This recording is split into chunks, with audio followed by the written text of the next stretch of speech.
you're here! I was just starting to wonder if I should send you clearer instructions. But then I thought, if I make my hints too obvious, it might get in the way of your travel plans. And then, just as I was pacing back and forth, agonizing over what I was going to do, you turned up here anyway. So, it looks like everything worked out fine. Hey, Nicole! You're so full of energy today! And words! You're so full of words! I'll take that as a compliment. All right then. Are you ready to check out my next room? Is this Nicole's studio?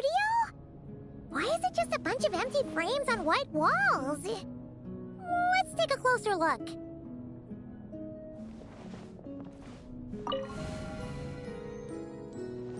What the?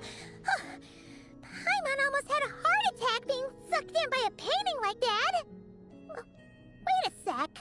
This place looks familiar. Oh, it's the table where the mages hold their tea parties. It all started the first time Alice invited me for tea.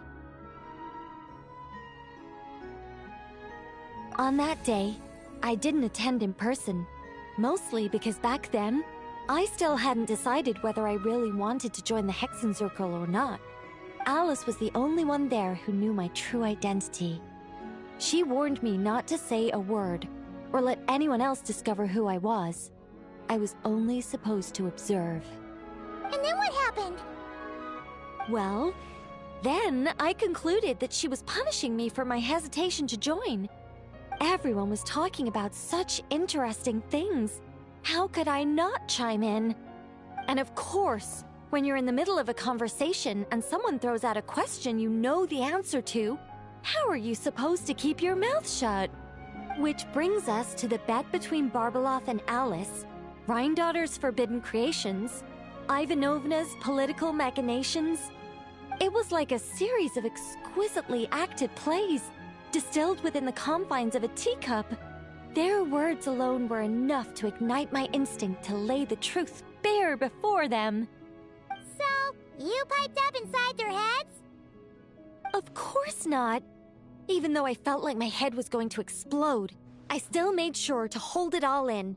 I'm a responsible angel, after all, and I'm well aware of the difference between what I want to say and what I'm allowed to say. So, I had a private little word with Alice inside her head, just me and her, and I agreed to join the Hexen Circle, right there and then. She was quite happy about my decision, but as for the talking inside her head, well, she claims that over the next few days, she had such a headache that she had to visit a doctor in Liyue to get some relief. But she can hardly blame me for that.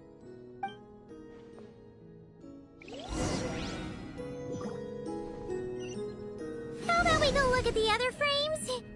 Paimon's starting to feel like she needs some relief, too.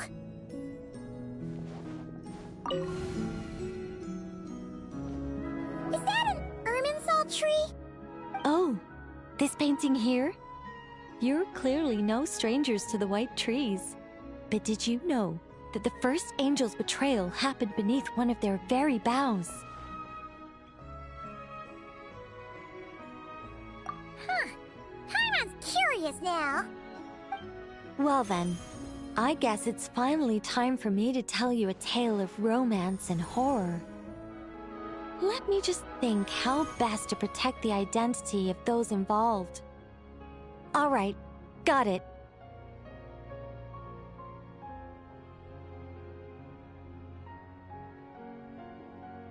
A long, long time ago, there was once a traveler who wandered among the stars. They were nothing like you, but that's not important right now. One day, he traveled to a silver tree to visit the Princess of the Morning Star. Before long, he started asking her about her kingdom's most forbidden secrets. His words puzzled the princess. How could he possibly know of all these things forbidden by the gods? The young man revealed his origins and showed the princess things she had never seen before. of free will and love, both noble and spiritual. His words awakened her sense of self, hitherto shackled by the gods.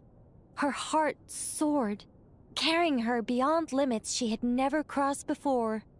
The Princess of the Morning Star confided the kingdom's secrets to the youth, and between them, love grew and blossomed, along with a determination to defy the gods.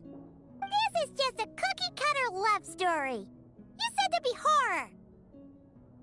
Don't worry, Paimon. The horror's about to begin. They yearn to help the people live lives of unfettered freedom, but the gods could not forgive their betrayal. They sent down thunder and fury, destroying the lovers' home. And when the Great War subsided, the power and the wisdom of the princess were lost, never to return. Even her closest friends were cursed. Yeah. That ending was pretty scary after all. But didn't you say you were going to tell us about the first angel? And you're not saying this story's actually true, are you? It sure is. And that's the scariest part.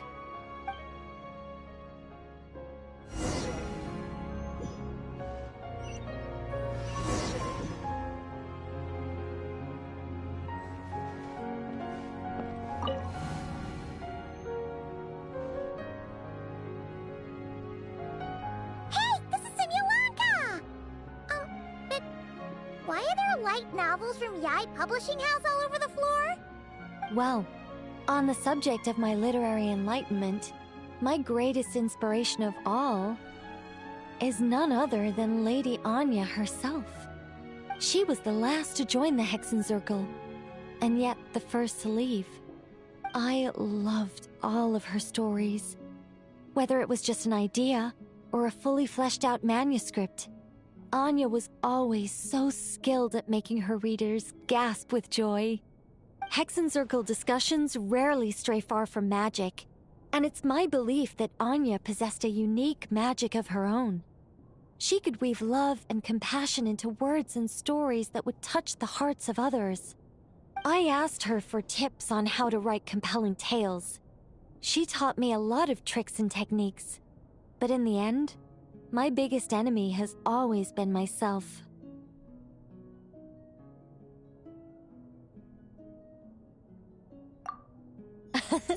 That's one way of putting it. Communicating through thought is so much more convenient. I guess even angels can succumb to laziness. However, recently I've resolved to make an effort, even if it's just to spare myself reproaches from a certain old Seelie friend of mine. Ooh! Does that mean we're finally gonna get to read something you've written? Who said anything about writing? I'm talking about buying popular works from the last few centuries to flip through in my spare time.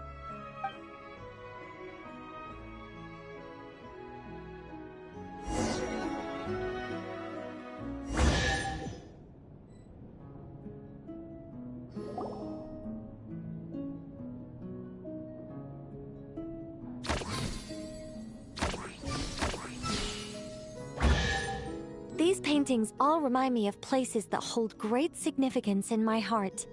And now, the studio has been fully restored. All right, go ahead and claim our reward. What? Don't look at me like that. Of course this reward is ours. You're not going to leave this chest unopened, are you? I can't let you leave if you do. Besides, after telling you so many stories, don't I deserve a reward of my own?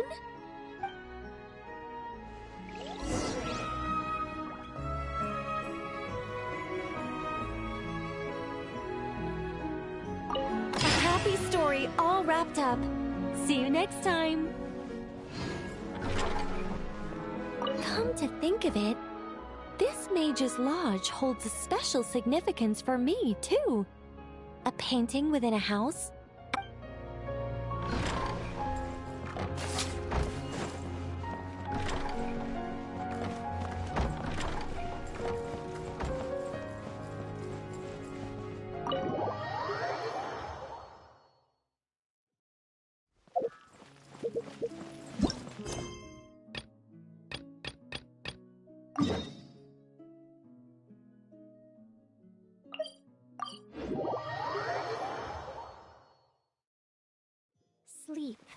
Close your eyes. Yon golden slumber summon thee, wandering sand. Drink not.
Ad Astra.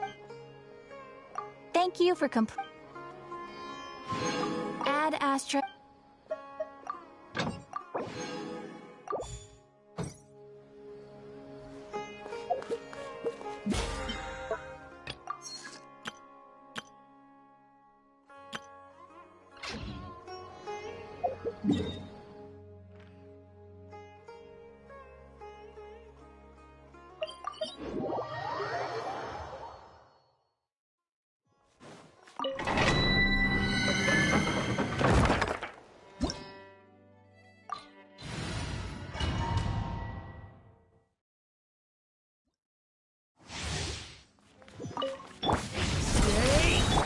Defying Wind Strider, as one with wind and cloud. The turning point in tidal wave.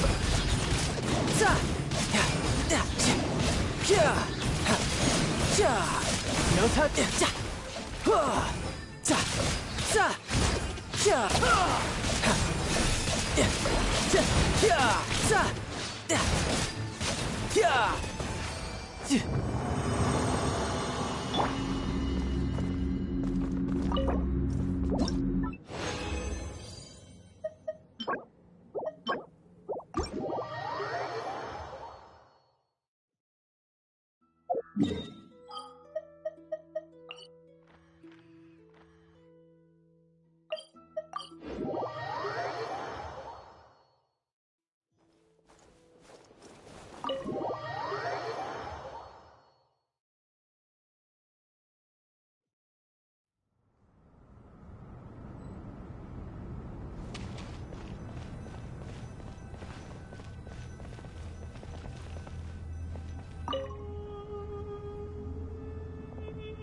You must be the ones tasked by the Academia with renovating Aru?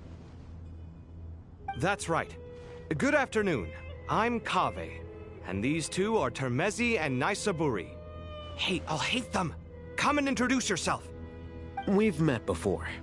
This is Thoth, the Ibis King, and everyone knows these two. Afternoon, gentlemen. I've only ever seen these two in murals! Ah, the paintings in the temple. They show us chatting, playing cards, playing chess. Precisely the activities we most enjoy, funnily enough. No, only you enjoy playing chess. We were just humoring you.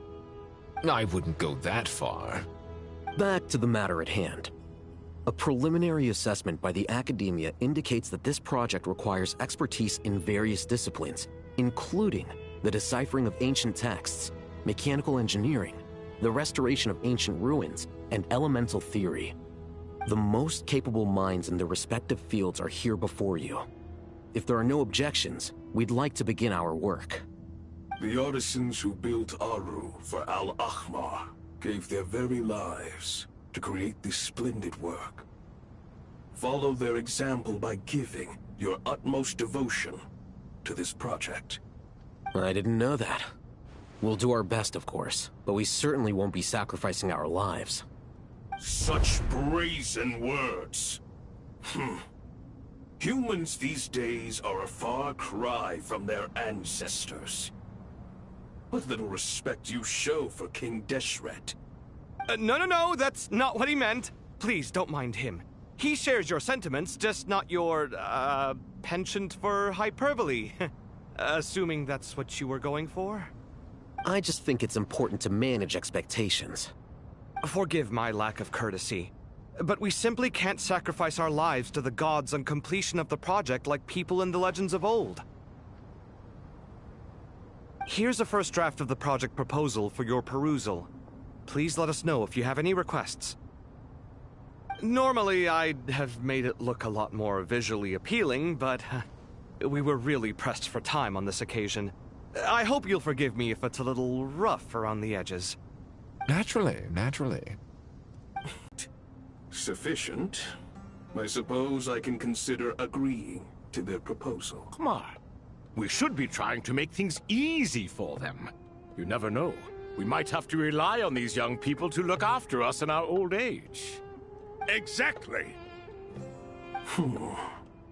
This is Aru's mainframe. Be reminded to use it with great caution. We certainly will. Thank you for your assistance. You may attempt to lay out futile. You and I both know that certain components of Aru can only be operated by humans. King Deshret always believed in humanity. Still, the reason that Aru's modules are designed that way is not so much because he trusted them, but more because he was wary of you. Is that true? No wonder human artisans helped to build Aru then. He actually required human assistance to create his greatest work. Naturally. Have you noticed that the Goat King keeps giving superficial responses? It's like he's just going through the motions and leaving the real debate to his colleagues. He understands the art of perfunctory speech. That's what earned him his position as the Minister of Ministers. It seems the rumors about King Deshret being a poor judge of character are baseless after all. Excuse me for being blunt, but it sounds suspiciously like you're putting yourself on a pedestal and mocking me. You're mistaken. And while there's nothing strictly wrong with making every conversation about yourself, it's not exactly a positive tendency either. You? Whatever. I knew it'd be like this working with you. All right, let me past. I need to look at this console.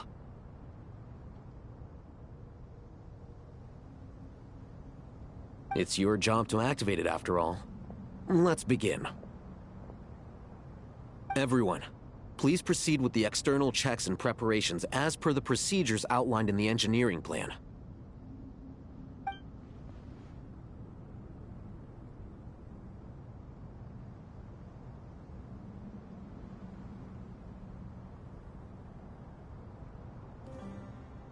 Hello there, youngsters. Whoa, the Ibis King came to life! What do you mean, came to life? I've been alive the whole time! You did say we could start our research, right? Are you having second thoughts now? I've reviewed the proposal. The work you're planning to carry out on this grand device is ambitious in its scope. You have ample confidence in your abilities, I take it? I wouldn't say I'm feeling hugely confident, but given how bad things are, I'd rather at least try something than sit around waiting to die. You are the top scholars of your day. I trust you are aware that there are countless links between Aru and the Akasha? Aru and the Akasha? But... I thought the Akasha was the Academia's greatest technological accomplishment, created years ago by the Dendro Archon to help her people access knowledge. And you too? Do you not know either? You've read the instruction manual, right? You tell them. An instruction manual? The Akasha has an instruction manual? The Dendro Archon is a kind and thoughtful god indeed. It used to sit on a shelf in the corner at the House of Dana. Not the most popular read. If the manual is to be believed, Aru was in fact the original inspiration for the Akasha system. What? But there are so few records about Aru anywhere. And practically none of these scientific expeditions into the desert had anything to do with it. Ah, but this is something you could not possibly have known. You may have heard many stories about the desert, but what is the most important aspect of history? Consider this a quiz. Anyone from Vahumana present? I'm from Vahumana. It's, well, veracity. Precisely. And a large part of veracity is the chronological order in which events occur. I may as well tell you. In the beginning, Nabu Malikata, the goddess of flowers, descended upon Sumeru. The glory of the heaven was within her. She brought life, oases, and knowledge to this land. Then she created the Jinn, enlightened them, and ordered them to serve her. 2 other gods also walked upon this land where wisdom flowed in abundance, and the 3 met beneath the great green trees. It was the first and greatest alliance. We should speak with reverence of this covenant between the 3, which transcended both time and life. For they promised that in Sumeru, wisdom would be shared with all. All the great changes in Sumeru's history began with the goddess of flowers. For King Deshret's sake, she pried into the secrets of Celestia, and for this was burned to ashes by the flames of wrath. So grieved was King Deshret by her passing that he lost all interest in state affairs and devoted himself instead to the knowledge that she had brought back. It was after learning of the technology from that floating island in the sky that he first conceived of Aru. And so, the Akasha was inspired by Aru, while the basis for Aru itself came from Celestia's technology. Well, if the 2 share a common technological origin, then connecting one system to the other is an entirely feasible idea. Unbelievable. Have you no reverence at all for celestial technology? No, I do, but there's no time for that. The schedule is too tight. Blame it on the deadline. Perhaps you could try coming up with our cutoff dates. You know what it's like having to turn around 5 different drafts in one day? I wouldn't wish it on my worst enemy. Yeah, also, Sir Ibis, King, you don't plan on getting directly involved at all, do you? Yes, well, you strike us more as having come to give a popular science lecture. Or, wait, does this count as more of a first-hand witness statement? Neither. Anyway, this sounds like far too much work for me. Still, if Aru is so powerful, why didn't King Deshret use it for more ambitious ends? Because it was never fully completed. King Deshret had grand plans, but he perished before they could come to fruition. In the beginning, his wish was to create something that could rival the very world itself. The Lord of Flowers sacrificed everything for that ambition. What he desired, she bestowed, and thus was knowledge brought into the world. Her courage and sacrifice had to be honored with the most splendid of monuments, or King Deshret would surely have deemed it a grave injustice. And that monument, built from knowledge and technology, etched with a sacrificial and courageous love, even in its unfinished form, it deserves to be treasured. At that time, King Deshret said the following to the Lord of Dendro. Since we share an eternal covenant, I shall never be your enemy. Hence, the fruit of wisdom from the heavens is not to be devoured. Remember, it is not that I lack the power to become the enemy of wisdom. Yet you and she have taught me much and shown me kindness. For this, I cherish you both. In the end, Aru was only used to store a portion of the souls. It was but a primitive form of the masterwork the king had envisaged. The point you're making is, King Deshret was both powerful and ambitious, and he only ceased his imperious ways out of affection for the goddess of flowers and the Dendro Archon. You could see this as an act of mercy, but you could also see it as the sentiments that lay between these three gods placing constraints on him. This was, after all, the foundation of the alliance between them. This explains why Aru was both a prison and a monument, and why the answer to the three questions was time. You have to be careful who you get involved with, or you invite all manner of misfortune. This is as true for gods as it is for humans. Love is the same.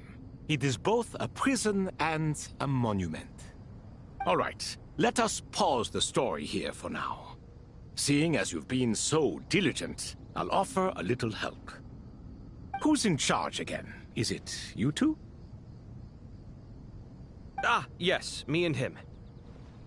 Now then, close your eyes. Wisdom hides in the space between the tangible and the intangible. It is to convey the incommunicable through the simplest of mediums. By the power of King Deshret, I shall grant you a glimpse into the unseen secrets that lie at the threshold of existence.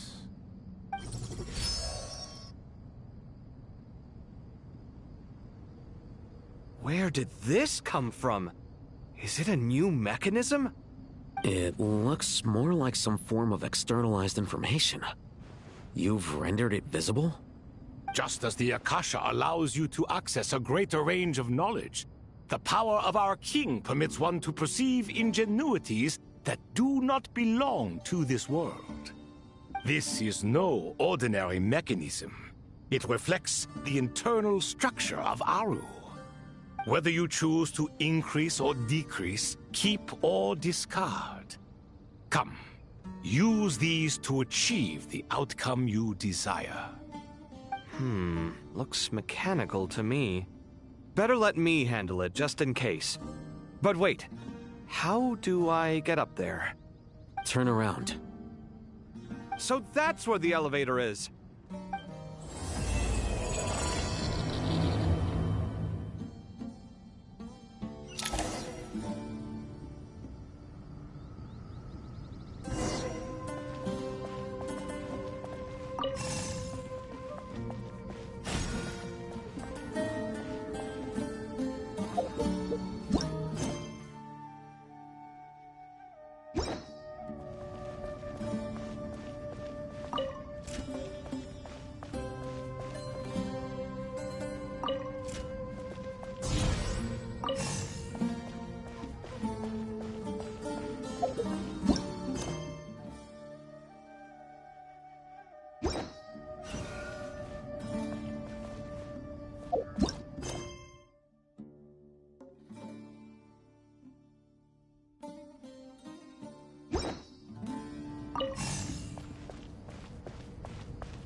Obelisks were used to record important information in the ancient desert civilization.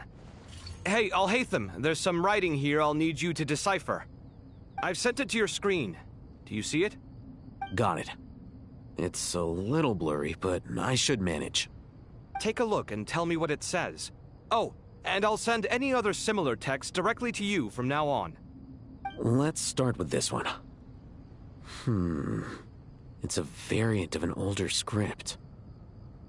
Herein lie verses written for the Yellow Sands. Looks like cultural information from the age of King Deshret. If so, I suggest you delete it. Words thrown together merely for fun. I had no idea Aru kept a record of this. Well, as long as you're certain that this is strictly private information, that's fine. It is unimportant. All right, well, I guess I'll start now.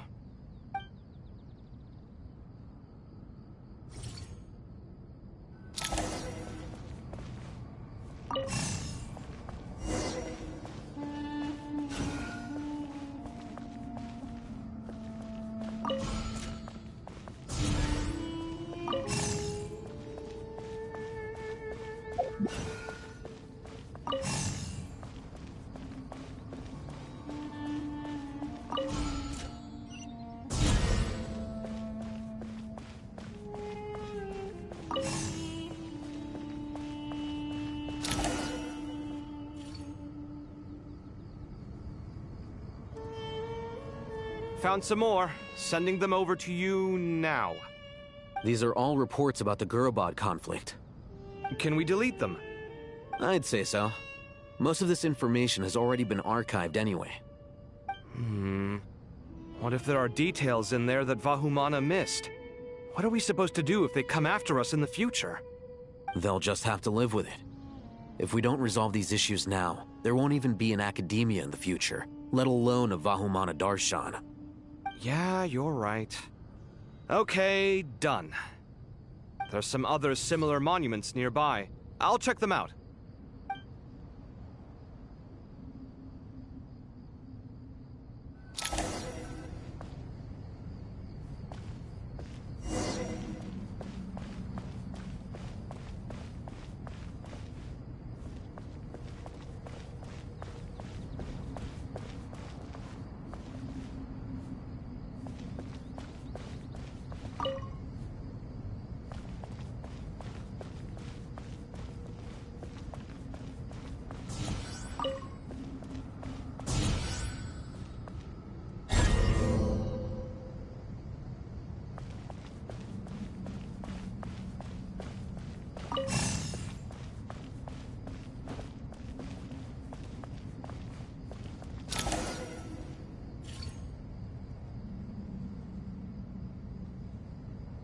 Another monument. Hold on.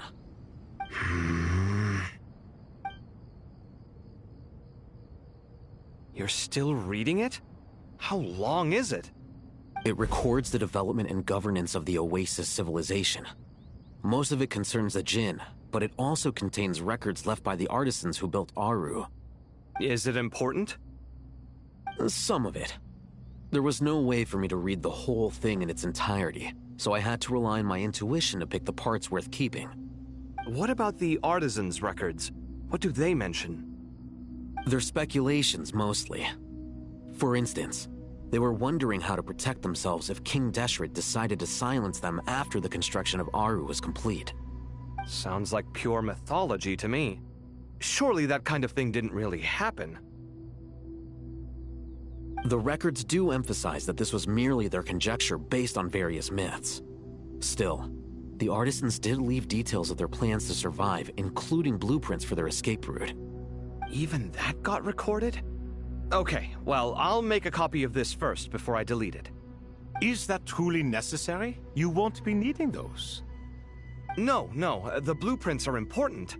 I want to keep them as a memento.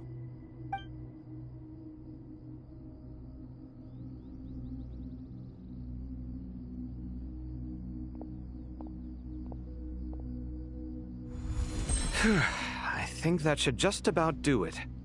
It meets the requirements of the contingency plans, so we should be good. I gotta say, it's the strangest feeling, this cross between reality and the intangible.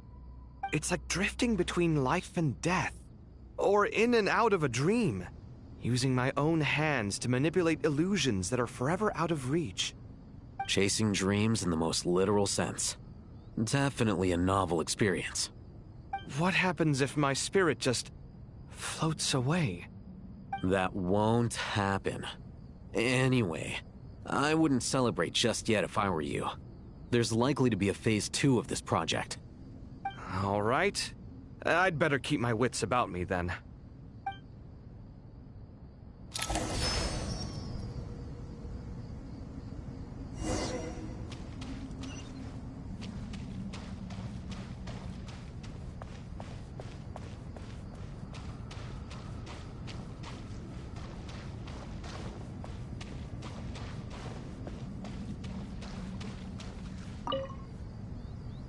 I expected that the outside world no longer respected the ancient gods, but even so, I do find the tone of these youngsters to be dreadfully impolite. It should hardly come as a surprise to you. I remember you saying the same thing last time. I assumed that was just a one-off. I did not realize it was the norm. Don't you think that young lad's matter-of-fact tone sounds familiar? It bears a rather uncanny resemblance to you, Goatee. Surely a sign that he is a man of rare intelligence. Ugh. The rest of them, though, much better. The blonde-haired one, for instance. So sincere. That's the kind of kid I can respect. Oh, really? Well, what about your disciple, Nefer? She's about the furthest from sincerity that a person can get. And now you hit the crux of the issue. Thoth is spouting lies again. He cares nothing for sincerity. He likes Nefer simply because her personality is just like his. Thus, in giving his approval to Nefer, Thoth is simply validating himself. The rest is but smoke and mirrors. You have some nerve saying that. There really is no helping you two. Shut up, chess rookie. What nonsense is this? How dare you tell me to shut up? How can you engage in such banal chitter-chatter at a time like this? Aru has been opened. The glory and splendor of a bygone age is about to sweep over the earth like a flood. And you're here squabbling like petulant children. All three of you are insufferable. King Deshret was merciful, indeed, giving you a chance to be released from prison. I say, you should have been locked up for good. Ah, but Bennu, look on the bright side. Had they not been released, we would not have been awoken. Oh, you've been here this whole time. You should be scolding them along with me. I miss Hermanubis. It's not a real reunion without him here. And now you're avoiding the topic and talking to yourself. Why King Deshret designed your personality like this, I will never understand. Isn't this simply proof that our king supports my free will?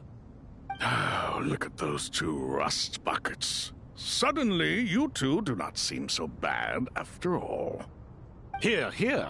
If being stuck together for thousands of years fosters no friendship, I cannot say what would. Naturally.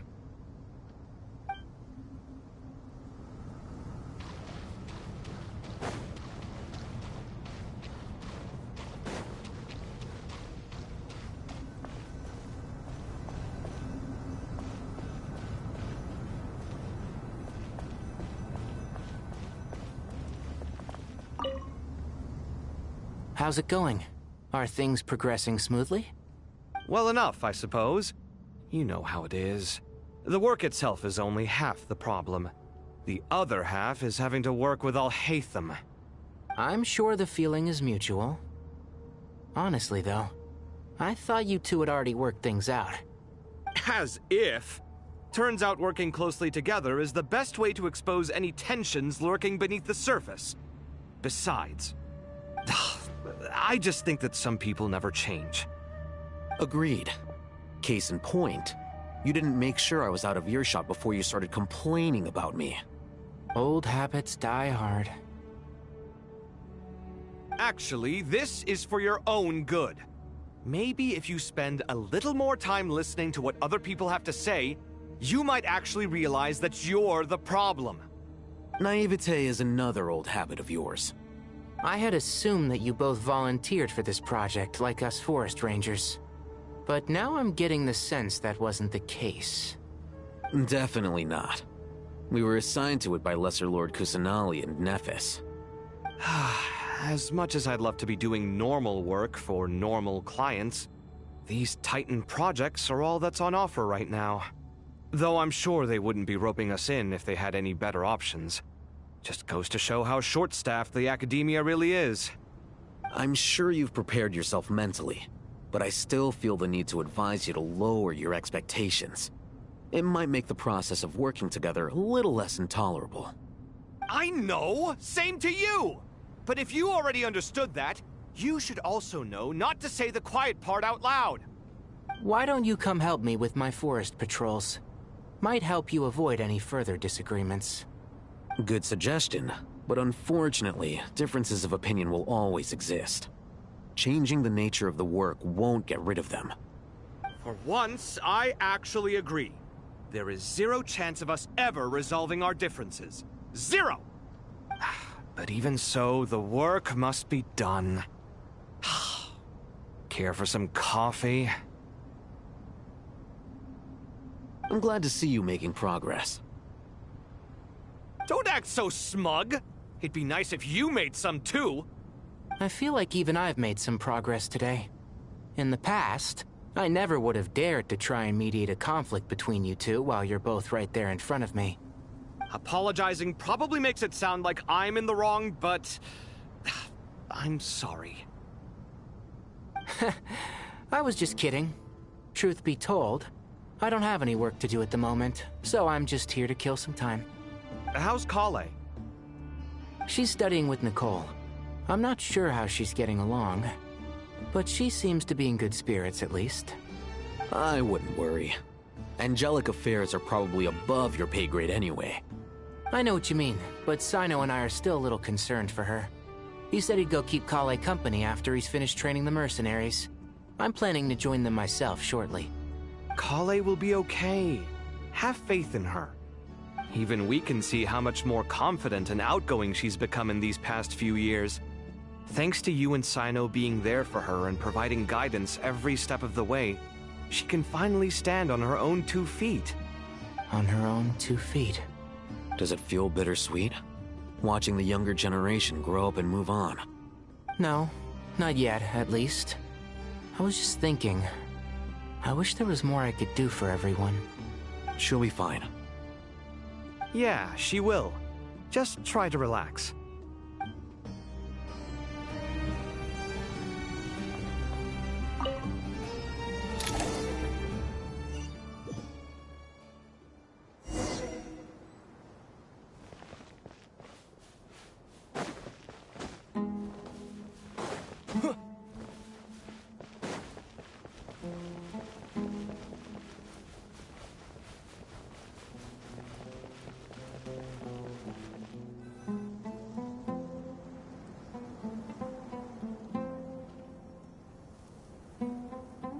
Traveler from afar, do you worry for the fate of Sumeru as well?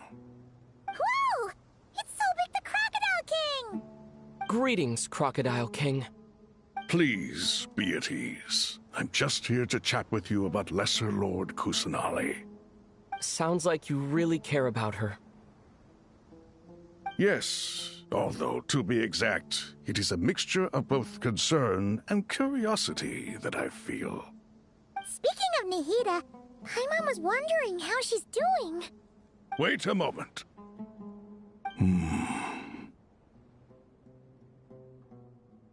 What is it? I tried calling out to a pep, but there was no response. This can only mean that she is focusing all her energy on taking care of Lesser Lord Kusanali. All the gods who served King Deshret seemed super surprised to hear that a pep agreed to help Nahida. Guessing she made a bad impression on you or something. Are you aware of the history between her and our king?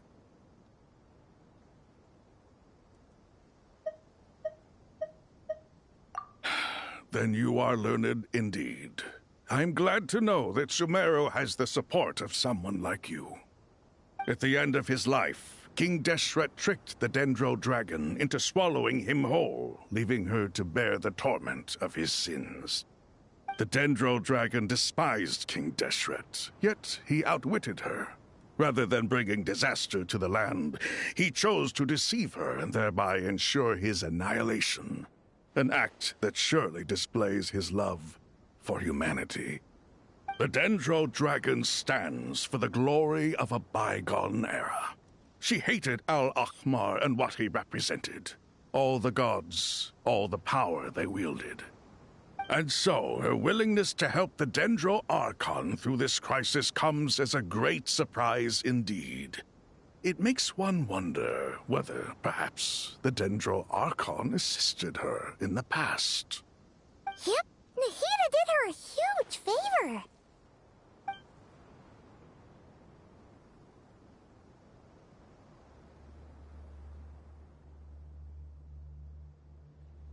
So Lesser Lord Kusanali put an end to the Dendro Dragon's many long years of torment. As much as she loathes the Seven, a pep knows kindness when she sees it. No wonder she was willing to make an exception. Yeah, that's the sense we got from dealing with her, too. She is not incapable of coexisting with other living things. Rather, she actively chooses to avoid coexistence. And this despite the fact that she symbolizes life itself. How ironic. All of this being said, I wouldn't expect too much from her if I were you. Nothing will change her hatred towards humanity and gods. We'll keep that in mind. Anyway, how much longer do you think Nahida needs to stay with the Pep?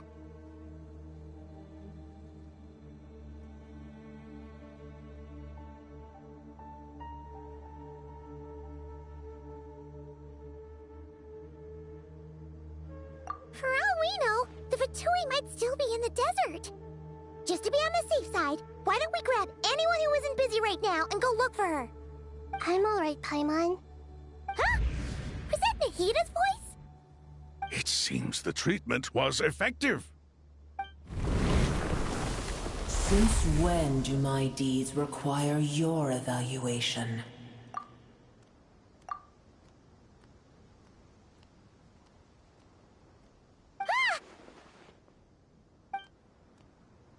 Here will do just fine.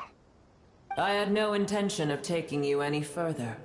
One ought not expect greater generosity than they have earned. You always hide your kindness away like an oasis within a sandstorm. Only those who make it through the swirling winds can know just how beautiful that oasis is, and how much hope it brings. You dare appraise my being? No, I'm expressing my gratitude. I want to thank you for sharing your precious life force with me.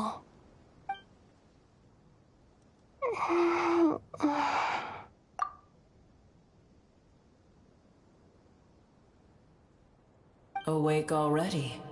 You are more resilient than I thought. Pep. I feel much better. Thank you. Gods and their gratitude mean little to me. I would rather you give me your assurance that the situation with Irminsul and Sumeru's ley lines will be competently managed.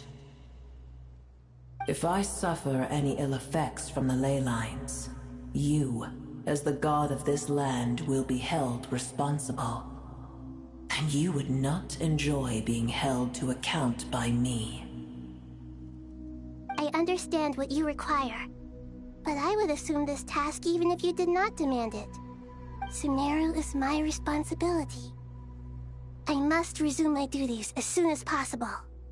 A farcical notion. God of Sumeru, I hope you realize how unextraordinary your strength is. And yet, maybe it is precisely what defines me. A god of wisdom is not meant to rule by force. Then hold steady. We go forth. Well, I'll be. Is that a pep? Do my eyes deceive me? Of all places, the Dendro Dragon has decided to visit the mausoleum of King Deshret? I see that after all this time, El Ahmar's menagerie of ministers remain as vile as ever. It's a pleasure, Dendro Dragon. Had you arrived but a little sooner, you might have attended a meeting of the Seven Pillars. What a nauseating thought. You are not the first insects I have had the displeasure of dealing with today. A swarm of them tugged on my tail on my way over. Goodness knows what hovels they crawled from. Why do all the creatures of this world remain so lonely after all this time? What did you do with them? I cast them away. What would you have me do? Keep them as trinkets? Boer, this is where we shall part ways. To be clear, I do not wish to see you or anyone else here ever again, unless absolutely necessary. Then I wish you peace as you return to your dwelling place. It matters not to me. Simply refrain from bothering me again.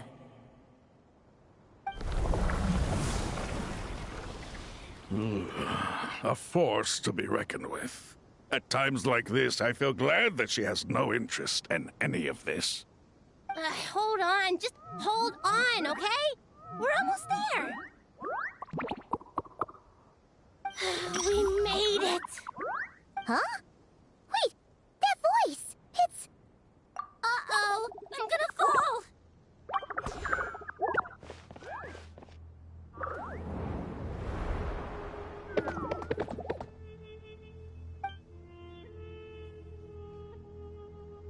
Well, that's a relief. A pair of safe hands indeed. The Dendro Archon's familiars. They are the last thing I expected to see here. Huh? Wait, what are the Aranara doing here? Don't you guys hate the desert? Obviously I was worried about the Dendro Archon. I've been supporting them with my Pari powers the whole way here. Oh, they seem pretty too. It's hard on them. I can't believe you made such a long and dangerous journey just for my sake. I appreciate your support so much. Thank you all. I'll have to ask everyone to wait while I help our new arrival settle in. Once I'm done, I'll gather everyone to discuss our next steps. Traveler, Paimon, shall we find a place for our friends to stay? Awesome! Let's go! Well, first I have some questions.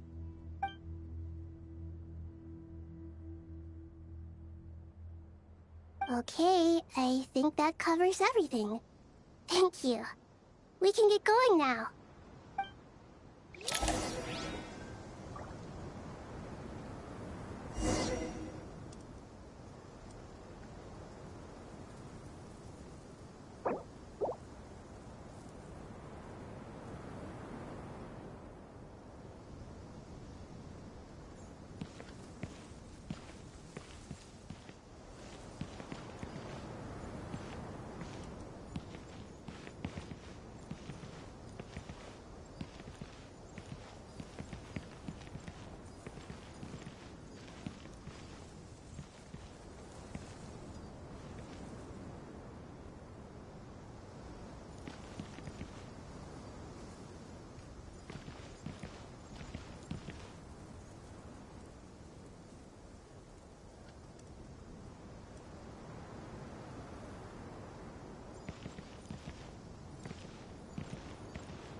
Hello, everyone.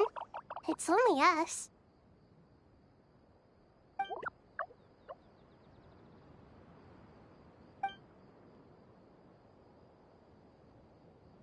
It must be very tough for you coming all the way out here, especially since you don't like the Veluca.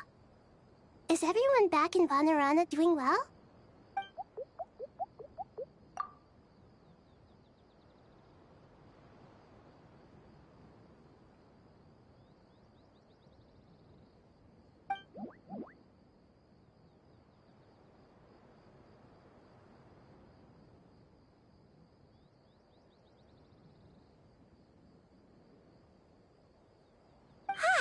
Everyone's here. Good. Are you okay? You look like you were about to pass out back there. And you're forgetting who I am. Don't underestimate me.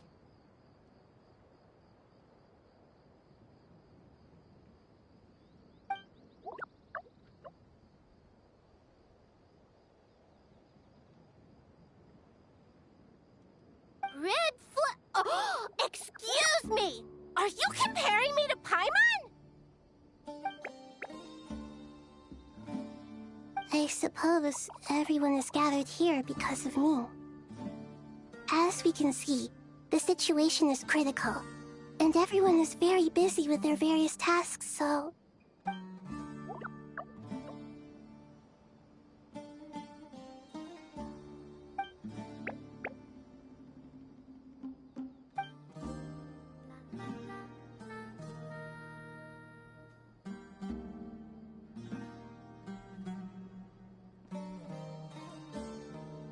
I can't thank you enough. Right now, we're focused on restructuring Aru, processing excess information, and helping restore everyone's confidence. I'm sure you'll find it all very straightforward. I can help too. Just let me know where I'm needed.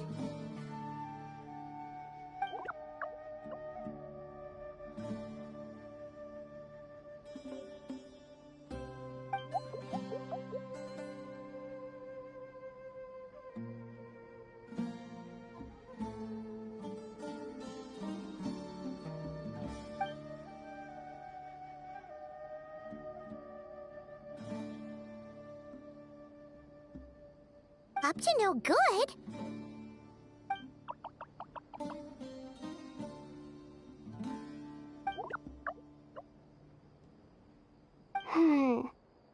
That definitely sounds suspicious. Traveler, Paimon, I have other work to attend to here that needs to take priority.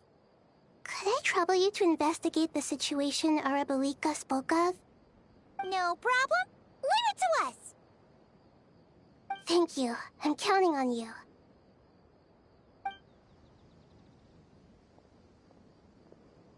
There's one other thing. If you are to work alongside the people of Sumeru, you will need to make yourselves visible to them. Is that acceptable to everyone?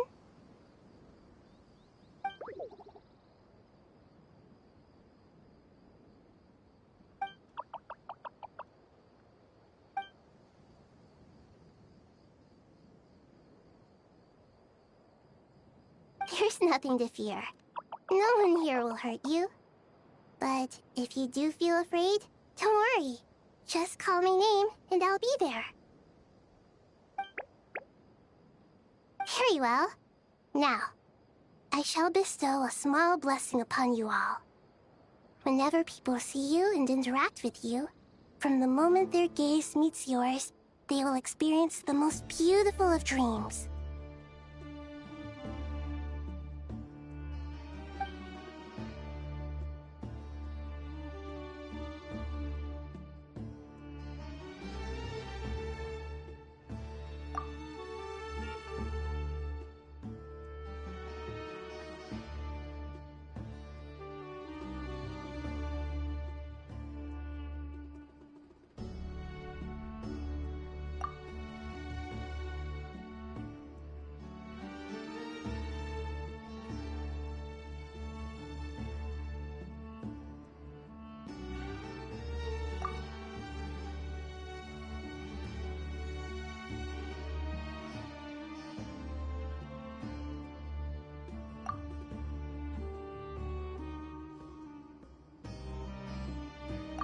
Do not fear. We will face it together. This too shall pass.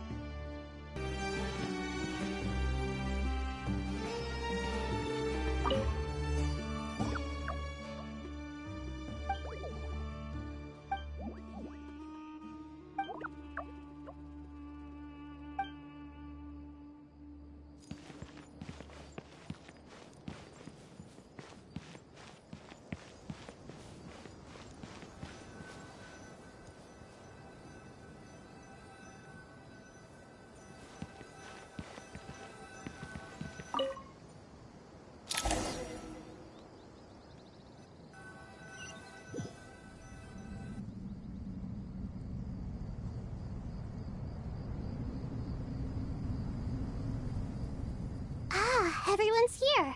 Wonderful.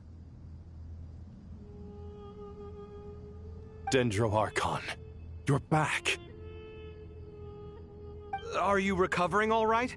You mustn't push yourself too hard. I'm doing very well. Thank you for your concern.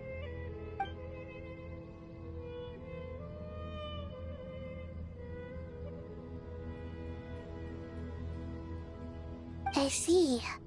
Using the power of Aru to reboot the Akasha and gain access to Irminsul. It's a sound plan, although... I regret to be the bearer of bad news, but with the state that Irminsul is currently in, it's impossible to access via traditional means. Even the Akasha won't change that.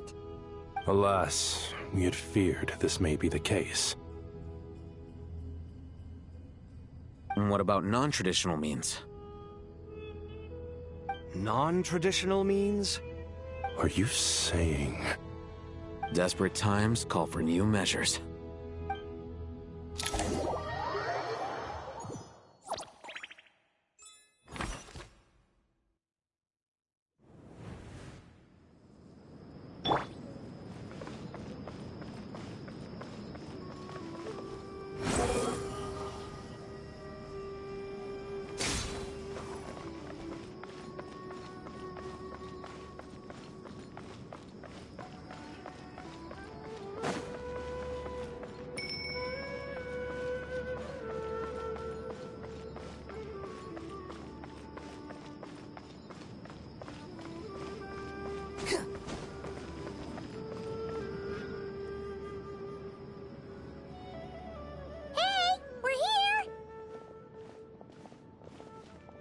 Ah, it's you. Is there a situation?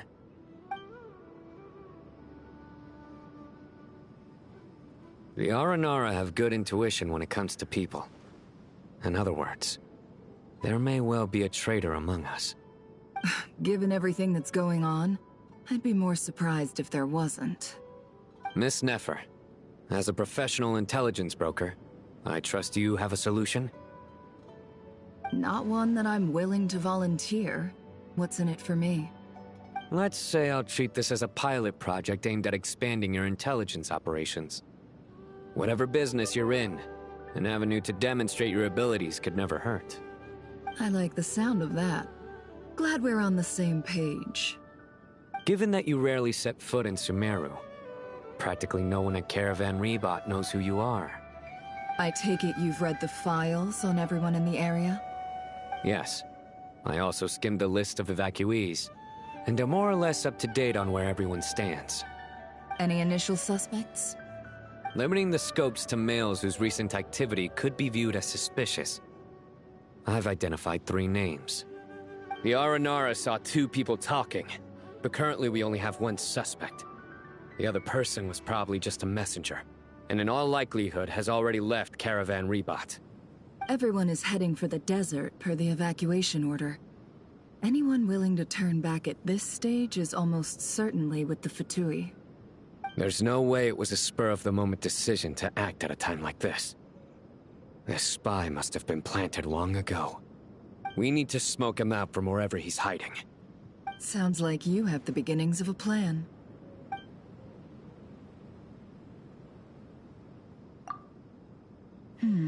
I see. Your suspicions are well-founded. I'd be watching him too if I were you. So far, we still lack solid evidence that he's been bribed. He hasn't made any recent purchases that would indicate he came into some cash. Then let's get closer to him to confirm before we make our move. I can handle it. I'm not based in Sumeru, so barely anyone at Caravan Rebot knows who I am. And you're certain you've never encountered this person in Nodcry? I'm certain. Besides, it's extremely rare for me to have had any direct contact with Sumeru mercenaries besides Jet. There's no way he could have seen my face before. Sino, stay out of sight and wait for my signal. If he raises any red flags, I'll bring him toward the main road. Understood. I'll take it from there. Excellent. Well, it's a pleasure working with you.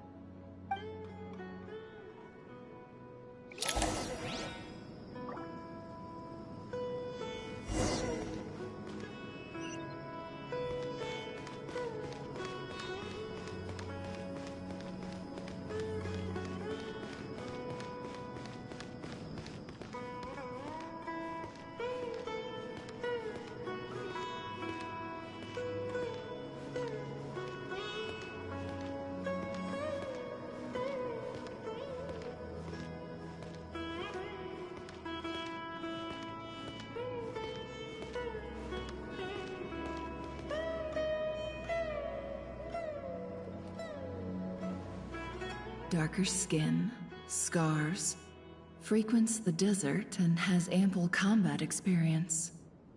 Nothing unusual about how he dresses or acts. What's that he's looking at? A coin. Interesting. Could that be how his contact paid him? Conveniently discreet for someone trying to hide any unexplained income. And yet it could be highly valuable. Sorry to bother you. Has everyone here already left? I don't suppose you happen to see a lady wearing a hat? Ma'am, what are you doing in Caravan Rebat all by yourself? The main group evacuated some time ago. Didn't you pass them on the road? My friend and I lost some of our cargo along the way. I didn't want to miss out on potential business, so I told her to go on ahead and meet the client while I retraced our steps. I didn't think it would be so late by the time I found it. And then there was a terrible sandstorm. I guess I must have taken a wrong turn, because I didn't see any large groups on my way here. Forgive me for asking, but just to be on the safe side, could you describe this friend of yours? Sure. She has blonde hair, and she was wearing a hat and a white dress. You'd definitely know if you'd seen her. Yes, I think that does ring a bell. Ah, my apologies. During this exceptional time, the Corps of 30 are under orders to be extra cautious when dealing with unknown people, whoever they might be. I understand. Well, sir, is there anything else you need to know? If not, I'd better try and catch up with them. Hey, wait! They left a good while ago now. You'll never catch up with them on your own. Why don't I give you a ride? I'm here to collect the last few people anyway. We have plenty of carts, so one more won't be a problem. That would be amazing. Traveling with a group will be much safer. I'll have to pay you for your trouble. Hey, let's not worry about the money for now. Wait here a moment. Once I'm done packing up, I'll take you to join the rest of the group. All right, thanks. Let me know if you need a hand carrying anything. No need for that. I'm strong enough for both of us. Okay. Well, I wish there was some way I could repay you. Guess it's my lucky day, running into someone who knows what they're doing here. You might have just saved my life, you know? You're not wrong there. I mean, what kind of cargo is so important that it's worth risking your life to get back? I hope for your sake that it's priceless. Actually, I suppose I can tell you, since you've been such a big help. But be sure to keep it to yourself, or we could both be in big trouble. Oh, really? Sounds mysterious. We're in the antiques business. You understand? Some of our goods aren't acquired through the most legitimate means. We have to be very discreet when we're selling them. That's why I had to go looking for the missing cargo alone. Ah, no wonder. Well, ma'am, in that case, it turns out that maybe there is something you could do for me. I'm all ears. But to be clear, our commission isn't cheap. Think carefully before you ask. We don't want to ruin our relationship before we even hit the road. I'm sure that won't be a problem. My issue is, I have something that's a little difficult to sell on as well. Take a look at this.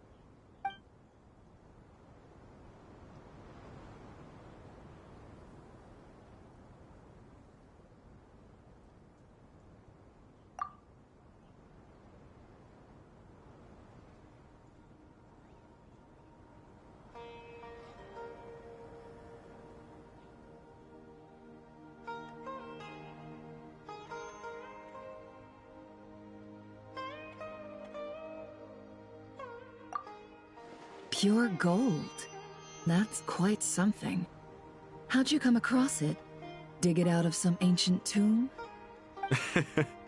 If you look hard enough, there are many treasures to be found in the mausoleum of King Deshret. It has no distinct Snezhnayan markings. That'll be why he's going with that story.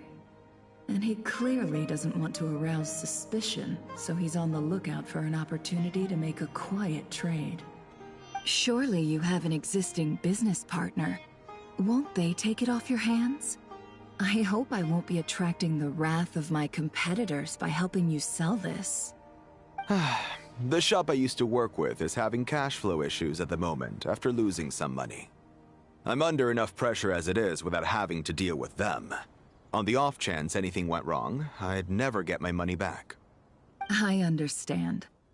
Gold is the last thing that traders with cash flow problems want to see. Well, in that case, I think we can work something out. As it happens, I'm just about done packing. Shall we make a move? Sure. Let's walk and talk. This evacuation was a huge operation. They needed a few people to stay behind and tie up loose ends. And I ended up being one of them. You're lucky you ran into us in time. I certainly am. I don't know how this happened. One thing led to another, and look how it ended up. I just hope our client doesn't get spooked and cancel their order. Fingers crossed. But either way, life goes on, and we all have to make a living somehow.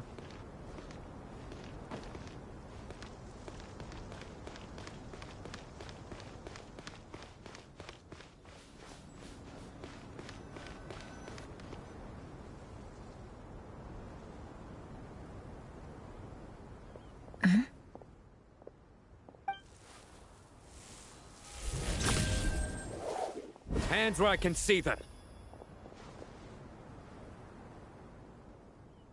General Mahamatra! No, wait! What are you doing?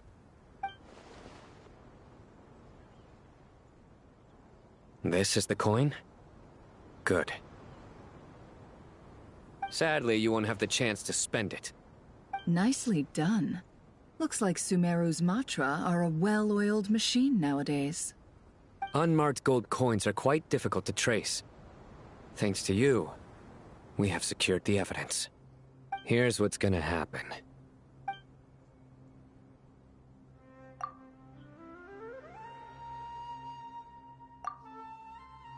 Southeast from here, leeward side of the hill. That's where he's meeting his contact. Great work. Candace tells me your interrogation skills are highly effective. Hers are quickly catching up. She's improved a lot in recent years. Looks like it's over to you for the next step.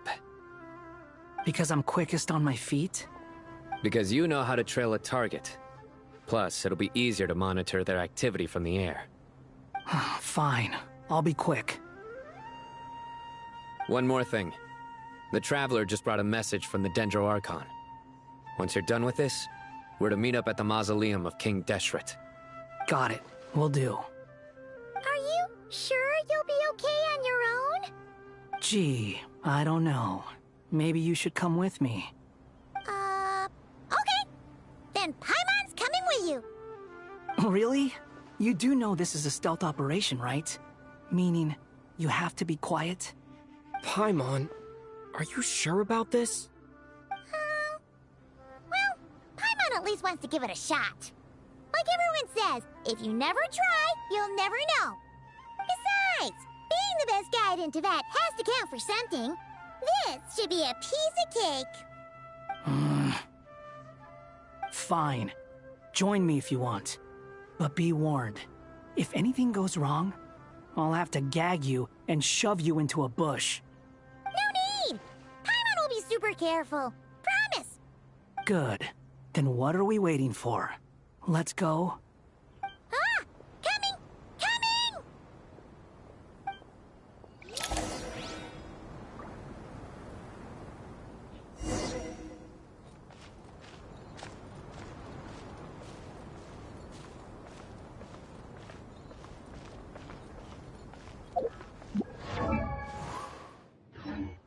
The wind rises.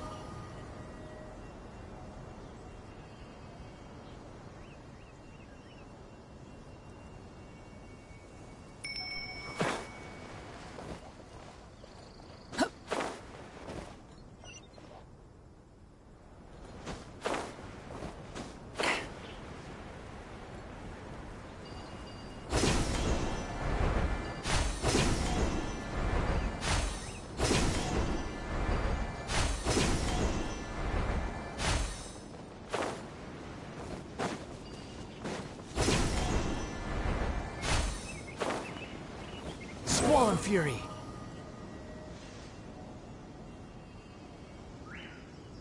Hey, guy! Wait up! Hey, slow down, will ya? We're here.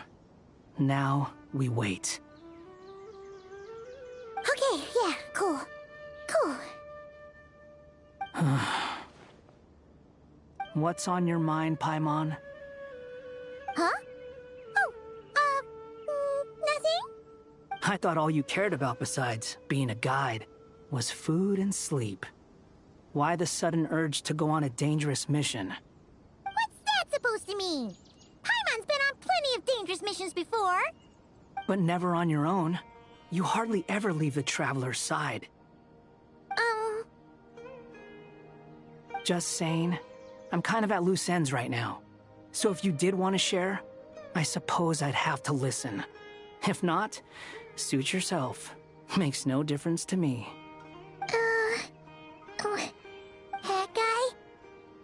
Do you think Paimon is useless? What? Where's that coming from? When we were in Notcry, Paimon suddenly realized something. Even though Paimon's with the Traveler every single day, whenever we face real danger, she can't do anything to help. Paimon doesn't get like this very often. She just got really scared when the Traveler got kidnapped that time. What if he never came back? What would Paimon do then? And the more Paimon thought about it, the more useless she felt. But Paimon doesn't want to be a burden. Paimon wants to be a friend who's actually useful. Does that make any sense? You know, that feeling of just being completely useless and... Oh. Paimon probably sounds so ridiculous right now. You asked the right person. Boy, do I know that feeling. Oh, that guy. I'm not gonna try and encourage you. What I will say is this. When you start doubting yourself, you have two choices. Give up or change. You have to make the decision to move forward. Otherwise, no amount of consultation from other people is gonna help you. So ask yourself, what do you want? To get stronger? To learn more? Whatever it is, go do it. You won't have any regrets if you can at least say that you tried. Oh. All right. Something's not right. Shouldn't they be here by now? Paimon, is it just me? Or is it a little too quiet around here? Should Paimon take a look? We'll give it another hour. If nothing happens, we head back. Okay.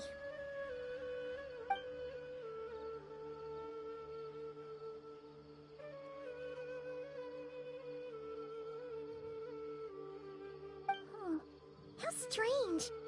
We've been here for ages. Where the heck are they? Have we been stood up? What is it? Did you think of something? Something feels off about this whole situation, but I can't quite explain why. We know for sure that the guy Sino caught had something set up, yet somehow his contact is a no-show. So, either the handler got caught, or, more likely, they decided to cut our guy loose. But how would they know to do that? Wouldn't they at least send someone here to check things out? That's the problem. They couldn't possibly know what's happening here. Unless... This feels all too familiar. Come on, let's head back.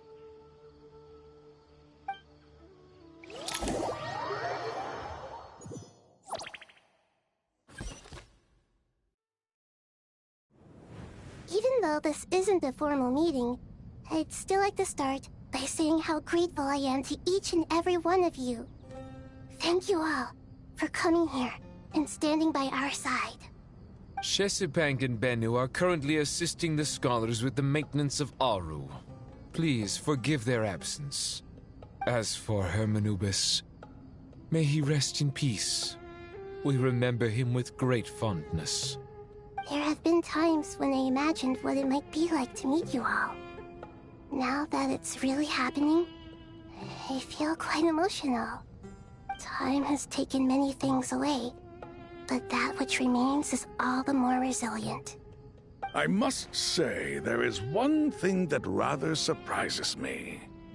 You appear to be in good spirits, Lesser Lord Kusanali. But even so, I can sense that the life force given to you by the Dendro Dragon has far from fully resolved the problem of your vitality. Oh no! So even Apep's power didn't work? Don't worry, Paimon. It worked very well indeed. The issue is how closely I am tied to Irminsul.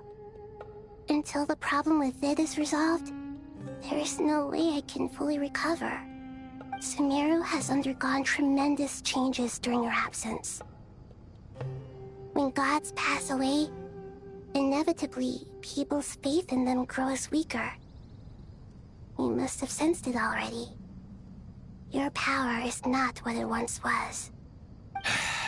Regrettably, this is true. I too have grown weaker due to the effects of Irminsul.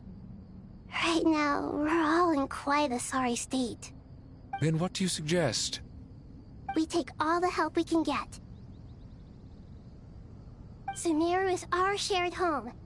You and I, gods and humans alike. We must unite all our strength in this moment. Though Al-Ahmar is no longer with us, the alliance between the three gods remains in force. Regardless, as subjects of our king, we have a responsibility to support Sumeru through this catastrophe. Not to mention that it was the people of Sumeru who released us from this prison of Aru. Times have changed, and the people of today possess greater wisdom than those of the past. You really know how to give a rousing speech, Goti. Now then, let us learn more about your plan. The brightest minds of the Sumeru Academia are busy opening and renovating Aru. They claim it has something to do with Irminsul? Correct. Irminsul has existed in Teyvat since the very beginning. But during the Age of the Dragons, it did not possess the significance it holds today. After the heavenly principles arrived, the power of the Light Realm was divided into elemental energy, and Irminsul was refashioned as a device that records and preserves all information. Since then, everything in this world has been inextricably linked to it. As the Dendro Archon, I have a duty to protect Irminsul. To Sumeru, it is both a national treasure and undeniably a major threat. Teyvat has seen many upheavals in the last few years. The most recent of these was a major crisis in Notcry, which forced Sumeru to be even more vigilant than usual. I made sure to monitor all the pathways through which an outsider could potentially transmit themselves into Irminsul. But despite my efforts, a major problem still arose within. I still believe that someone has actively invaded Irminsul. But rather than taking any of the pathways I referred to, the intruder chose instead to utilize the most direct route. And the only one that cannot be protected against. By entering Irminsul through death. I see what you mean. You cannot simply stop all deceased souls from returning to the ley lines because of a potential invasion that could occur at any time. That's right. As important as it is to guard against external threats, I couldn't allow myself to stop the souls of the departed from finding peace. Please, understand how difficult this predicament was for the Dendro Archon. Defense has never been an easy task. After Irminsul was invaded, my authority was quickly restricted. Soon after that, the tree began denying access to any connections. I'm sure you feel responsible, but you are not to blame. No one can predict every possible disaster. There will always be trials and tribulations for the world to endure. But the people of Sumeru should not have to endure this. We must find a way to break through the lockdown and connect to Irminsul. And this is why you need Aru. Yes. The only thing in Sumeru capable of rivaling Irminsul in terms of overall function and performance is Al-Akhmar's legacy, Aru. All I managed to do before falling into a coma was make some minor adjustments to Irminsul. Using Aru is a last resort, and a move that comes with enormous risks. The Scholar's initial plan was to borrow Aru's power to reboot the Akasha, then use the Akasha to connect to Irminsul and investigate. Unfortunately, Irminsul has suffered far greater damage than they first thought, rendering that plan futile. To rise to the challenge, we had to resort to more extreme and far costlier means. This has led to a number of new contingency plans. To reclaim Irminsul, our brightest scholars have made further modifications to Aru with multiple goals in mind. I thank you all for giving them your blessing in this endeavor. Human wisdom has clearly improved over the millennia. You have not only our support, but that of the Jinn, the Aranara, and the Pari. Together, we will do everything in our power to save Irminsul. By the way, when you spoke earlier of an intruder, it almost sounded as if you knew who you were dealing with and what they were capable of. Well, since you ask...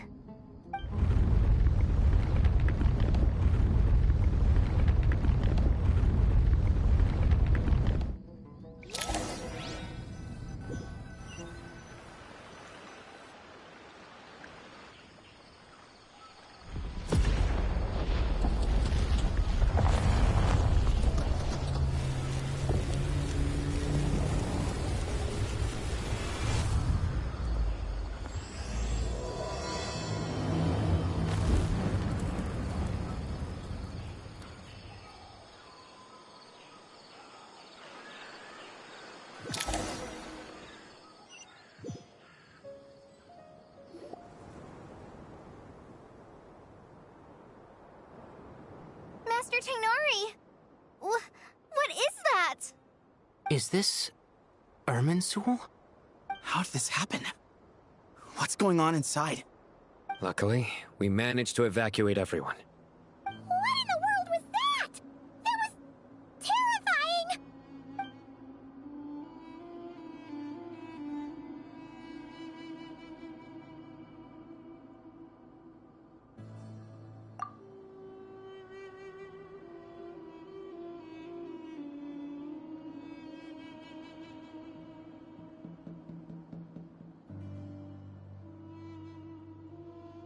Oh my. I understand now, Dendro Archon. You make yourself quite clear indeed. Not once over the millennia has Irminsul been so terribly afflicted as this. Please continue, Dendro Archon. Irminsul's root system is what comprises the ley lines. In the past, it has always been hidden away, going unseen by the general populace. But now, an evil intruder is making it reveal itself. It has become a tree of unbridled greed. A clear sign that a deranged experiment has advanced to a new stage. Blasphemy. From where I stand, an experiment in the name of blasphemy sounds rather improper. But, if we are to honor Dottores' will, this is what we must do. The birth of this tree proves to me beyond doubt that this incident is connected to him. But to explain the situation in full, there is someone I need to tell you about.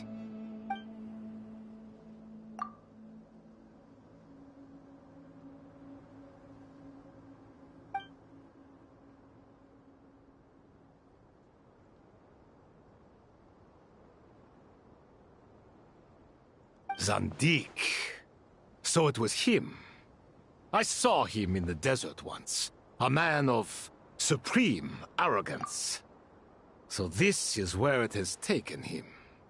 But didn't Dottori die and not cry? How is he still able to do all this?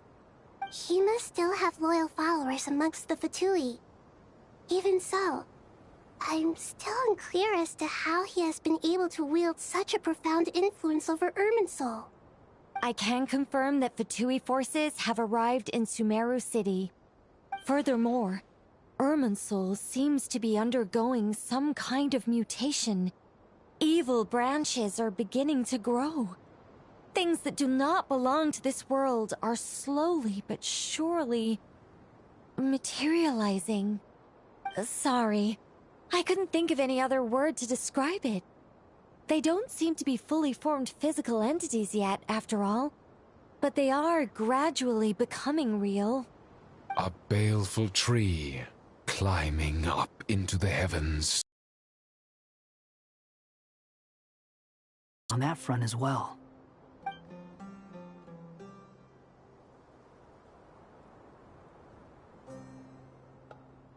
I didn't think it was wise to state this out in the open. But my theory is, the mole wasn't cut off after he was caught. They wrote him off from the beginning. You mean, the Fatui never intended to follow through with him? Then why plant a mole at all? It's hardly a conventional strategy, and the rationale behind it is pretty twisted. But as it happens, I know someone who works exactly this way. And when it comes down to it, his goals are very simple. He just wants to confuse people, so they can't figure out what he's up to. He's been a collaborator of Dottore from the outset. That fact alone confirms that Dottore is involved with this somehow.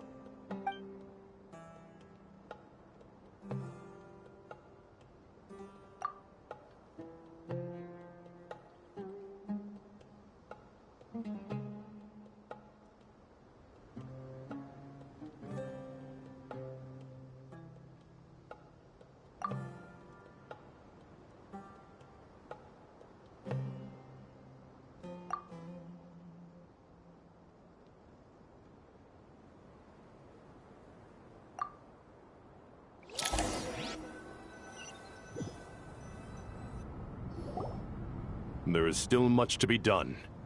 Everyone, please remember our core strategy. As per the discussions, the following groups must act immediately.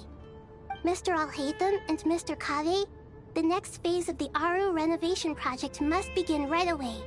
Godspeed to you both. We'll give it everything we've got. The plan looks feasible, but the implementation will require certain resources. General Mahamatra Sino and his team will help to procure the materials required for modifying the terminal. No problem. I've already spoken with Sethos and Hat Guy, and they've agreed to assist me. This kind of thing is best left to the fleet-footed, right? Hat Guy? If it's efficiency you're after, we're the right people for the job. Following up on the elemental energy amplifier we discussed, Miss Dory, I assume you're the one most familiar with the status of this project. Aside from the Dendro Archon, of course. Yep, that's right. Leave it to Lord Sangamabe. Got it. Well, I'd like Madame Farazan, Kale, and Nicole to support Dory on the technical side. You can count on us. Will do.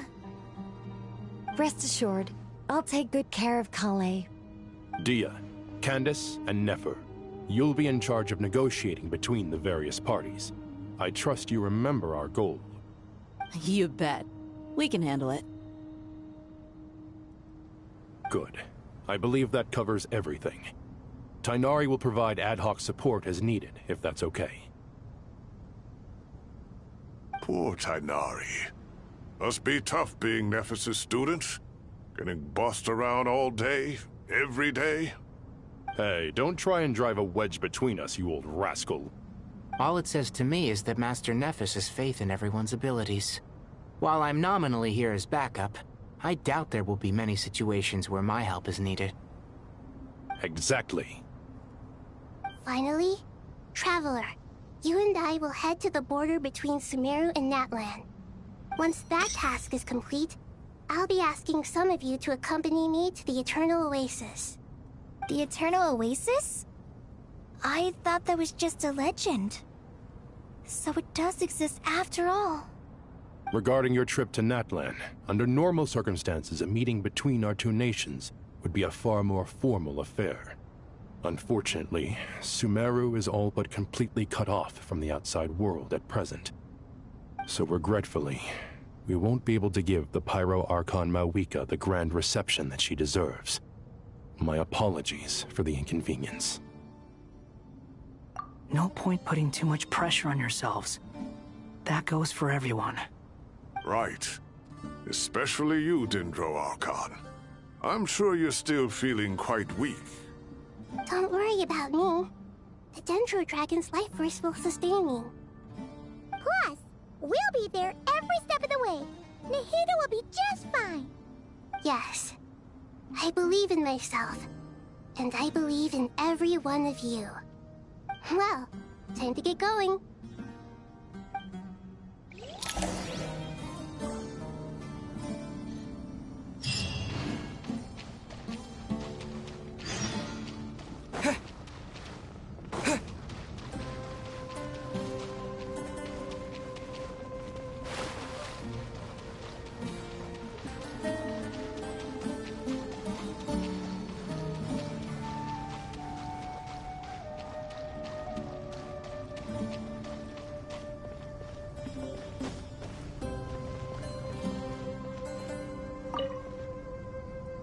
To what extent we can implement the final plan depends on how successfully the Akasha can be modified and configured. And to make sure the configuration works, Aru will also need some further optimization. Yeah, no surprises there. Once we roll this out, any Sumeru citizens who already have Akasha terminals can simply continue to use their existing devices. This still leaves us with a significant equipment shortage, though. Many groups of people were never issued Akasha terminals, including mercenaries, the desert folk, and many others. And the production of new terminals. Right now, the best place to source these locally is from the primal constructs within King Deshret's mausoleum. Time is not on our side here. It's gonna be a race against the clock. The Aru merge and renovation project will have to be carried out by you two. Everything's riding on this, so failure is not an option. Best of luck to you both. As discussed, General Mahamatra Sino and Mr. Hat Guy will source the required materials. Mr. Sethos is quite familiar with the layout of King Deshret's mausoleum. With him accompanying them, things should go quite smoothly. I have every confidence. In the meantime, we may as well take a breather. Makes sense. There's not much we can do until the materials arrive. Get information and stay close. What is this, boot camp?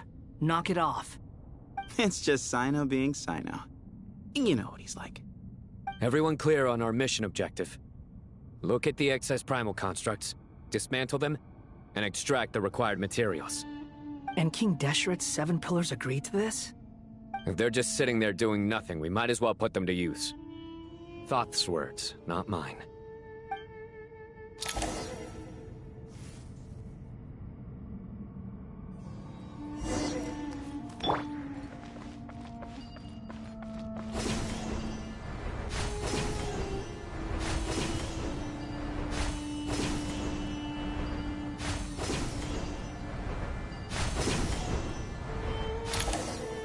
The wind rises.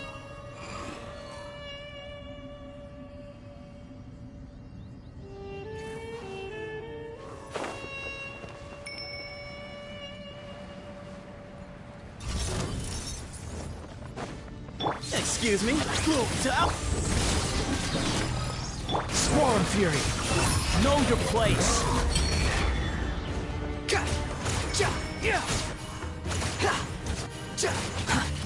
The wind rises. You're dead! Way ahead of you! Surrender! Your sins weigh upon your soul!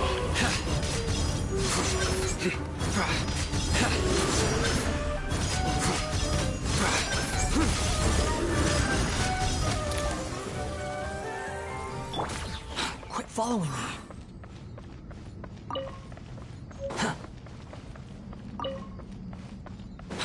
following me.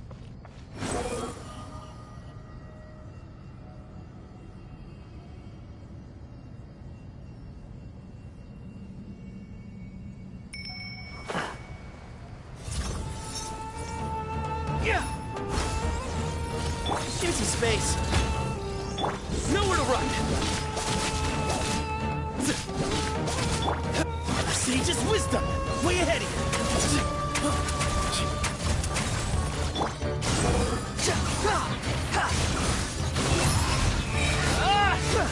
Bow your head. How amusing.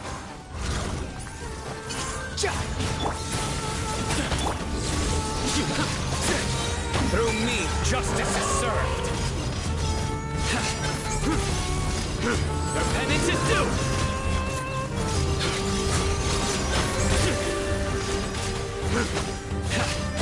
Empty space. Behold.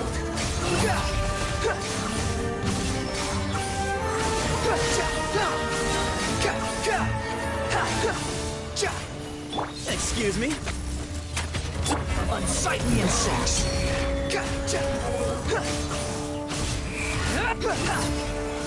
Upon the gale! These devices should still be usable even though they're broken down. Let's take them back for the others to review.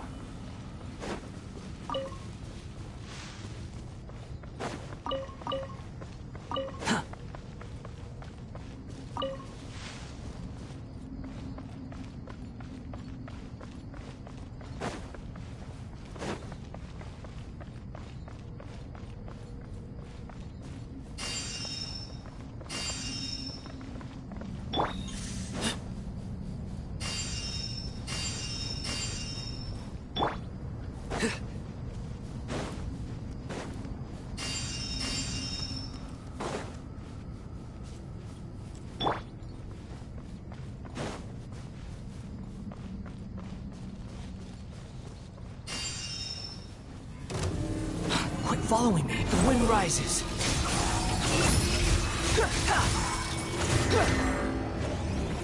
Way ahead of you. Move or be moved.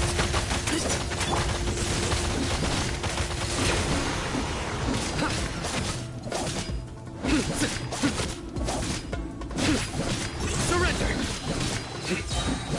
Your sins weigh upon your soul.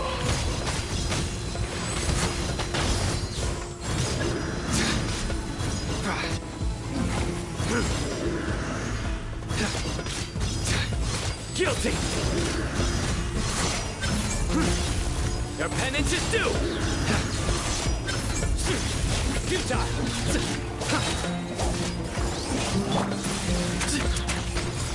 Squall and fury!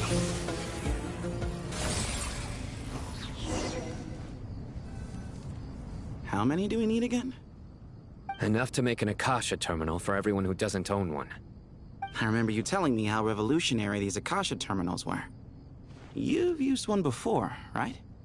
The Academia declared the Akasha to be the most powerful and comprehensive wisdom dissemination system in history. That should give you an idea of how powerful it is. Certainly sounds impressive. Neither Hat Guy nor I have ever had an Akasha terminal. Well, if it all goes to plan, that's about to change.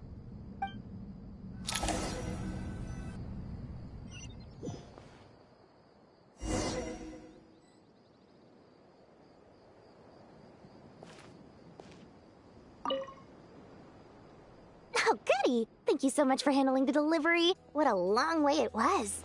You've really outdone yourselves. I'm well aware what a bumpy, dangerous journey it must have been.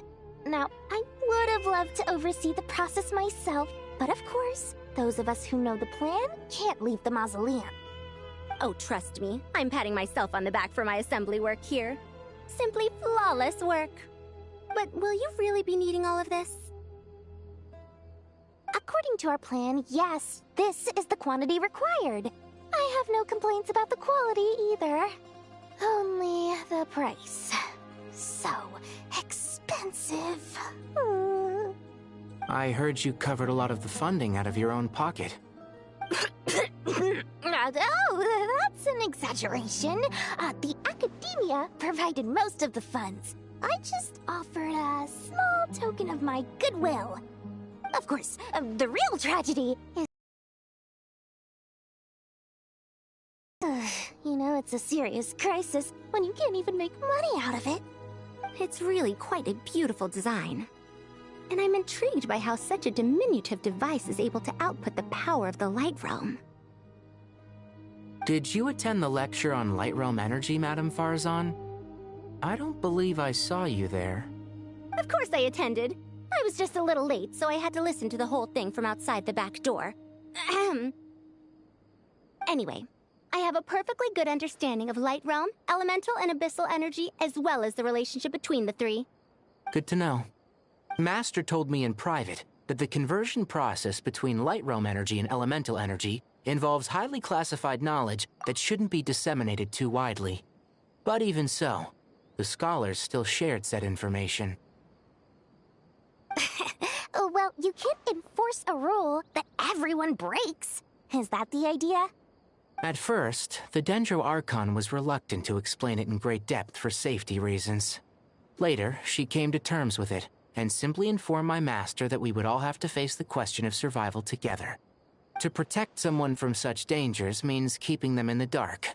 But for someone to know and embody the wisdom within, they must understand its very essence. It's an information hazard. We're exposed to danger just by knowing the facts. And just like bait, it lures us in by offering us the solution to our problems. But if you're not careful, you'll end up pursuing it down a dark path. A tricky problem. But today, this big problem has been broken down into many smaller, more trivial ones. What do you mean? Ah, I get it. For instance, you and I share secret knowledge, while she and I take on the risks of life, death, and fate. Something like that? Hey, what? That is not what I call a trivial problem. Well, as they often say in Vahumana, an event that is monumental to the individual is negligible in the grand scheme of history. Generally, the fate of the individual is an insignificant affair. Being from Amorta, where the subject of our research tends to be a lot more personal, I have to disagree. It's hard to dismiss the individual as insignificant. In other words, the big problem of survival has been broken down into many small, interconnected factors, and each one of us represents one of those factors. When the same secret is shared with a group of people, the same fate binds them together. Most people would find this unimaginable, but to us scholars, this is the path that has always beckoned to us. Sharing knowledge is a good way to fight against fate. I will always believe in that. All right, I think that's everything. Thanks a lot. But don't go anywhere just yet. I'll still be needing you to calibrate the equipment.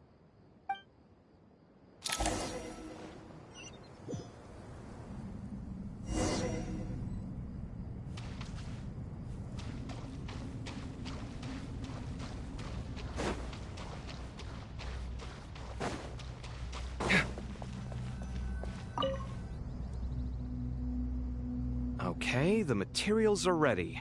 We can proceed with the next phase. Al-Haytham, how are you getting along?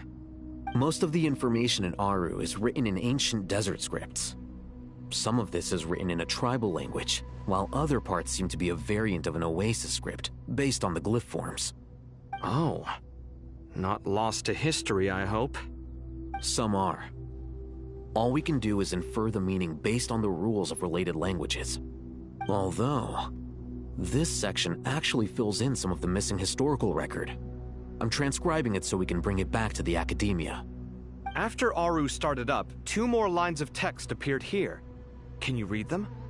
Humans may not read what is written by the gods, except by not reading. Victory should not be easy to attain, for it symbolizes divine wisdom. Knowledge must not waver, for it has external borders. Is this a clue? Wisdom? Knowledge is confined by borders. Wait, I think I've got it. It's a metaphor, isn't it? It's talking about... a chessboard.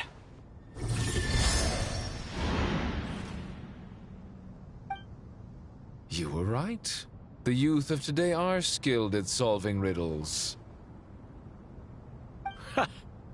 Have the secrets buried in the desert not been unearthed over the years all the same? Since Aru is a place reachable through wisdom, this day was bound to come sooner or later. Oh, I've always been against overly cryptic sentences. Don't you get tired of reading and writing all that? Ah, it's you three. Just in time.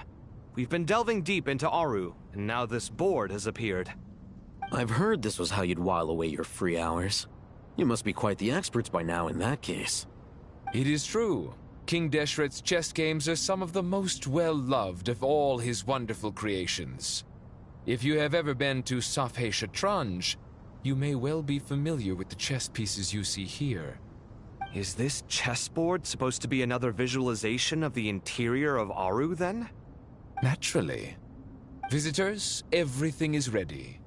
Only by completing the challenge on the board in accordance with the rules will you be permitted to overwrite Aru. 1 second. It's not dangerous, is it? Dangerous? Why, yes, of course. I should be the one to go, then. Wait for me here. Sounds like the self-confidence of our present company has rubbed off on you. Don't be ridiculous. I'm your upperclassman, and that means I have to look out for you. I appreciate the sentiment, but a game of chess typically requires 2 players. Besides, I'm sure they won't let things get out of hand. Keeping things relatively safe is in your best interest too, isn't it? Fair enough. I mean, you guys are controlling the difficulty, so please don't go too hard on us, all right? Ah, but Bennu said he wanted to put some respect into these whippersnappers. All right, all right. Thank you. Obviously, we'll still try to be careful. This doesn't seem like ordinary chess. Is the goal to defeat the opponent? No, you must enter the board and pass the trials we have placed there. Ready? Let's do it.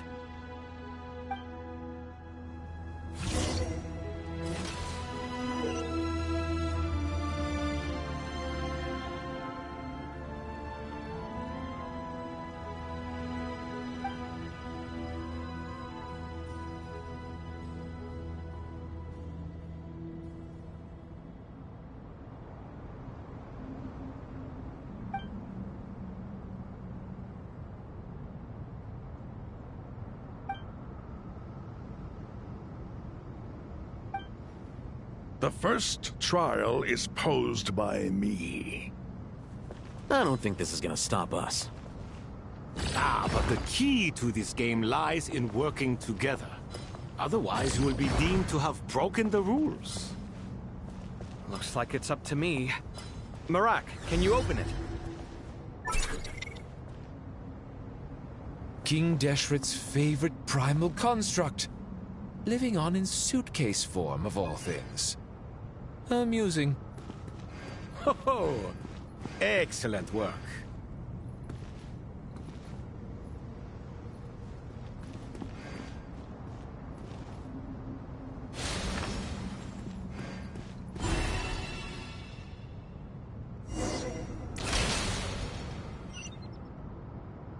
Now is the time for my trial. Now, don't be nervous. I'll make it nice and easy for you. Really? Thanks in advance.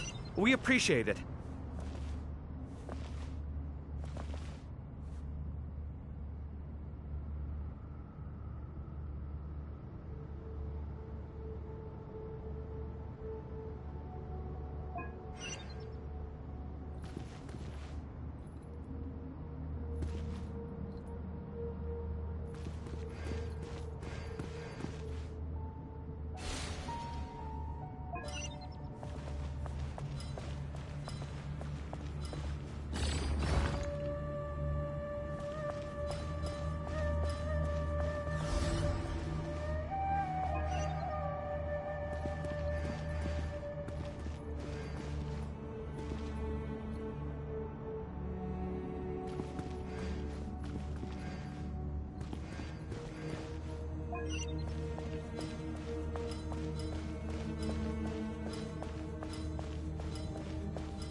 Now is the time for my trial. Now, don't be nervous. I'll make it nice and easy for you. Really? Thanks in advance. We appreciate it.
Ibis King, don't you think this all rather inappropriate? You may as well be handing them victory on a silver platter. Do not expect me to follow your lead. Ha! Suit yourself.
Strange time to catch up on sleep.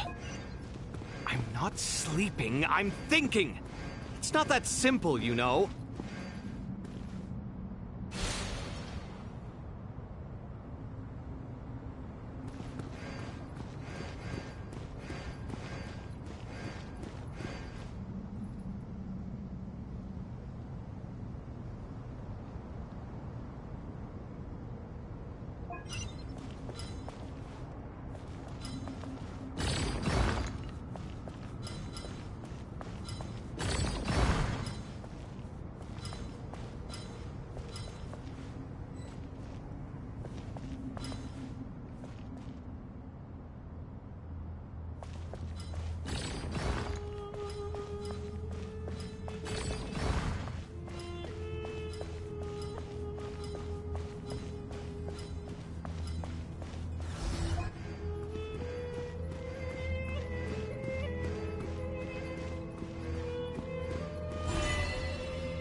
Done.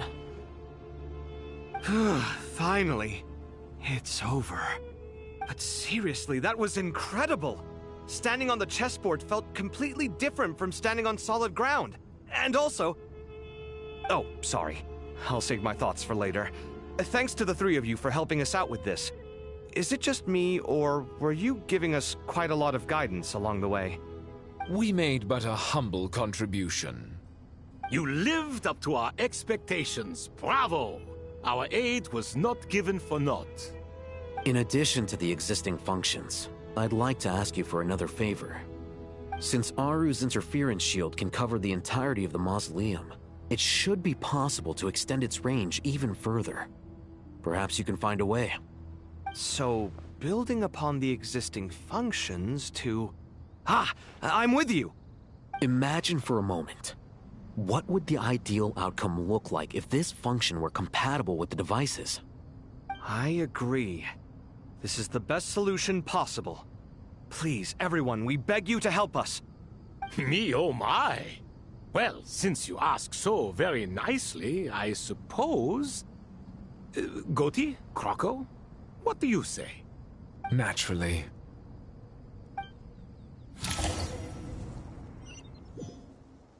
Time to go! Let's go find Nahida!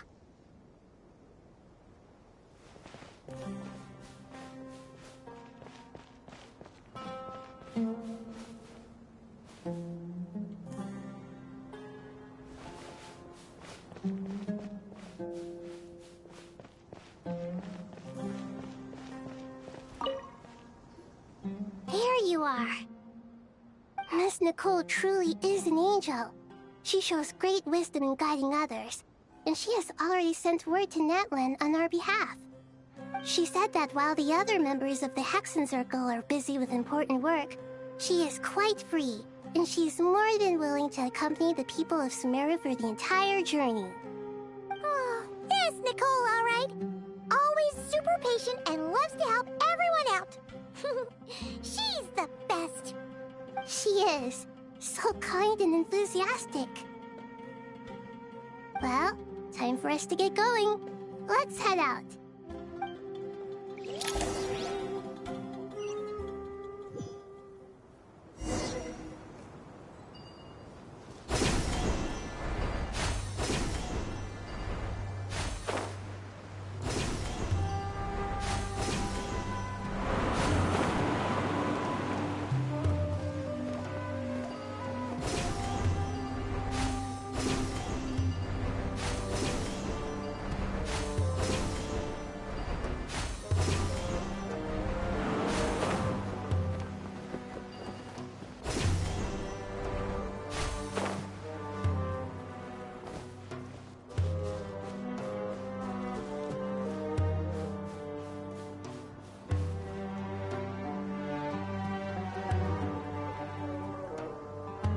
This should be one of the closest places to Natlan in all of Sumeru.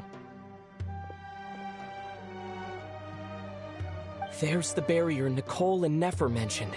It completely cuts this nation off from the others. But why? Why separate you from the rest of the world now, specifically? And if I'm not mistaken, Irminsul was polluted once before, wasn't it?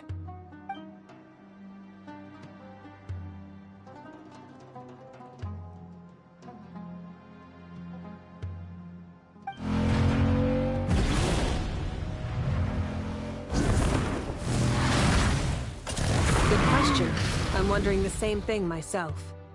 That voice. Mawika! You got here pretty quickly. Hello, traveler. It's been a while. Hello there. Hello, Dendro Archon. Mawika, I apologize for asking you to meet at the border on such short notice. I also apologize for not being able to greet you in person. The form in which you see me now is one carried by the Traveler. The real me is inside the mausoleum of King Deshret, and I am reaching out to you with my mind from here. Irminsul has been infiltrated by the Doctor. We must be on our guard, as he can spy on information in the world from within the tree. Fortunately, there is no record of the Traveler in Irminsul, and you are still within Natlan's borders. My records will be preserved in the Night Kingdom, rather than the ley lines. As long as the Night Kingdom remains disconnected from the ley line cycle, the Doctor has no way of knowing my movements. Exactly. So by meeting each other in this way, the meeting essentially never happened. No wonder Paimon didn't come. You were concerned that her activity would be recorded by Irminsul. The Natlanese have heard about the situation in Sumeru. With the borders sealed off, merchants have been forced to stop their shipments. It's pretty serious, and you're the ones bearing the brunt of it. I'd like to address the question you raised at the beginning. I can offer a brief explanation, although it will sound rather cruel. I don't reach this conclusion gladly, but Irminsul predates the heavenly principles. It existed long ago, when the dragons of Natlan were at the height of their power. So even when the people of Sumeru became ill because of pollution, it was not a critical issue from the perspective of Irminsul itself. As long as it continues to function normally, the barrier will not be activated. But this time, the Doctor's invasion has directly affected the tree. That is what caused the barrier to deploy. The heavenly principles established a rule that when Irminsul is plunged into grave danger, a portion of power will be reserved to isolate Sumeru. That way, even if Sumeru is destroyed, the outside world at least has some time to catch its breath. We'd certainly need it. The heavenly principles created almost everything that exists in Teyvat today. To them, preserving the existence of the world and its inhabitants takes priority over protecting Sumeru. Meaning, protecting Sumeru now falls to you. Yes. My own power may be limited, especially compared to yours. But that doesn't mean that we're just gonna sit around and wait for the end. If necessary, I will utilize any and every means at my disposal. Nicole of the Hexen Circle didn't say exactly what this meeting was about. But after hearing everything you've said so far, I think I can guess where this is going. That's right. Nahida and I discussed it at length. We both know how presumptuous this is, but... You need the Pyronosis, don't you? Yes, you guessed correctly. Originally, I only intended to borrow it, but the situation is far graver than I foresaw. So instead, what I ask of you is to please give the Pyronosis to Sumeru. Why do you sound so nervous? There's no need to be shy. Surely a gnosis is pretty important to a god. I guess, but it's not as if losing it would suddenly render us powerless. But I'm sure you don't need me to tell you that. With all the nations you've traveled to, and all the gods you've met, you must have realized that by now. As far as I'm concerned, a gnosis is basically an elemental energy enhancer. But I don't usually use it. You know me. I like to think I'm pretty strong without it. Yeah, not about to dispute that. So you see, you don't need to sweat it. Here, take the Pyronosis. Huh? Just like that? Uh-huh, just like that. To tell the truth, I've always toyed with the idea of giving it to someone who needs it more than I do. I know you accompanied Nahida here to try and increase the chance of success. It's a good thing you did, because your involvement is one of the main reasons you've managed to persuade me. Are you sure about this? Handing over your gnosis just because of me? I won't try to quantify it, but trust me. Handing over the gnosis to Tumaini is far from the craziest idea I could think of. Besides, even if you hadn't come here personally, I think I still would have agreed to Nahida's request. Irminsul doesn't just affect Sumeru. It impacts all of Teyvat. I know all too well how difficult it can be to protect the things you care about. So logically, morally, or however you want to cut it, helping you is the right thing to do. You don't need to tell me the specifics of your plan. Where the Gnosis is involved, the tighter the secrecy, the higher your chances of success. Malika, my heartfelt thanks go to you and the people of Natlan. Don't mention it. But now, for the hard part. How do I actually give it to you? The Irminsul barrier is right in the way. I have an idea.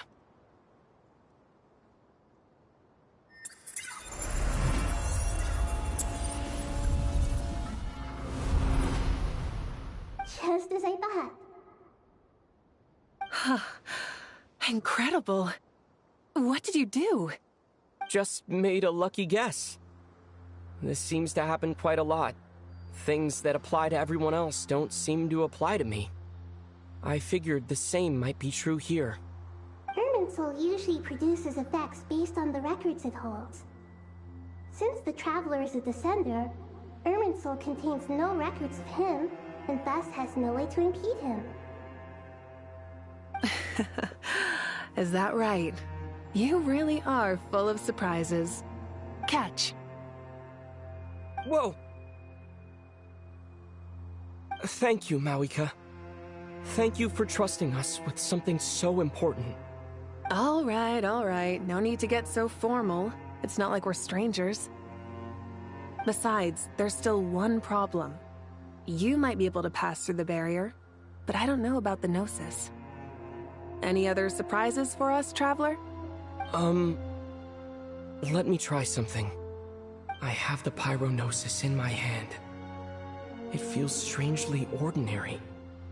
Not particularly heavy, and yet this tiny thing symbolizes the mighty authority of a god. I need to think hard about my memories of Pyro. My memories of journeying through Natlan. All those important experiences I've had. The Gnosis disappeared. Traveler, are you alright? I'm fine. The Pyrognosis disappeared into my body. Just like phlogiston. Maybe it resonates with you because you've mastered the power of phlogiston. You might not be recorded in the ley lines, but you're still our Tumaini. Whew.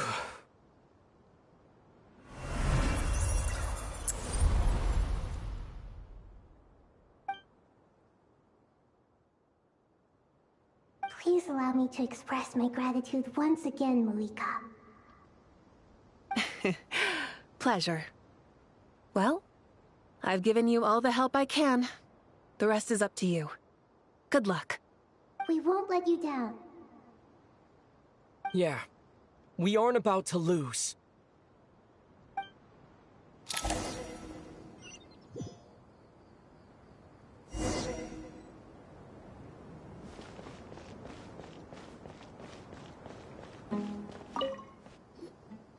Traveler, Paimon, how are you feeling? Paimon's a teensy bit nervous, but only a teeny tiny bit. Seems like she's gotten way braver over the last few years, huh? Of course. After all the adventures you've had with the Traveler, I'm sure you've gained a lot of experience and grown as a person. I'm doing all right. What about you, Nahida? How are you holding up? With the negative effects of Irminsul, I am a bit like a piece of fruit that's been burrowed into by hungry insects and left to rot. I'd be lying if I said it was nothing. But please don't worry. We all know what we're getting into, and we've prepared as well as we can. I believe in everyone. I believe in you. And I believe in myself. Stoking the fire inside oneself is certainly one way to live. But knowing when to rely on one's companions is also a form of great wisdom. I've been quietly learning little things from everyone, like plucking tufts of fur from a sumpter beast. Me too. With the constant traveling, I'm always learning and growing. That's the journey of life. I think there's someone else here who would share that sentiment. Don't worry about what I think. I was just passing by and happened to overhear your conversation. What are you talking about, Hat Guy? This is the top floor. No one passes by the top floor. Says who? You can fly just like I can. I would have thought it makes sense to you of all people. I don't know why, but I feel a little more relaxed now. It shows that you feel comfortable laying down your burdens in our presence. It means that Sumeru is a place you can trust, where you know we have your back. And we feel exactly the same way around you. That's what it means to be friends.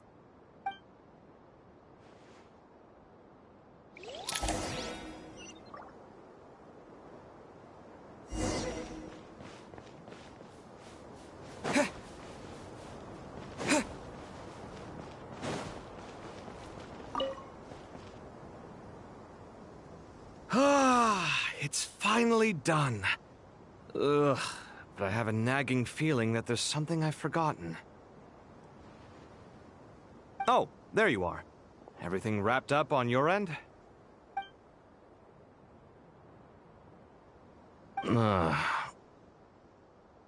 Okay, fair enough. That was a pointless question. We were working in tandem, after all. You must really be exhausted. Well, it's been a busy day for both of us. When work ends, you clock out. No looking back. Yeah, we're definitely due a break. Probably a little late to start drinking now, though. I'll stick with water. Here, this one's for you. Thanks. You want a bite to eat? I can grab us something. Or wait, I think there's a stove nearby. Let me take a look. Are you nervous? A little, yeah. Unlike you, it seems. How are you not feeling at all nervous? Because everything that happens next is beyond my individual control. I don't worry about things I cannot influence. What do you mean, cannot influence? You're the one who came up with half of the strategies we ended up using. There's only so much I can do. I was only doing my duty. Was it like this last time, too? You mean with Azar and his accomplices? Yes and no. The situation back then was easier to control, but we weren't as prepared as we are this time. So the enemy is stronger, but so are we. I still vividly remember the way you interrogated me in the library after the fact. Where were you when Sumeru needed you most? If your memory is so vivid, you might also recall that it was you who came looking for an argument. You're often the one who initiates these things, you know. I came for a conversation! I didn't know it was gonna turn into an argument! Anyway, at least I showed up this time. So, what do you think? What do I think? I think we're certainly better off for it. It's good having me around to help out, huh? Absolutely. As a citizen of Sumeru, you displayed a remarkable sense of responsibility in the face of disaster. Certainly feels that way. I just shudder to think how the world would have ended up if we hadn't gotten control of the situation. So, do you think this is what impending disaster looks like?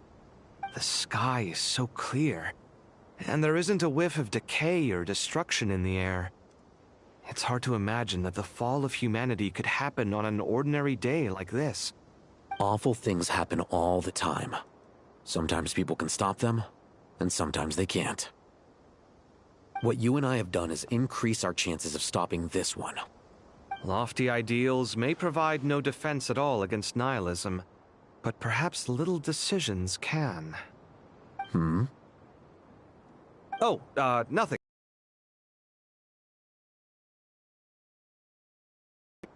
It will. As long as we stick to the plan, our chances of success are good. It's really strange. You're my junior, yet you always seem to act more like an upperclassman than I do. I think it's mostly a matter of temperament. Ugh. Walked right into that one, didn't I?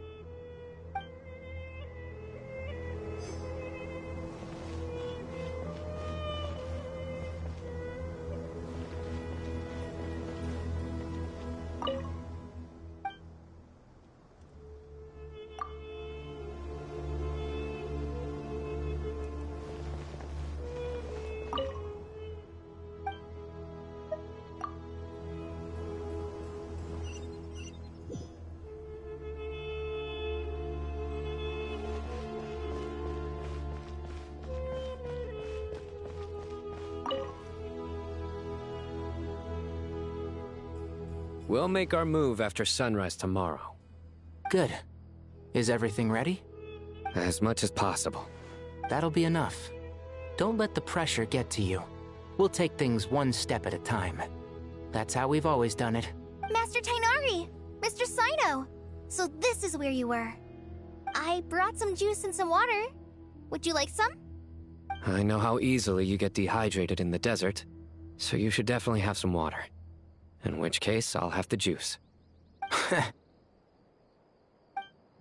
I gotta ask, though. Who's on juice-making duty at a time like this?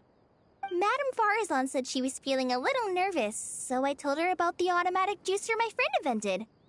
She took it right off me and started making carton after carton of juice. A juicer? Did Sucrose send that to you? Yeah, I hadn't had the chance to try it out before this incident occurred, but I couldn't bear to leave it behind in Gandharvaville. The juice is very sweet. I think so too. Kale, how are you feeling? Physically, I'm okay, but it just still feels strange to me.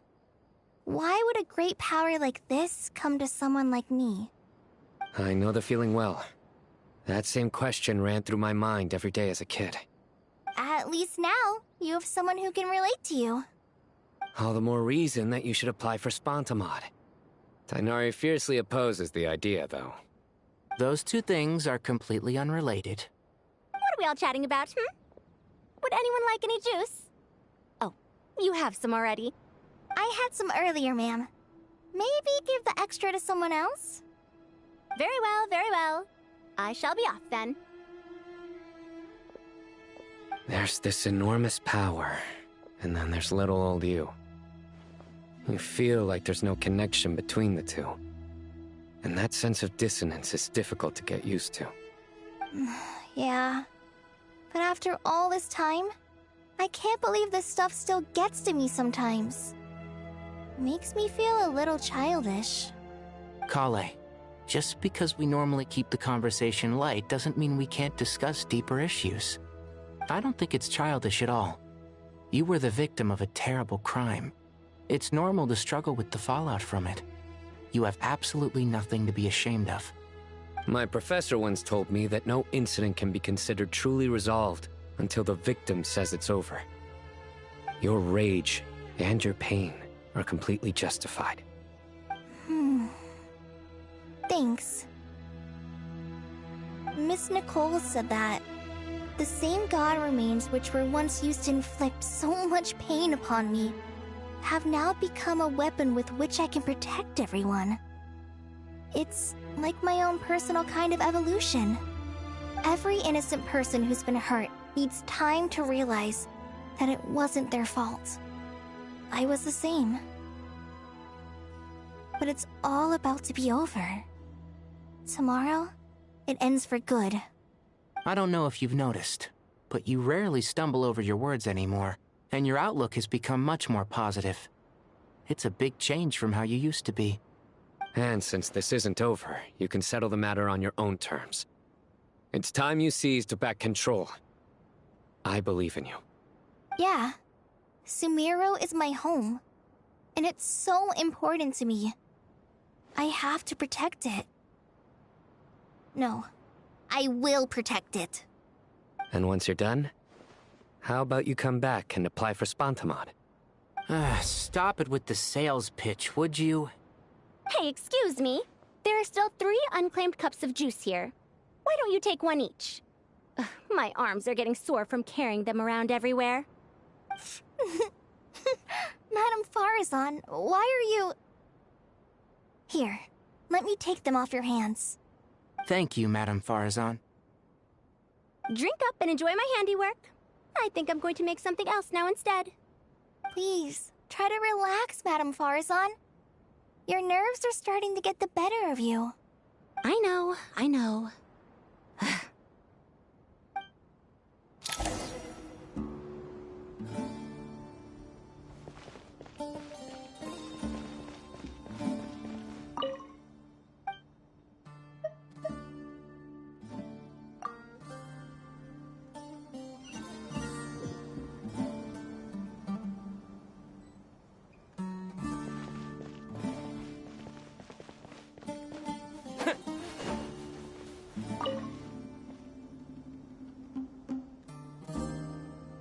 Something on your mind, Miss Nefer?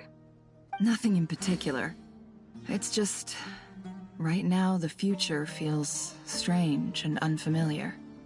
But the future has not yet arrived. How can you say how it feels? Some people know that there's an impending disaster. Others remain blissfully unaware. Each group is imagining an entirely different future while walking towards the same one. But when they get there, they'll still find they feel differently about it. People are shaped by their circumstances. Different circumstances create people with different perspectives. I've always found the perspective of the Vahumana Darshan to be a particularly incisive one. Even at the height of the crisis in Nodcry, people held diverging opinions. But things are different this time. Indeed. Regardless of faith, gender, wealth, skin color, or eye color, everyone in Sumeru knows what will happen tomorrow.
The world has never been an especially fair place.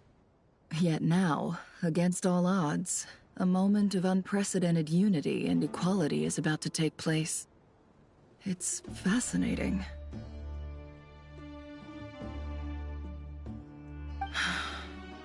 If only my father could have lived to see this era.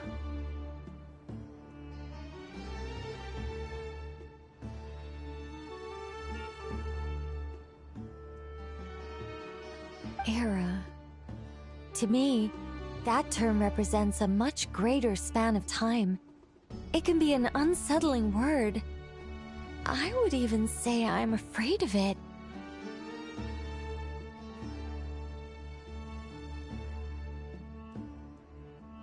Do angels even feel fear?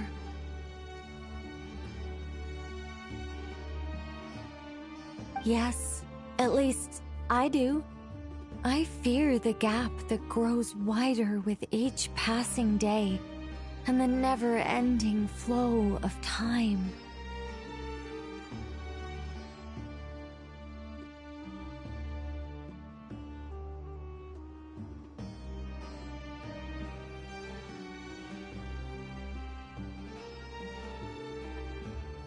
Time renders all memories insignificant and reduces all splendor to nothing. But those memories are the one thing I do not want to lose.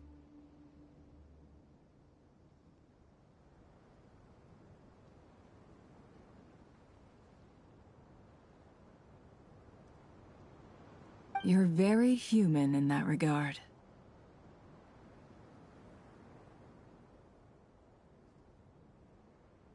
If angels draw too close to humanity, our wings burn away in the bright flame of awareness, and we fall to the earth. After spending so long among humans, I have lost much of my former glory. Maybe that's a good thing. You're more human than some humans are. I've been talking to Kale a lot in recent days. We seem to be in completely opposite situations. I suppose that makes us good case studies for comparison. Case studies for who? Myself, I suppose. After comparing the two of us, I suddenly discovered that I desired more than before. It was a gentle, pleasant sensation. Just as most people pursue glory and miracles, I too am pursuing miracles of my own. Guiding humans to make the miracles in their hearts a reality? That is my miracle. It doesn't sound so bad, does it?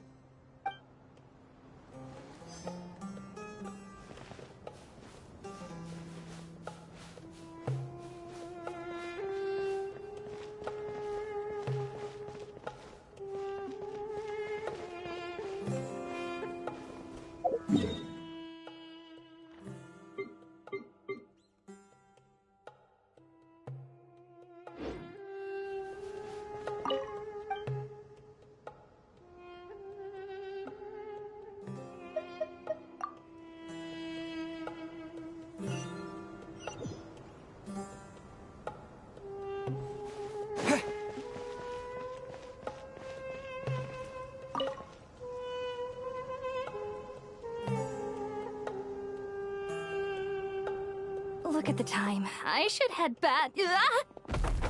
I'm... You all right? I'm fine. Wait, you're... Have we met? Not exactly. I think we may have crossed paths by the House of Dana before. Oh. You're Hat Guy! From Vahumana, right? You recognize me? The clue's in the name. Mr. Hat Guy. Fair point. It's getting pretty late. What's keeping you up? I could ask you the same question. If I'm not mistaken, all the workload for the Ratawa Histarshan wrapped up a good while ago. Well, I have something of a background in Satyavada life, so I was helping the Dendro Archon make some preparations. But I must have lost track of time. Did you find the experience enlightening at all? Honestly, it was tedious and uneventful at first. But eventually, I think I did sense some profound truths.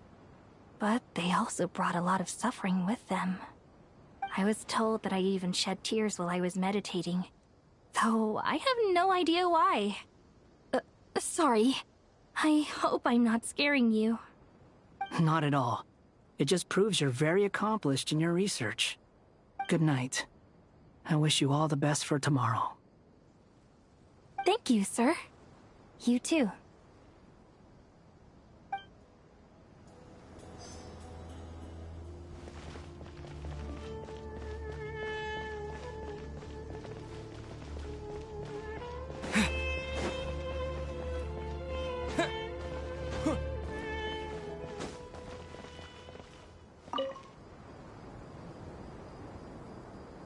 Too bad we've got a fight tomorrow.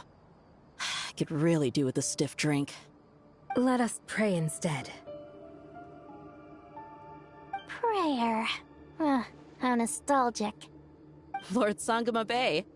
Came to get some fresh air too, did ya? That's right. Actually, I was hoping I might run into you, Dia. I wanted to let you know that I've stocked up on that perfume you said you were so fond of. No, really? I'll take 2. Any chance of a friends and family discount? I knew you'd ask that. And I'm afraid to say that. Surprise! It's free of charge. That's very generous of you, Lord Sangama Bay. Does this mean you've made a fortune in Notcry? Nope. Turns out it's not that easy to turn a profit there. I even ran some assorted losses. But anyway, that has nothing to do with why I wanted to give you and Dia a small gift. Remember that merchant caravan you two rescued in the desert last month? That was transporting my goods! No way! I had no idea that was your shipment. Explains the, eclectic mix of goods, though. Lord Sangama Bay's investment in the desert and generous stockpiling of goods has helped many people over the years. The shelters you funded especially have made life a little easier for the children and the elderly. Wait, how did you know about that? Oh, I see. Nefer told you, didn't she? Ugh, that pesky lady. Aren't intel brokers at least supposed to charge for divulging people's secrets? She and Candace go way back. It's normal for close friends to share things you wouldn't tell to everyone else. Sure, but why did they have to be things about me? That's how Nefer shows that she cares. She wishes for all of us to know what a generous person you truly are. It must be hard trying to make a living far away from home. Just because we can tell what kind of person you are doesn't mean everyone else can. Well, maybe her intentions were partly good, but I don't think that's the full story. I'm sure she enjoyed knowing how much it would annoy me. I'm telling you, Nefer's got a mean streak. Definitely with you on that. Does praying help you stay calm? Defending one's home is a just cause. My heart is filled with a mix of anger and hope. Anger. You know, being able to get angry is a good thing. It shows that you're in touch with the real world, and that you have the passion to pursue something you believe in. Oh, my lady? What are you doing out here? Just taking a walk to clear my head, and look where I ended up. Were you praying just now? Yes, Miss Dunyarzad. Would you like to join us?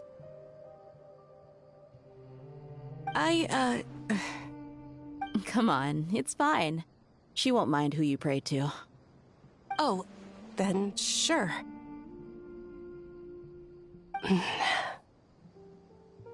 remember you, Miss Dunyarzad. You visited my shop before. If I recall correctly, the god you worship is the Dendro Archon, correct? That's right. She is such a gentle and kind god. But to me, she is more than just a god I worship. I see her more as a friend. And so do many others. She's not some almighty god who reigns on high, but a genuine friend. Agreed. She's a wise teacher and a good friend. I spoke with several people during the evacuation. Everyone's aware that tomorrow's battle is one that ordinary people can join too. A battle to fight for our friends and our homeland. Oh, it makes me glad. I can finally do something for those who protected me. You've grown so much since we first met. Oh, a compliment? Ooh, more please. Thank you. My lady, you've always been a remarkably strong and ambitious person. It's indisputable. And that's not just a compliment. It's a statement of fact. What are you praying for? Our beliefs may not be entirely the same, but we both wish for the same thing. I pray that everyone will rise to the challenges ahead and return safe and sound. I pray for the safe return of all my companions.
Time to go! Let's meet the others at the mausoleum of King Deshret.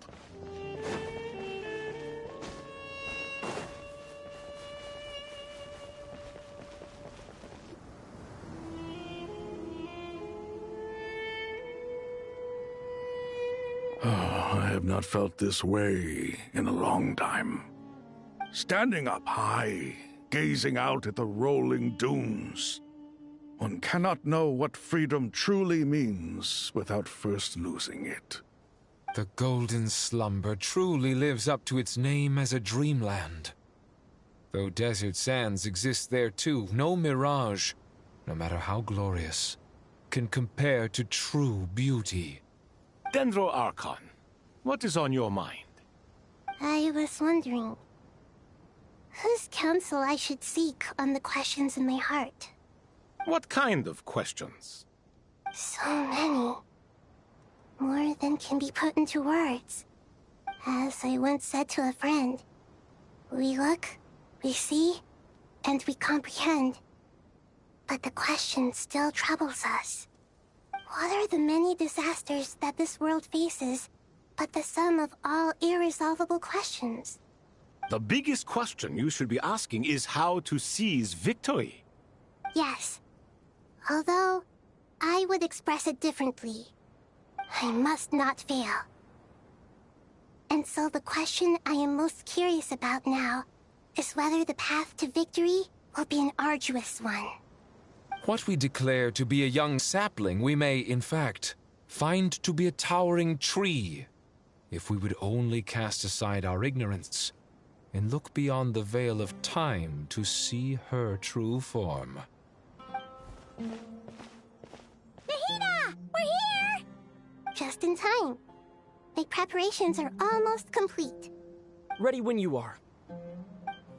We're here too. Miss Nicole! Miss Nicole! You run so fast! I thought I'd get a lot of exercise as a forest ranger, but I can barely keep up with you. Sorry, I got a little carried away. Lesser Lord Kusanali, the equipment is ready, and the modifications to Aru are all complete. As discussed during our meeting, Accessing Irminsul via the Akasha is no longer feasible at this stage. There are other options, it's just... they're a little more extreme, and more technologically demanding to implement. Maybe you should take it from here. The architecture and functionality of the Akasha terminals overlap considerably with Aru. There is reasonable evidence to suggest that one was developed based on the other, or that they both utilize technology of the same origin. As long as the transplant and merge operation succeeds, Aru should theoretically work on a scale greater than the Akasha and approximately equal to Irminsul. It will become the largest active computing device in all of Teyvat. A system this powerful is capable of a lot of different things. In the past, the Akasha was primarily used for one-way information transmission, but I suspect it could also serve as a central bridging hub. In the pursuit of greater knowledge, some scholars have attempted to connect their consciousness to Irminsul through the use of terminals, incense, and meditation. Correct. In academic language, scholars who reach that stage are said to have entered Satyavata life. Hypatia has performed this practice many times in the past, and she was once under my care for a period of time. Right. And this at least proves that there is a zone within Irminsul that can be connected to. that's right. Providing wisdom to the people is one of the very reasons for Irminsul's existence. I think I understand where you're going. Please, continue. In that case, I'll skip to the conclusion then. We need to further modify Aru, merge it with the Akasha, manufacture terminals, and distribute them to every single person we can reach. Every person? Even the desert folk? Yes, everyone. I've already calculated the amount of raw materials we need. So you mean we're going to get new Akasha terminals? Yes, but this time the people of Sumeru won't be using them to acquire knowledge, just to connect to Irminsul. That's the key. When we evacuated the city, we brought all the important assets from the House of Dana, in case we ended up needing them. Fortunately, this included the Akasha system's main terminal. We've checked all the relevant records, and one thing is certain. Nothing like this has ever been done on this scale before, so... Everyone in Sumeru is part of the plan. Whoever controls the people controls the situation. Since this function of Irminsul was introduced, it has only ever been made available to scholars. who don't constitute a particularly large group of people. But by expanding the scale to include all the people of Sumeru, all the individual connections will stack up to create a significant load on the system. Under normal circumstances, Irminsul would be able to cope with the additional load. But with it already being under strain from other activities, its remaining capacity is limited. Thus, it might be possible to shut it down completely by overloading it.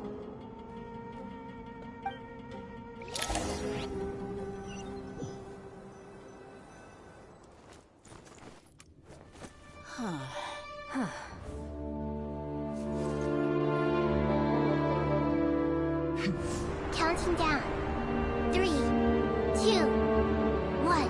Are you ready? Ready.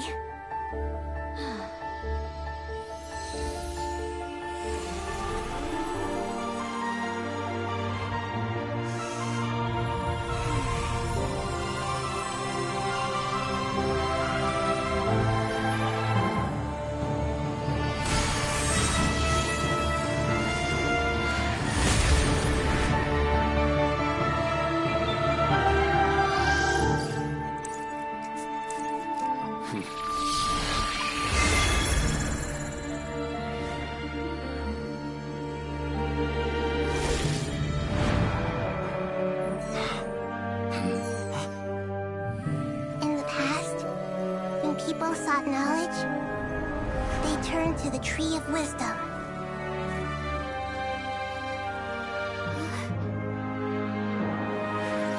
Today, we use it to save Sumeru and the whole world. These boughs that nurtured learning must not become tools for destroying the world.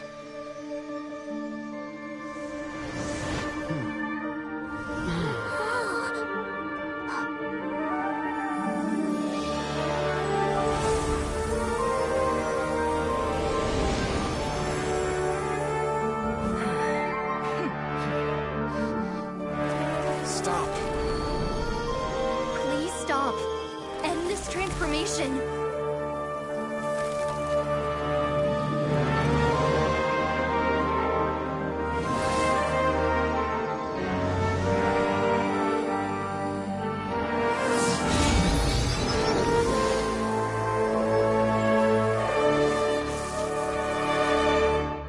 You would shut down Irminsul just to stop me? You fools. I have all the time in the world.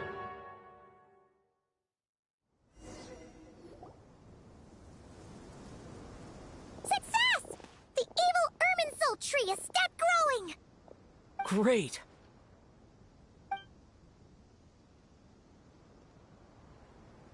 What a display of true courage! The courage to think and the courage to act! I never thought I would witness the shutdown of Irminsul with my own eyes. Perhaps this is human wisdom in action? Indeed, only humans could do such a thing. Gods are few and far between. What was once created for spreading knowledge is now used for another purpose. A rather ingenious plan. I am grateful to you three for your help. Only thanks to you were we able to extend Aru's interference capabilities to cover all terminals. Now, nobody who wears a terminal will have their activity accurately tracked by Irminsul.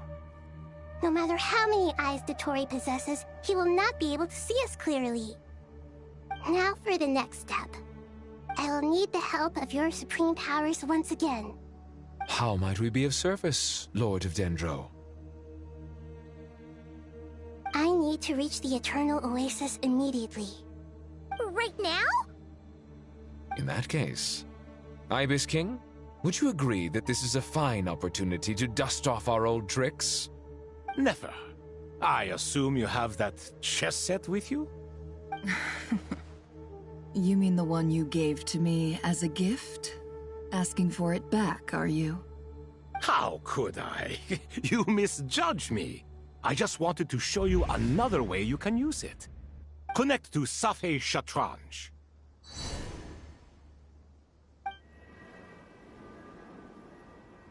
Safei Shatranj? You mean that place in the desert? Thoth's chess set gains its power from the chessboard laid out in the desert by King Deshret and ourselves. All ceremonies conducted using the chess set must be activated via Safei Shatranj. In other words, the chess set is an extension of the chessboard. In the past, moving a chess piece was a sacred and momentous act. Transfer initiated. Entering live combat mode.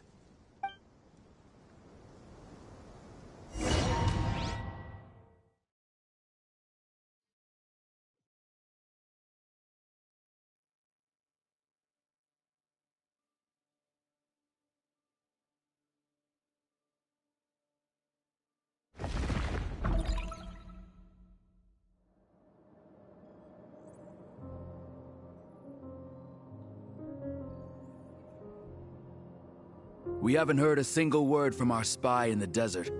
I'm afraid he might have been captured. Never mind. But we spent years turning him. And a lot of Mora. Nothing comes for free in this world, but the loss is not without its purpose. For a small price, we have wasted a precious amount of the limited time they have. Quite a bargain, if you ask me.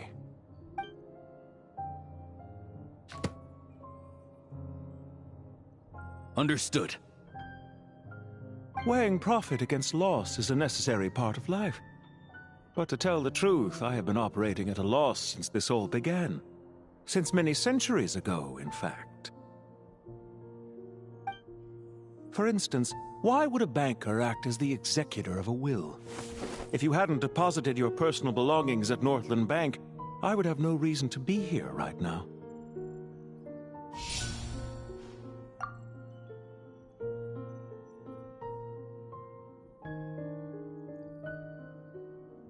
Dottore, I've placed your final data backup into the ley lines as per our contract. I trust we are now square for the safe deposit fees you paid. Is it not a little petty to split hairs like this, given our amicable relationship? I consider sound bookkeeping a matter of principle. Do not forget that you only live to see this day thanks to me. In fact, every day of your life since you met me, you've been living on borrowed time. Why, that's hardly a fair assessment. I will concede that my survival was perhaps at your whim, but I became a harbinger on my own merits. Managing money is not like other professions. Mine is not a role I could have acquired based on your recommendation alone, and certainly not one I could have lasted so long in without genuine ability. The information stored in the ley lines is quite comprehensive. Rest assured, I have not forgotten how strong your pride is. Well, I presume you have no sense of fragmentation while talking with me. How could anything possibly go wrong with such strict measures in place? The remainder of your soul was split in two, with one half sent to Nodcry and the other stored in the most secure vault of the Northland Bank. Though I must say, your disdain for the other segments is quite amusing. Zandik is you, and you are Zandik. Zandik created the segments, yet you, a segment yourself, reject him.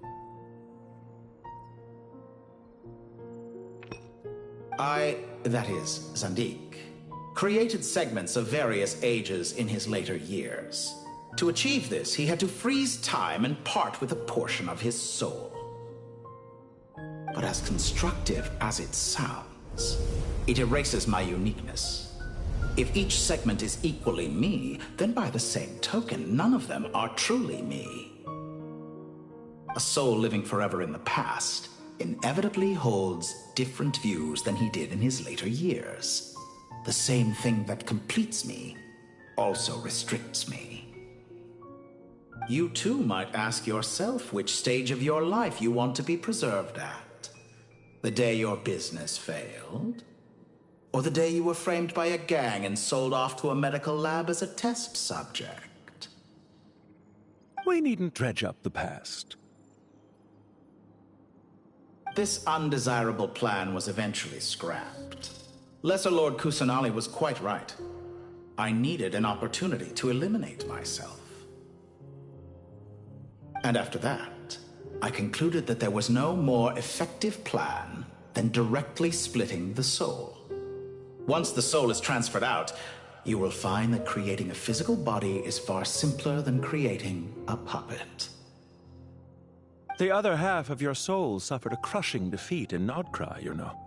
And yet in the process, I obtained the information I always wanted, did I not?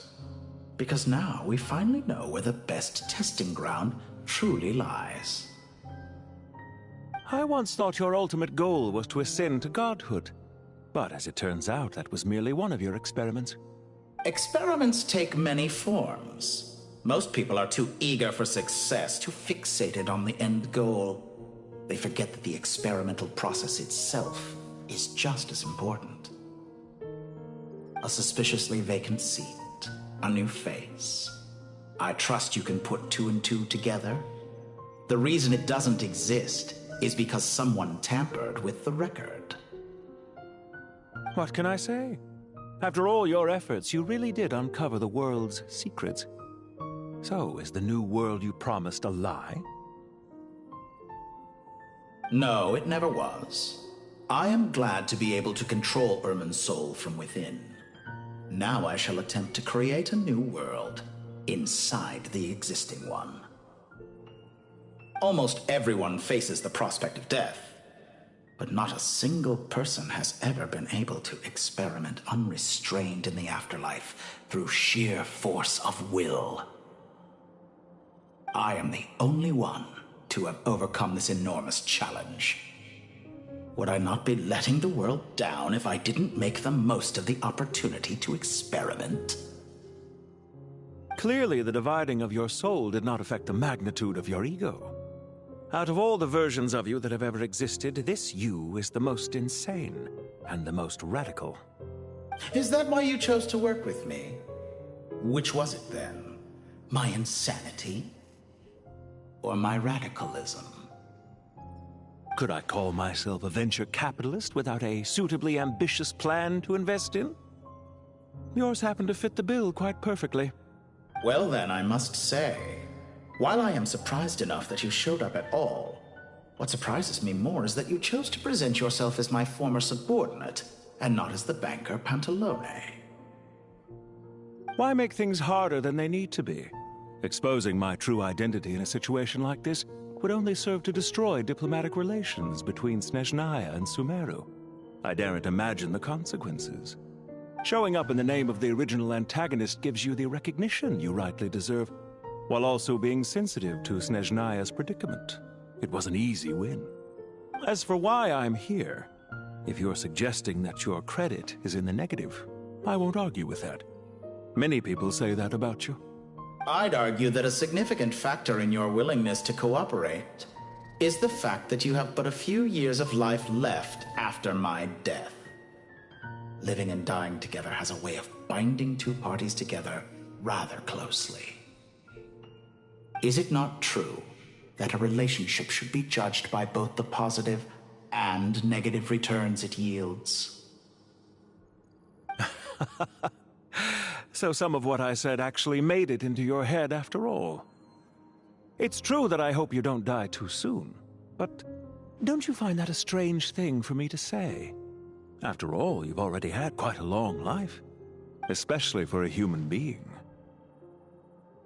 Let's not pretend that you're any more innocent than I am. Are we not the same in this regard? We both despise the existing laws of this world, and neither of us enjoy being under anyone else's control. Is it really so greedy to want the world to operate by a new set of rules? Of course not, my dear friend.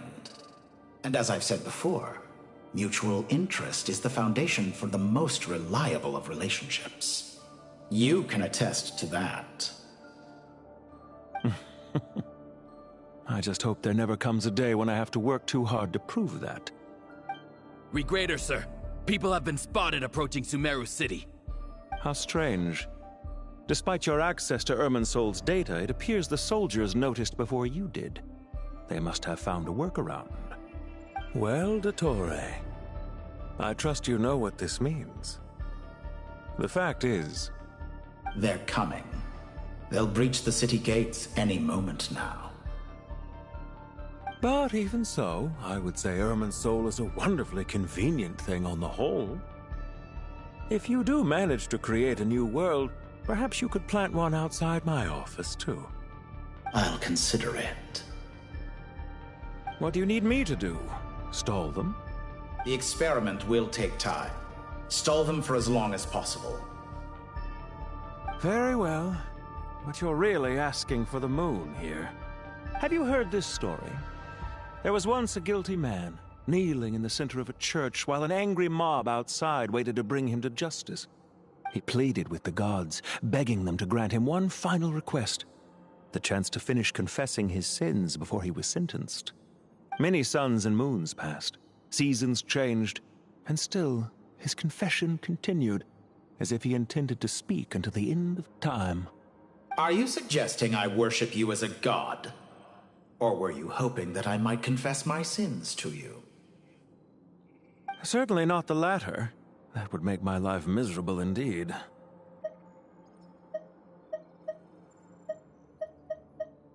For someone who despises them so, you never seem to have any objections to me creating or becoming one. At first, I thought you'd be furious. Concerned I would terminate our partnership, were you? Not at all. You had reasons why our partnership must continue. Don't you find people's attitudes toward gods amusing? A god descends from the heavens and people worship it unreservedly, blindly following whatever rules are given to them. And yet, when they see an ordinary person gain godlike levels of power by virtue of their own hard work, they treat him with nothing but suspicion, even if he is a compatriot. Is that supposed to be a compliment? No. I was just thinking. I pity the man who would call you a compatriot. There's no need to be so self-critical. I know it's a little late in the day to be asking this, but how have you been keeping? I'm flattered that you would take the time out of your busy schedule to consider my well-being, Doctor. The part of your soul that went to Nodcry caused quite a stir, sending our organization back to the drawing board on numerous fronts. It was quite a headache for everyone involved. Dear me, I must have caused you no end of trouble. You certainly did. I had the rare honor of being summoned before the Tsaritsa with Pulcinella to answer for myself. A terrifying ordeal. Don't worry, I pulled through. At most, it's a public relations nightmare. I made sure of that. Now I'm curious. How did you explain yourself? Oh, it was quite simple. I just pinned the blame on someone who wasn't there to defend himself.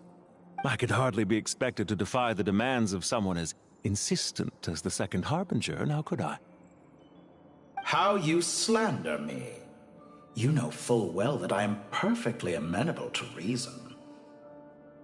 There's no question that you are partly to blame for the ruin of my reputation over the years.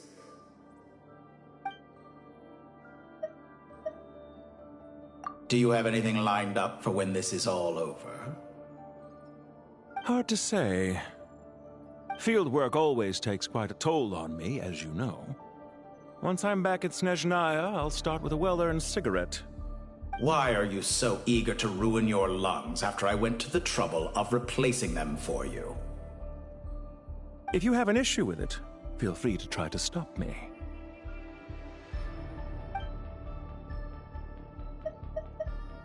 What's on your mind? The limits of humanity. It's a pity.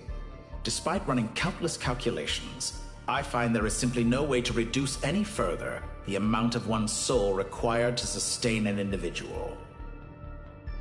It's rare to hear you admit to being unable to achieve something. I beg to differ. For instance, as I've told you before, the original me was prone to motion sickness and couldn't make long train rides. Ah, yes, of course. One of the reasons you often sent yourself out on errands. What are you thinking about now? A new experiment. In the event that my soul was depleted, say we extracted my data from someone else's memories, yours for instance, and then combined it with your intact soul as the base material, what would we create? Such a scenario would be impossible. Oh? As long as your current soul survives, there will be no need to create a new individual. Don't forget, you were the one who approved of the present situation wherein only one Dottore remains. And if you ceased to exist, who would be capable of performing this experiment?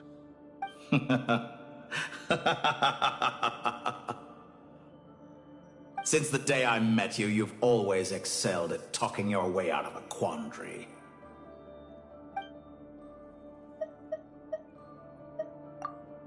Isn't it a little too early to be saying goodbye? Not that I wish to keep you from your business, of course. Very well. Let's leave the conversation there for now.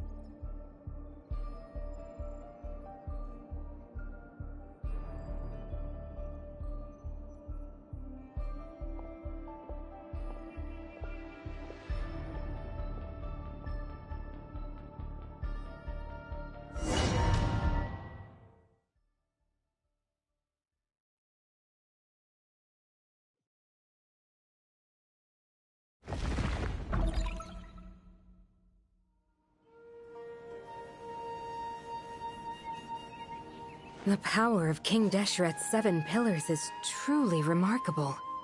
With just a chessboard, you can move an entire unit across the material plane. Yeah, sets us up for a much easier fight.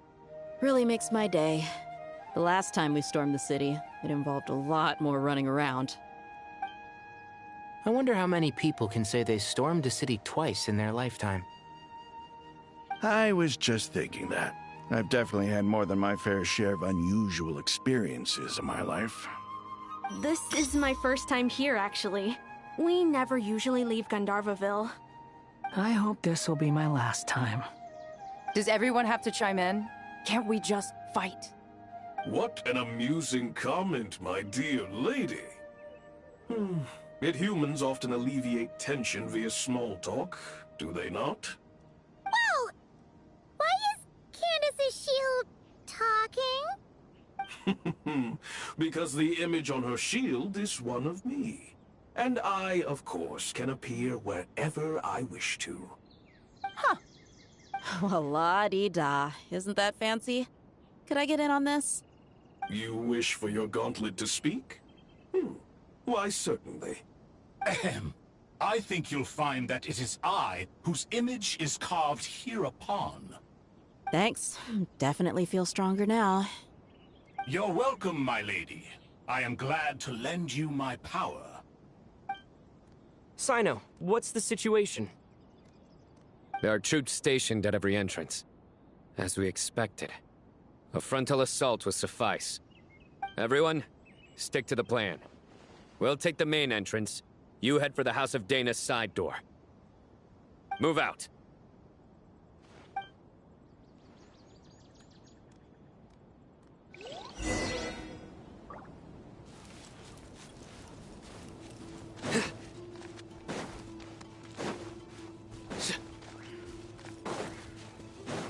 Out of my way! Take this! Watch out! Get lost! Thank you, Jet. You gotta be more careful. If you're not ready to put your life on the line, you can't be certain of defeating your opponent. She's right. Keep your wits about you, Rana. Guilty! Yield! Look alive! No escape. Nowhere to run!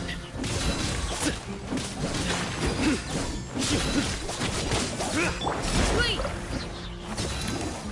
Can't run from death.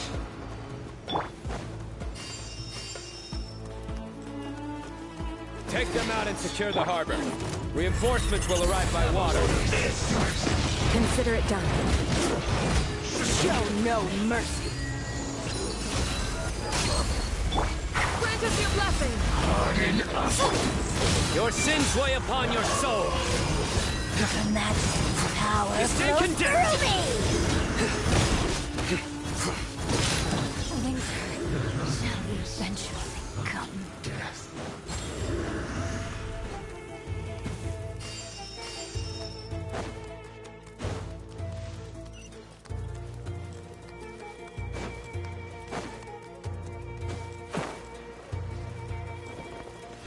We're in your dues. Fight.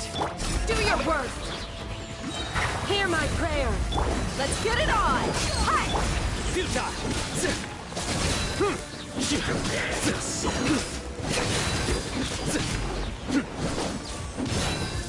Surrender! Through me, justice is served!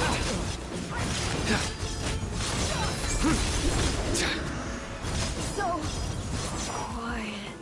Guilty! Use the force authorized. Penance is due! You stand condemned! Yield! Grant us your blessing! Buckle up! Resistance is futile. Save yourself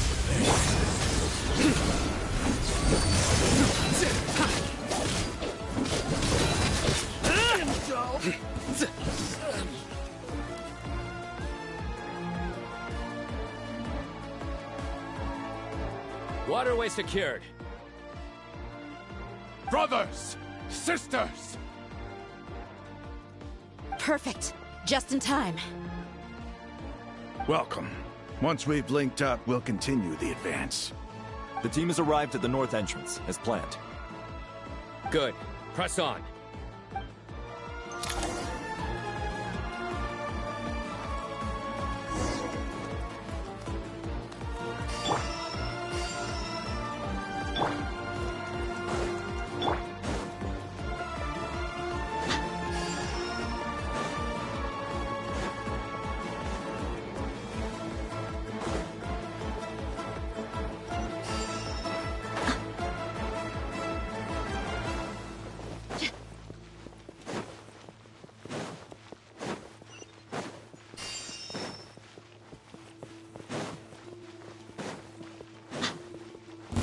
There you are. Do your worst! Judgment is upon you. Guilty! Your penance is due! You're guilty!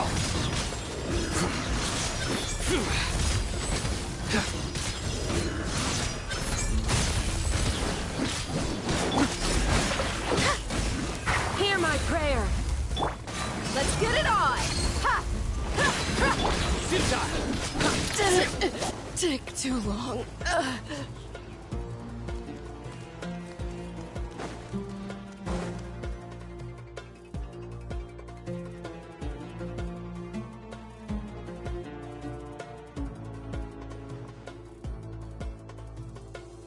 Look out! It's an ambush! Finally. We need to hurry. Take the middle road now. Mahamacha Sino, area clear. Don't relax just yet. More Fatui approaching from the right.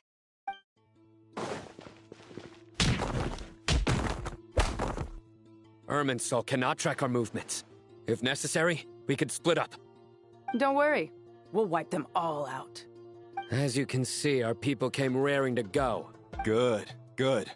How are things with the Traveler? Can Tainari keep him safe? Don't underestimate Tainari just because he's a forest watcher. He can handle it. All right. You know that's not what I meant.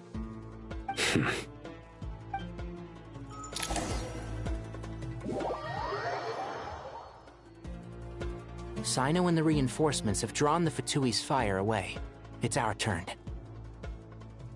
By using a cluster leaf of cultivation, we can pass through certain terrain silently.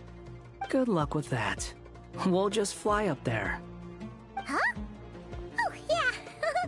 Paimon forgot she could fly. Ready? Ready.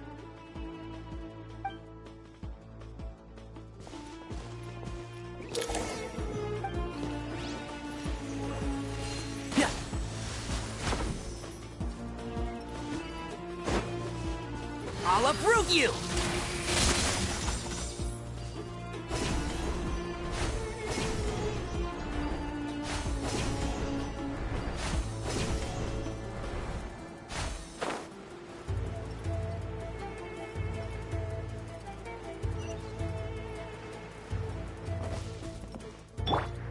The wind rises.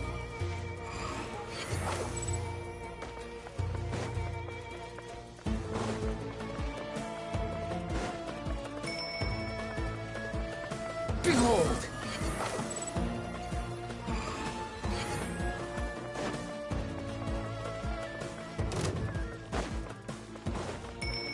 Scorch and burn! By everlasting... The wind rises. Search for it. Yeah. Jam.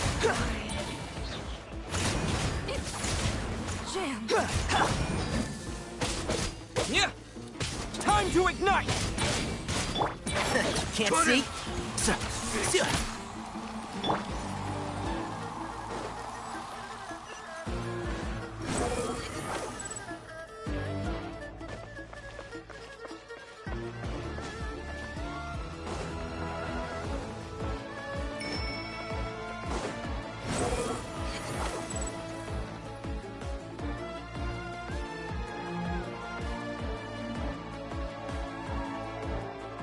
Fatui soldiers up ahead.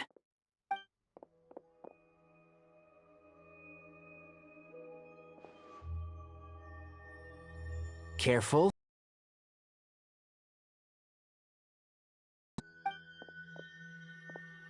Hey! There's people over there. You have some nerve showing your faces here in the center of Sumeru City.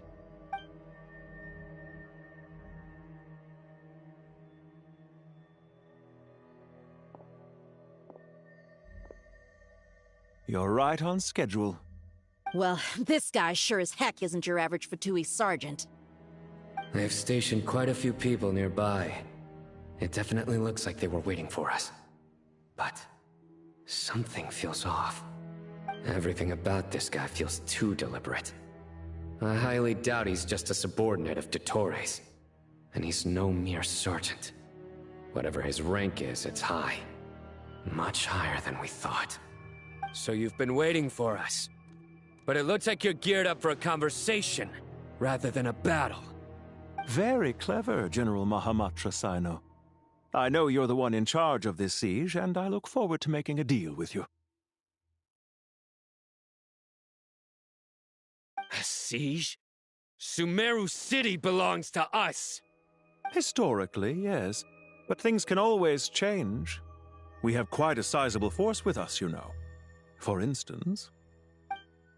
There's a Fatui ambush at the north gate. Can you handle him? We can for now.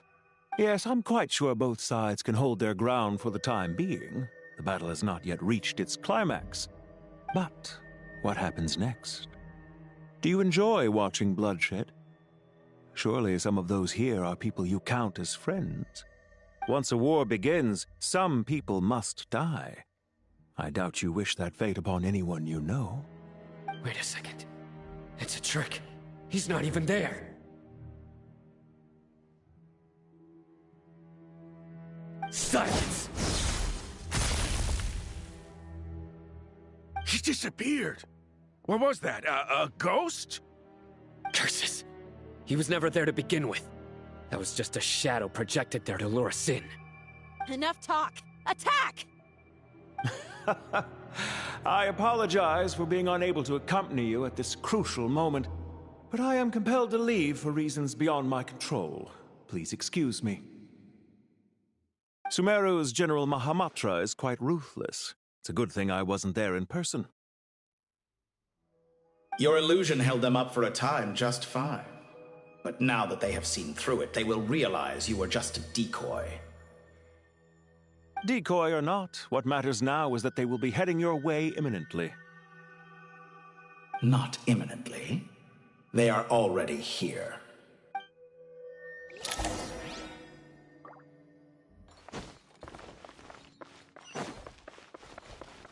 Squall Fury!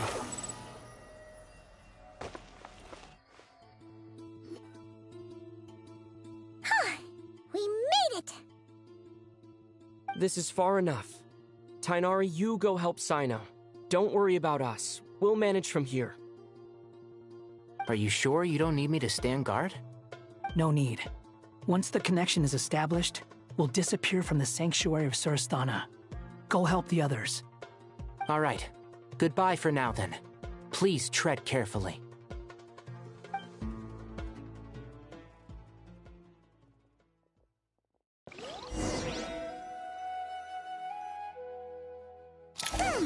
Now where's the interface Nahida mentioned?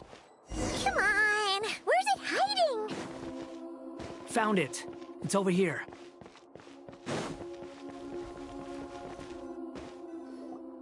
We can connect to the inside of Irminsul through the Sanctuary of Surasthana's built-in security system. You should be pretty familiar with the process. Is it the same route as last time? For the most part. We don't need to adjust any of the parameters. Then I should be fine. And Paimon? Once you're both ready, we'll set off. Wait! The stakes are way higher this time, right? Maybe Paimon should stay outside and help the others. Then, you can focus on the fight without having to worry about Paimon! Huh? Why are you staring at me like that? It's nothing. I just suddenly realized how much you've grown. Hey, you've grown quite a lot yourself. Don't you two start getting into it again. Well, anyway, Paimon thinks she's pretty knowledgeable. Who's the best guide in Vatican? And don't forget, Paimon's a college student now. If we say Alhatham's not a weirdo, it's hard to explain how he came up with the idea of you applying to the academia. But for all that he counts, you're doing surprisingly well. Show how important it is to have someone supporting you. And Paimon's not the only one. Let's not forget that you only became a student because of Nahida's personal recommendation. That's fair. I have learned a lot in Sumeru. Oh yeah. Did you ever come up with that ugly nickname you promised me? What? No way! We're friends now! Paimon gave up on giving you one ages ago. Anyway, isn't Hat Guy enough of a nickname for you? Fine. Suit yourself. We need to go. Paimon, if you're staying, look after yourself. Will do. Paimon's gonna link up with Tainari and Sino. You guys are the ones who need to be careful. We will be. Bye for now.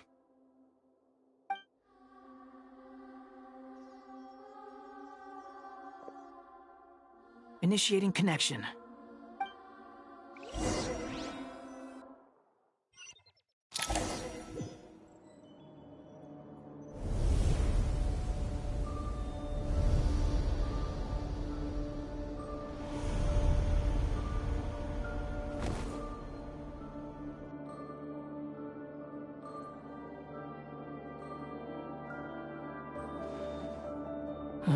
Well, here we are again.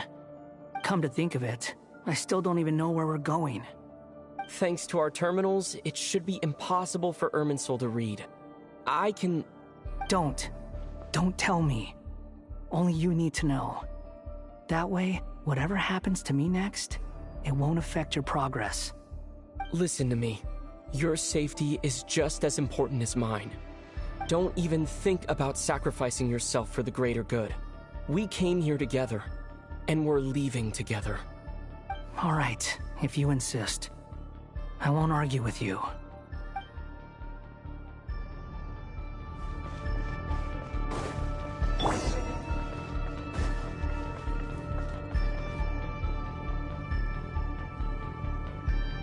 This place looks so different from how I remember.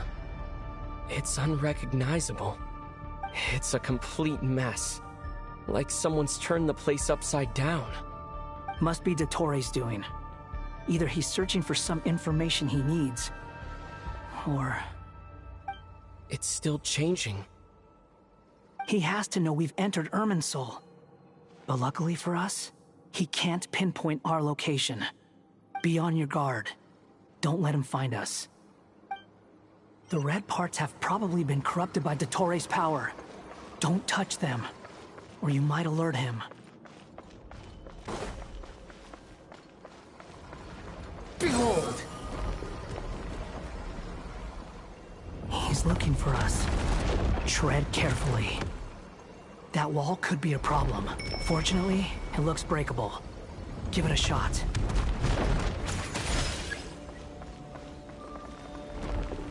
Squall and Fury!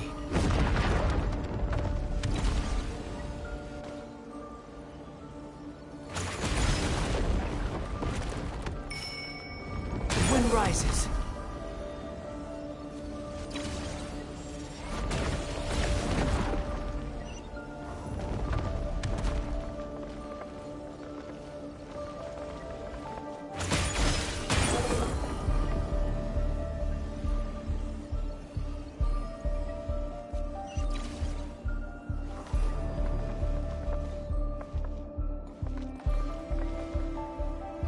Squall and Fury!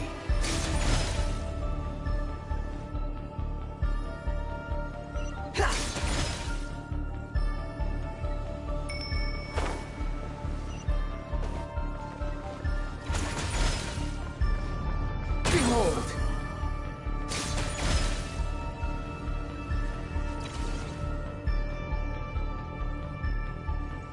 The same old trick again? Are you kidding me? Let's handle it just like we did before. This cheap trick isn't gonna stop us. Oh no, it's a trap! Is that why he was using the same trick over and over again? To get us to lower our guard?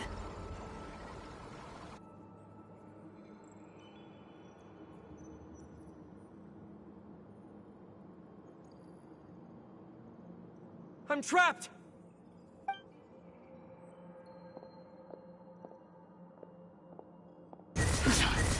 Why won't this thing budge? Hello? Hello? Can you hear me? Nicole, is that you? Yes, it's me. I'm monitoring your progress from inside the Eternal Oasis. And I have to say, this terminal is simply marvelous. It makes tracking you so much easier. I couldn't see anything at first, but now that you two are inside, I can use your location with support from the terminals to get a partial view of the situation inside Irminsul. It's not the clearest image, but it's better than not being able to help at all. So, here I am. I can't intervene directly, but I can help to guide you out of the jam you're currently in. So please, just follow my lead. Dottore in his current form is a blight upon both Irminsul and the ley lines. Pay attention to your surroundings. There must be sources of his contamination nearby. Is that one of them? Precisely. Take it out. Good work. But we're not done yet. Stay close, and let's see if we can find any others like it nearby.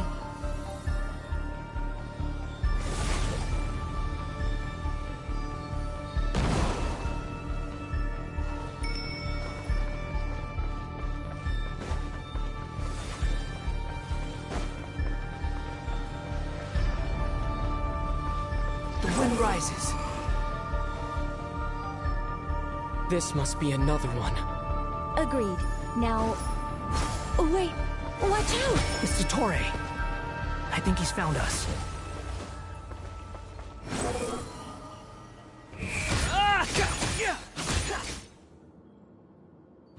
The seal is broken.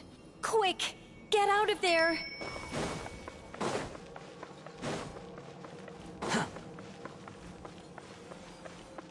Quit following me. And where exactly do you think you can run to? What is that? Pursuers. That's gotta be it. Run! Don't let that thing touch you. Dodge that attack.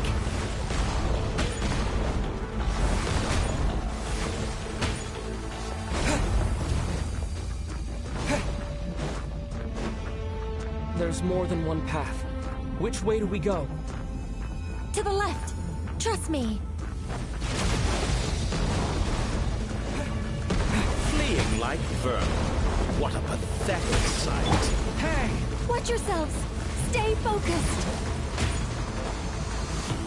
There's a cliff ahead. Jump!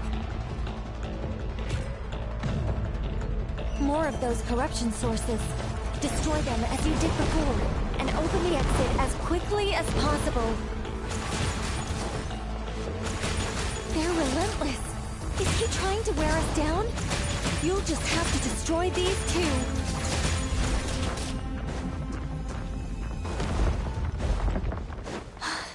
I think the pursuit is over. Hard to say. Stay alert.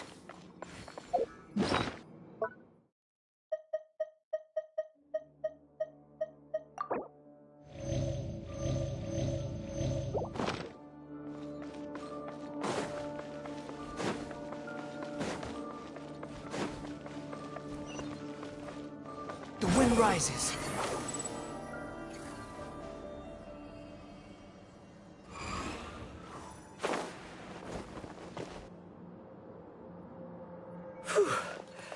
I think we've made it to relative safety. Phew, goodness. That was tough.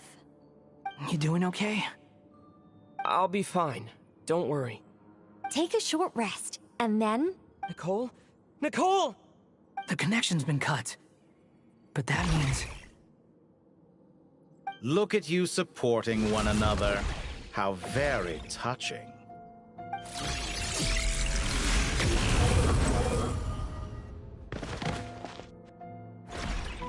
Dottore! Took you long enough to find us. You're more useless than I thought. Oh, really? I think I deserve a little more credit for my methods than that.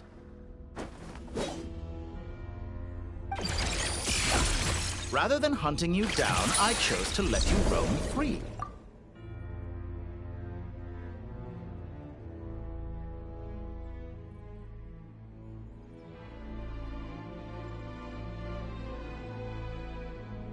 I indulged your presumption that I was unable to track your movements. Played along with your clever little plan. Fleeing is for animals, but I rather enjoy watching you flee. Some things lose the will to run altogether as soon as you put them in a cage.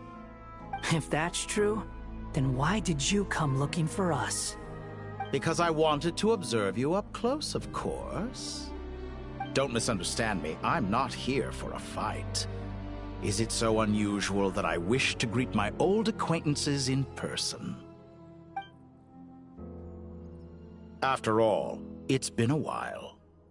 Scaramouche.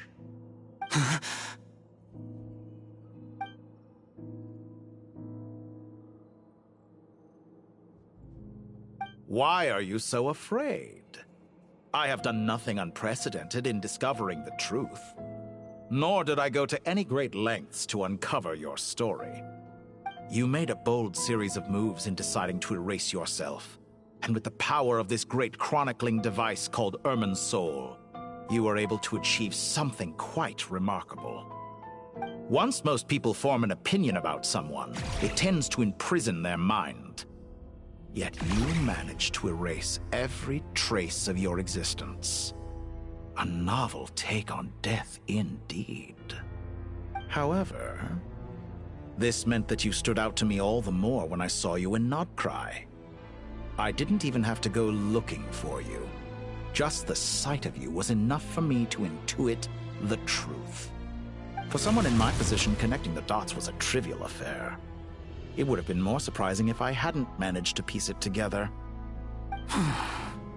You seem very pleased with yourself for figuring it out. I'm sure you'd even be more delighted to learn the full extent of your crimes. That would hardly be necessary. Besides, Isn't there something that concerns you more right now? Something that fills you with dread? Let me put your mind at ease. I have no intention whatsoever of restoring any of the records you deleted. For one thing, it would be exceptionally difficult. But more to the point, I doubt that the prospect of losing your current life is all that frightening to you. Because in your case... the cruelest twist of fate is that you'll never again have the chance to make up for any of your mistakes. Isn't it? Dottore?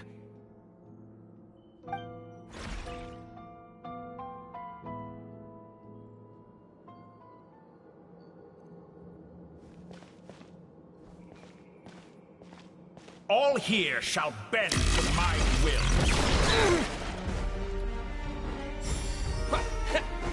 Behold!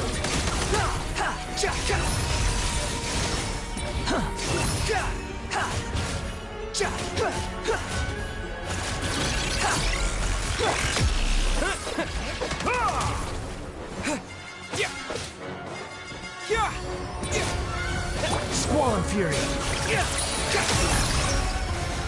Search for it! I'm afraid you'll need to do better than that to take me down. I expected you to have grown stronger. Ah, how foolish of me. I forgot that you lack any means to increase your power. You will pay for everything you've done! Oh, will I now?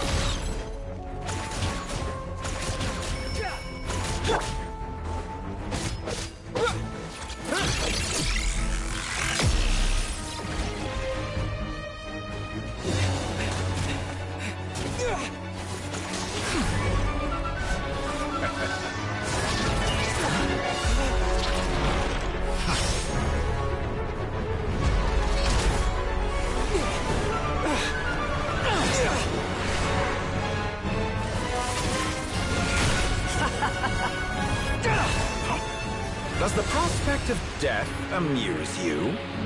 I could ask you the same question! I'll distract Dottore. You focus on the mission. Got it!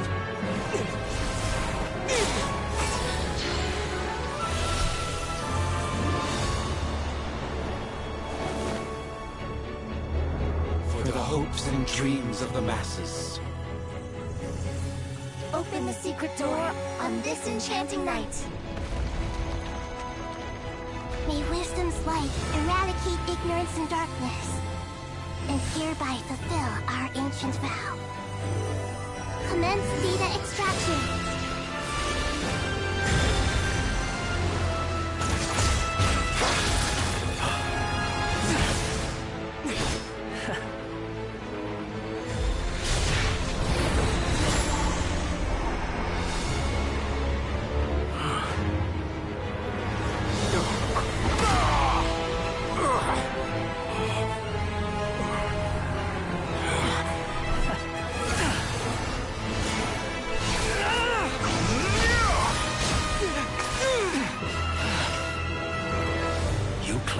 Outdated ideals and stand in the way of progress.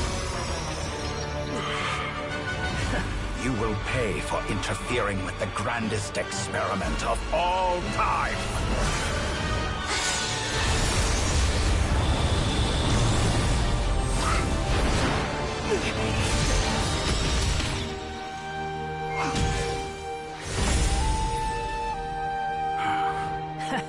Good timing. Dottore, as clever as you are, you fail to understand wisdom. Wisdom takes many forms, but the path you have chosen eschews them all. Huh.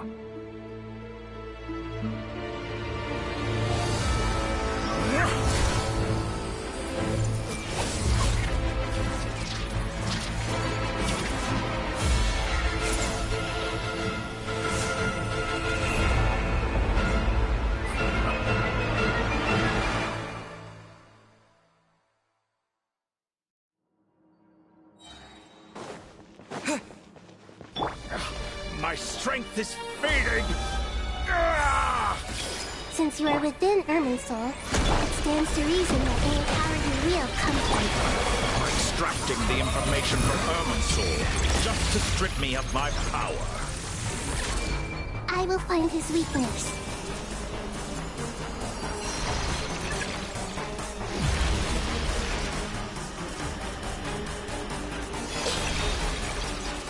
Commit it to memory.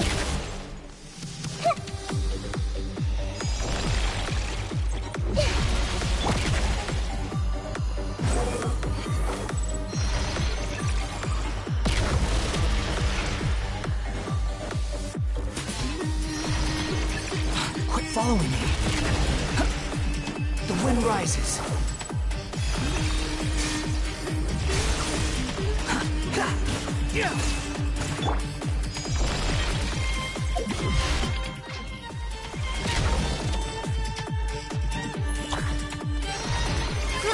Grow! Squall and Fury.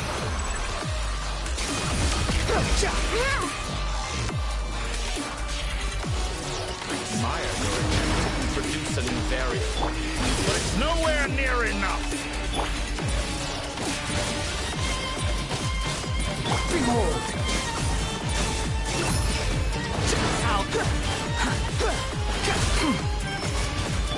This may hurt a little.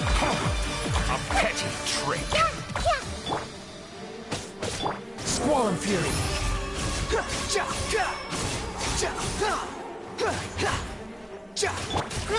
Grow!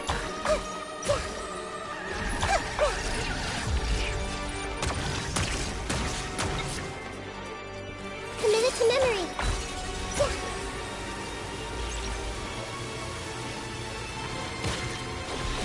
Let's try this. Scorching forward! That's far enough.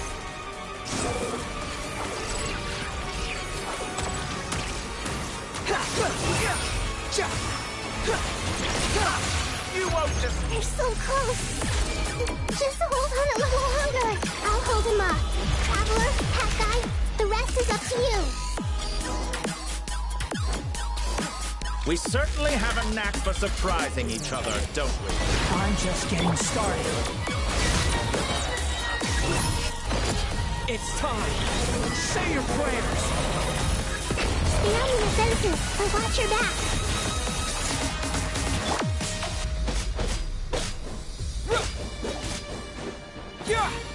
Behold!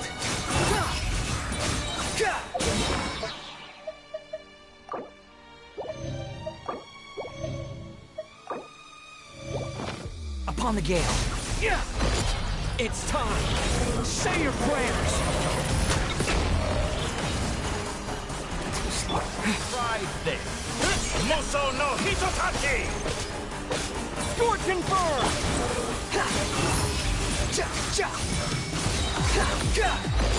It's time. Say your prayers. Quit following me. Too slow. Burn all before you! Time to ignite! Blade of the primal flame! Squall and Fury.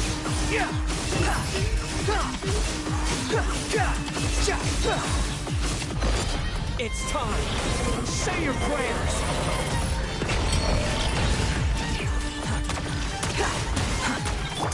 Scorching burn! The wind rises. Let's try this. Upon the gale. Muso no Hitotachi! It's time. Say your prayers. Squall and Fury. Search for it.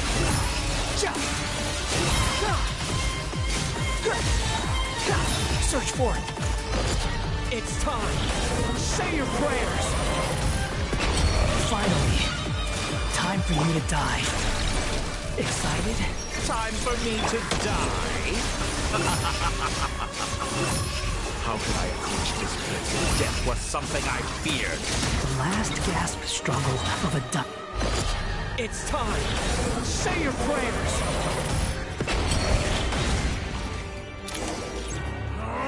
That's enough!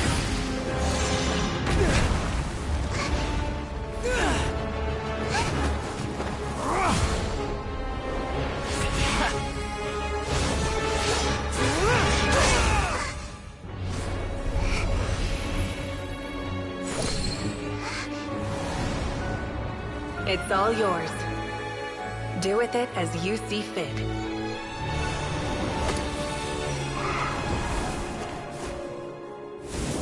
Just as you say, this world is home to some archaic things. And as you suppose, you are a formidable opponent. You have long coveted the secrets of wisdom. So now, I will demonstrate true wisdom in action. I invoke my supreme authority as the keeper of Irminsul. Commend me or condemn me. But give your verdict now!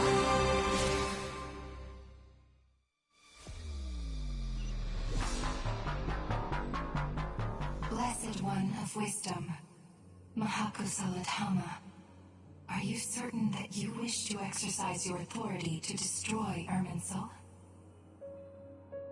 It represents both your roots and your finest accomplishments. You truly intend to abandon the very thing you have always fought for? This is my decision. Irminsul has been corrupted beyond redemption. Irminsul is the original tree of Tevat. It is the means by which the heavenly principles maintains fate itself. The 7 Archons should honor and revere it, for their authority was bestowed upon them by the heavenly principles. It is precisely because I honor and revere it that I fight for the humanity it exists to protect. Wisdom is knowing how to weigh the options and make the right decision. If you truly care about the fortunes of this world, then it is me you should seek to preserve. Planting a seed begins the chain of cause and effect. Since you have become a great tree yourself, why should the loss of another tree be anything to fear? Till we meet again, Lord of Dendro.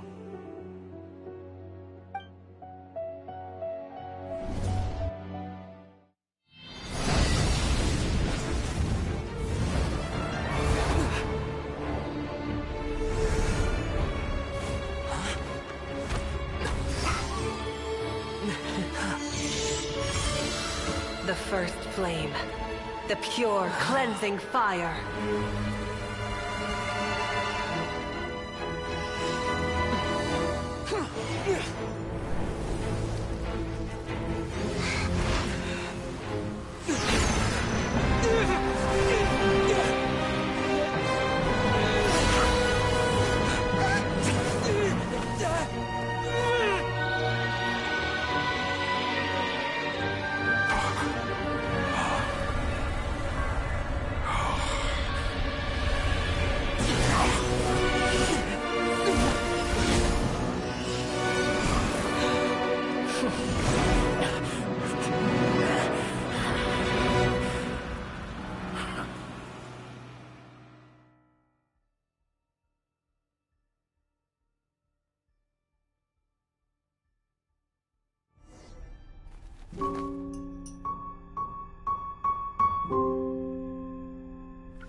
Shall we? Where were we? I was suggesting that you needn't perform when signing a contract. You're only sitting here because your bank demanded an evaluation of the trustee. So you told a story about a young scholar from a merchant family in Sumeru? I told a compelling tale, didn't I? The post-expulsion story is far more captivating. The human experiments or the elixir of immortality? The part where you die. Ah, yes. My favorite part. The 35-year-old Segment thought of himself as Dottore, reserving the name Zandik for the original specimen. Of all the Segments, he was the most selfish. After his expulsion, Dottore searched for a new direction. He joined the Fatui, studied Elazar in great depth, secured resources. He was rather fortunate in his career. Zondik turned to Conrian technology and successfully created his segments. But this was not immortality. Even with backup segments, his body would still age. Still, thanks to Snezhnaya, Zondik found the ideal base for his experiments. Then a perfect partnership materialized at a crucial moment. The year that both parties realized they needed more time. Fortunately, Zondik succeeded. In a miraculous turn of events, he gained the extra time he needed. I seem to recall it differently. All right, it's true. No matter how much elixir he took, Zondik remained human and continued to age. Then, on the morning he turned 85... Help me up! Call for help! Surely he would be rescued, Zondik thought. But to his surprise, no one helped him. Zondik was too selfish for that. Don't forget, you're one of us. Yes, and we're all waiting. Waiting for me to die. Pantalone arrived for a meeting and happened to witness what followed. He found it unsettling. I never said that. But the Zondiks were unfazed. It was a rare opportunity for self-dissection.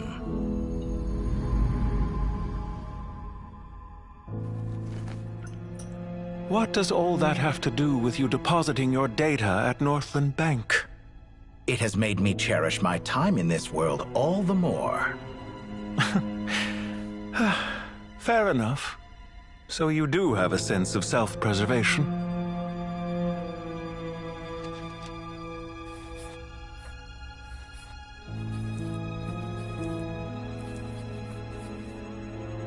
What do you mean? You're hardly normal, and you don't cherish life. You just don't want to admit defeat in the limited time you have. Even so, don't I deserve an interesting ending? I'm counting on it.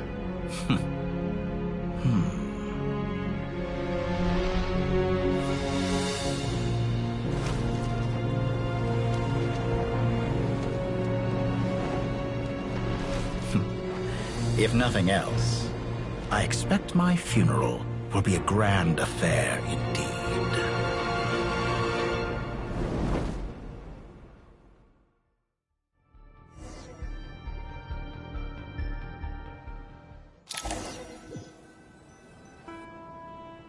What a magnificent fire. In Snezhnaya, we light fires to ward off the cold. Fire, it seems, is antithetical to ideas such as cold, frozen, and unchanging. Perhaps it has always been that way. From the beginning, fire has been used to drive away wild beasts and warm the body and mind. You could say it's a form of treatment. One that cures the human heart of mortal fear. Mortal fear? Something you haven't been acquainted with in a long time, by the sounds of it.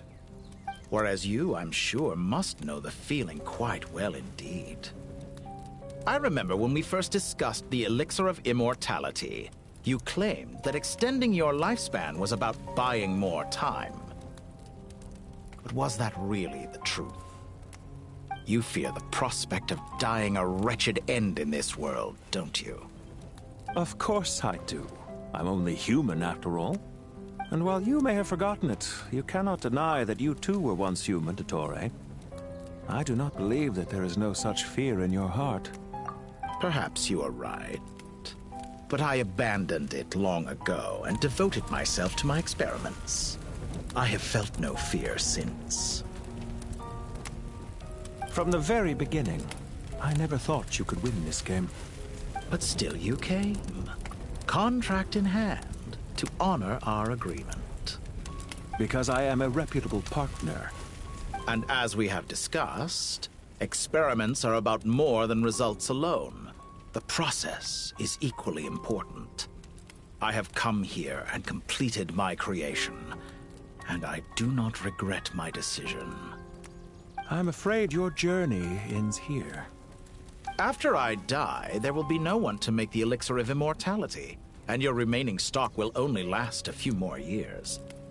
How then will you prove that you didn't perish in this incident alongside everyone else? When I feel optimistic about market environments, I never forcibly adjust them. They have their own direction. And I myself am one such environment.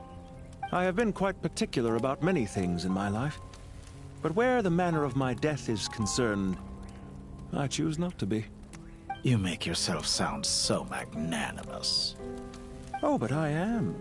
And I hope you will be too. It may have been a long time since anyone told you this, Dottore, but I recognize that you are a truly rare talent. Ha! I can see it. The experiment in blasphemy that I've been performing all this time.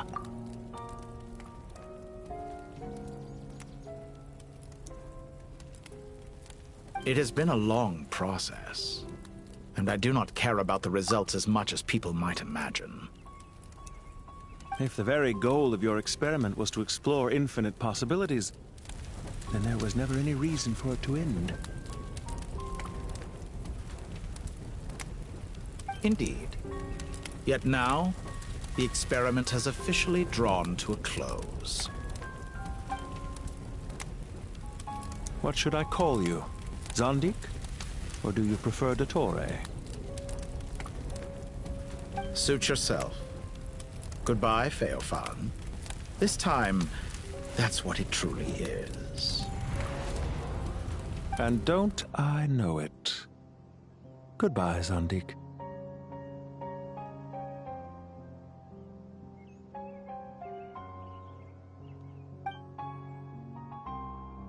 I could have carried out many more experiments. But to me, Lord of Dendro, this outcome is certainly not the worst. I believe you. But unfortunately, this is where it all ends for you. This experiment does not belong to you, nor do any of the results. Experiment? It sounds like you're trying to outdo me in my own field. Wisdom is conveying information in terms that people can clearly understand. You know exactly what I mean. Indeed. I can see no further outcomes. Ha. You have a formidable mind, and you are braver than I thought. Setting fire to the very thing your survival depends on. Your previous threat was empty, but this time, it is real. When necessary, wisdom can be as fierce as an inferno. Some of the flames that incinerate you come from within yourself. Perhaps you are right. You see what lies at the bottom of the human heart, and that is your wisdom. Here is where your journey comes to an end. All that is yet unknown belongs to those of us who will carry on living. It seems I have unwittingly been your arch-enemy all along. But now, it's all over. I do not deny your intelligence. But what you refer to as experiments, I would never describe in those terms. They are events that take place in the real world, and they are so much more than mere data. Goodbye. We will never meet again.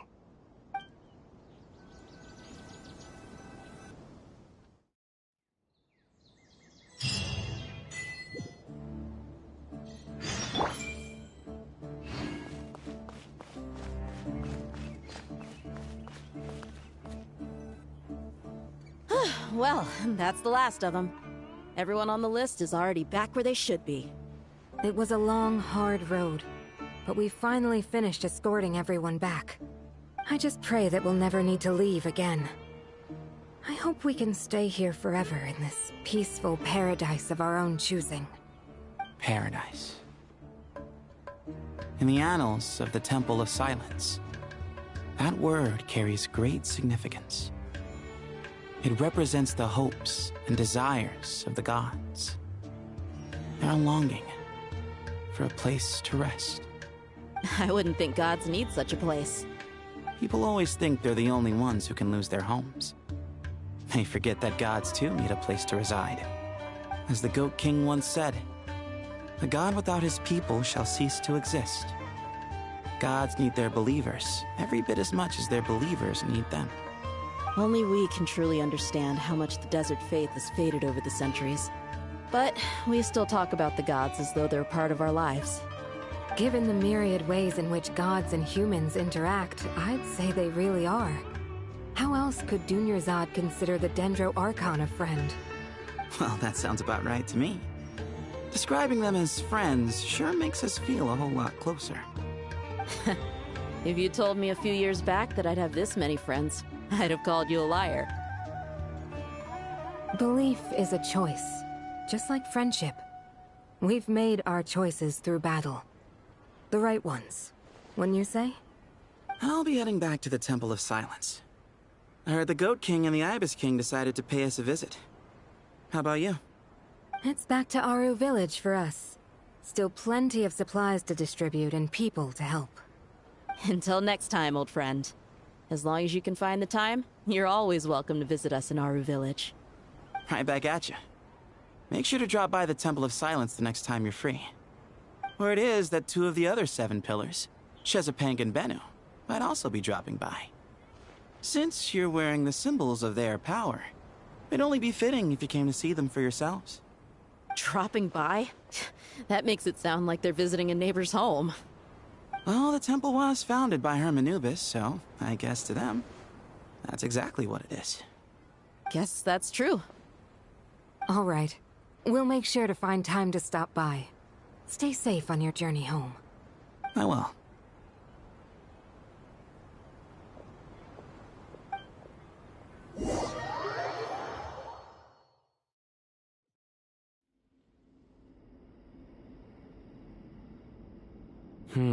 You do have a point.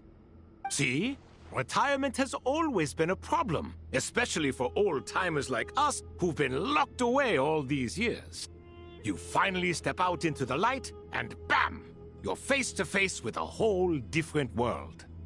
Naturally. What do you think, Layla? Huh? Why would you think to ask me? How could I possibly be qualified to decide where the servants of King Deshret should live? Sorry if my question was unclear. Do you think their statues will stand out too much if we place them here? Hey, I never agreed to this. How could we possibly allow our statues to be left in Hermanubis' home? That would be like breaking into someone's house, then pretending it belonged to you in the first place. Different beliefs can coexist. We still need to respect one another. By which you mean, you two plan to stay at the Temple of Silence, for a while at least, but you have no intention of relocating your statues here. So, you see this as sort of a family visit? Is that correct? Family. Huh. You could say that. In a sense, Hermanubis would view this as his home. Just look at this place. Magnificent, is it not? The sad truth is, in the past, all 3 of us invested so much into misguided ventures. We failed to build what we should have, and wasted so much time instead. And what do you mean by that? I mean that for the most part, time spent associating with the likes of Sobek, and, let's say, Thoth, might reasonably be considered wasted. Why does that not surprise me? Go on. Anyway, given how much time we'll all be spending together, I'd say that the bonds we built will end up proving to have been a sound investment. Once Sethos, the current leader of the Temple of Silence, returns, you can discuss the matter of staying here with him. But judging by the expressions of everyone here, I imagine you'll receive a very warm welcome. This sacred ground houses untold knowledge, after all. What better place for the servants of King Deshret to appear in the mortal world? How about we share a meal together first? I imagine it's been many years since you last tasted fresh food. Oh, that sounds wonderful! After so many hundreds of years, I can only surmise that desert cuisine has become a lot more varied. Are we having a get-together? If you'd like, I can help prepare some food. After all, Lord Thoth, you helped me so much in the desert, and I still haven't properly thanked you. Oh, my, that would be wonderful. I'm touched that you still remember. How the times have changed. To the people of today, it seems the Ibis King has become a kind and passionate god. And you, Mr. Herreshoff? What kind of god do you wish to be? To be honest, I haven't given it much thought. How about you, Dendro Archon? Do you have any hopes for your future? Me? I'm very happy with my current life. Forgive my bluntness, but you do not seem to derive your authority from majesty and might, like Lord Al-Ahmar. Clearly your approach has its advantages, but also its dangers, don't you think? I do, but projecting a majestic front doesn't really suit me. Besides, my relationship with others isn't simply one of a god and her people. Not putting on airs might earn you more adoration. Exactly. Besides, I really like parties where everyone brings their own food, and we all come together to share. You should join us. I'm sure you'll find it fun. Last time when we got together for a picnic near the Avidia Forest, it was quite the occasion. Seeing as you're already here, how about we hold the next one in the desert? Can we do that? Wouldn't Tainari have to transport a ton of drinking water? Don't worry, I can help out. Layla, would you like to join us next time? Me? Sure. The more the merrier. That way we... Don't take this the wrong way. I just think you should know. When it comes to passing the time, chess is more our thing. In that case, Dendro Archon, what do you say? If I were to compete against you, I can't say with certainty I'd win, but I certainly wouldn't mind giving it a shot. Where's Sobek? I'm sure he'd be good for a few rounds. Cards, cards, cards! I'll always prefer chess. I wonder what variant of chess we're talking here. Mr. Thoth, is there some sort of astrological significance to this game? Oh, I'm glad you brought that up. As long as the leader of the Temple of Silence agrees, we can search Hermanubis' place for books to teach you how to play.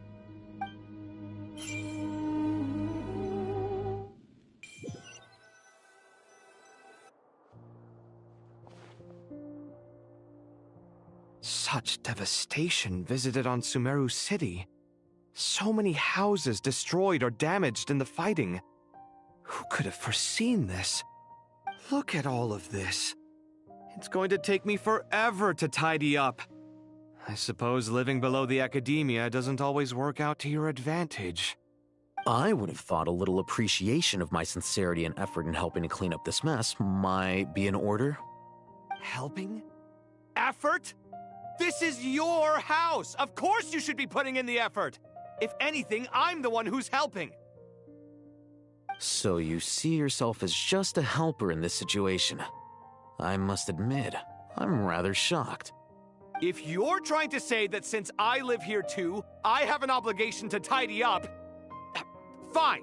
I suppose I do. Wait a second, stop changing the subject! Nevertheless... In the wake of a great storm, a missing roof is a predictable inconvenience. Can you stop making it seem like I care more about this house than you do?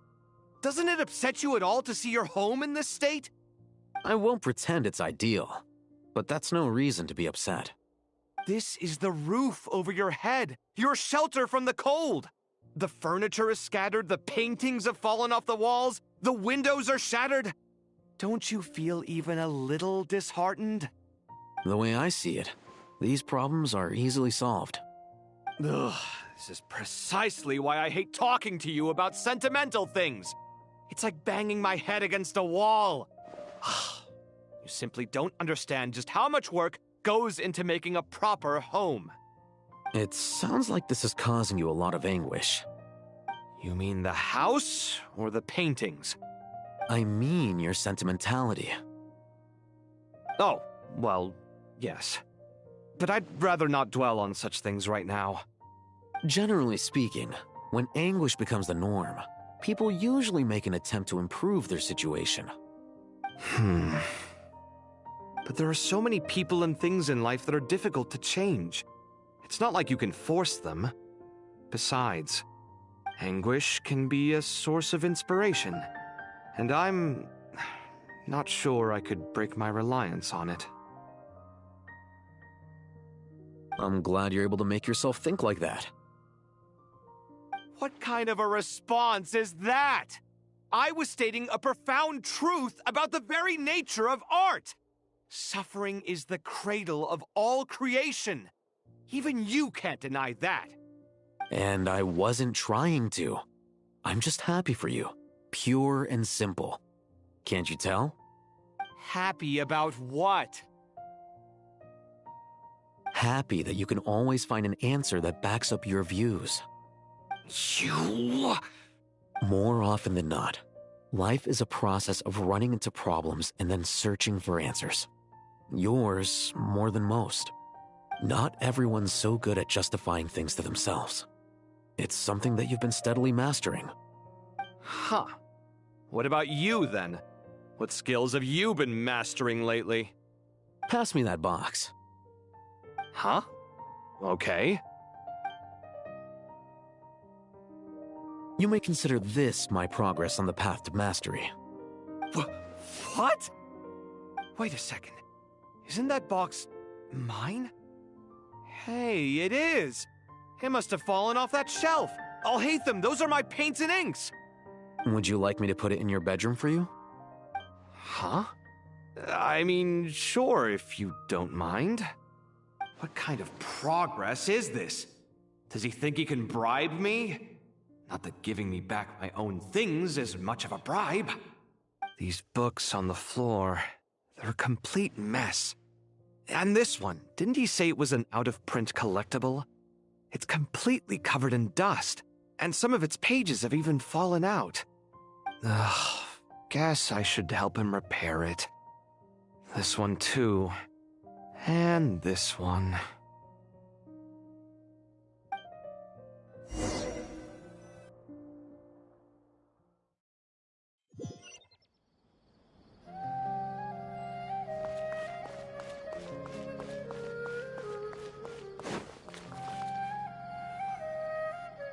Local subterbeast, imported goods, such a bright future ahead.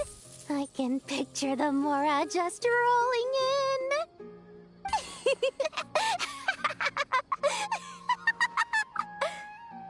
You do realize you sound like a choking cow? It's called being imposing. Can't you feel it? Are you not intimidated? Oh, I'm positively shaking in my sandals. What commands do you have for me, oh mighty Lord Sangamabe? You've got a lot of nerve, Nefer. You went and told Candace and the others everything, didn't you? Seriously, do you have any idea how differently they see me now? Surely that's a good thing. I presume they're more disposed to actually like you now, maybe even view you as a friend. You traded my secret for sympathy! Thanks to you, I've lost every last shred of my mercantile majesty.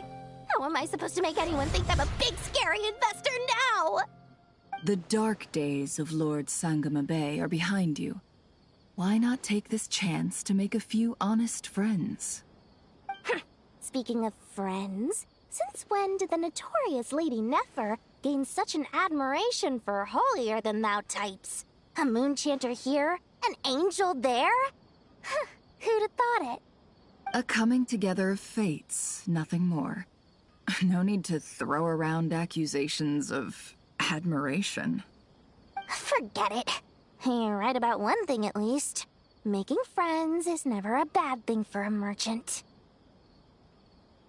So, I really took a loss this time.